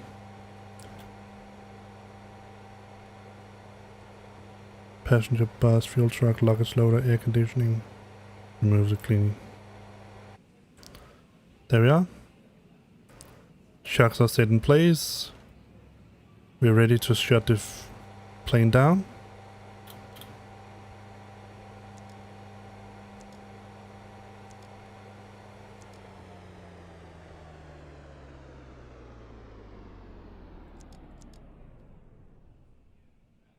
There we go. Thank you for flying with me. I hope that I will see you in the next stream. See you around. Bye bye.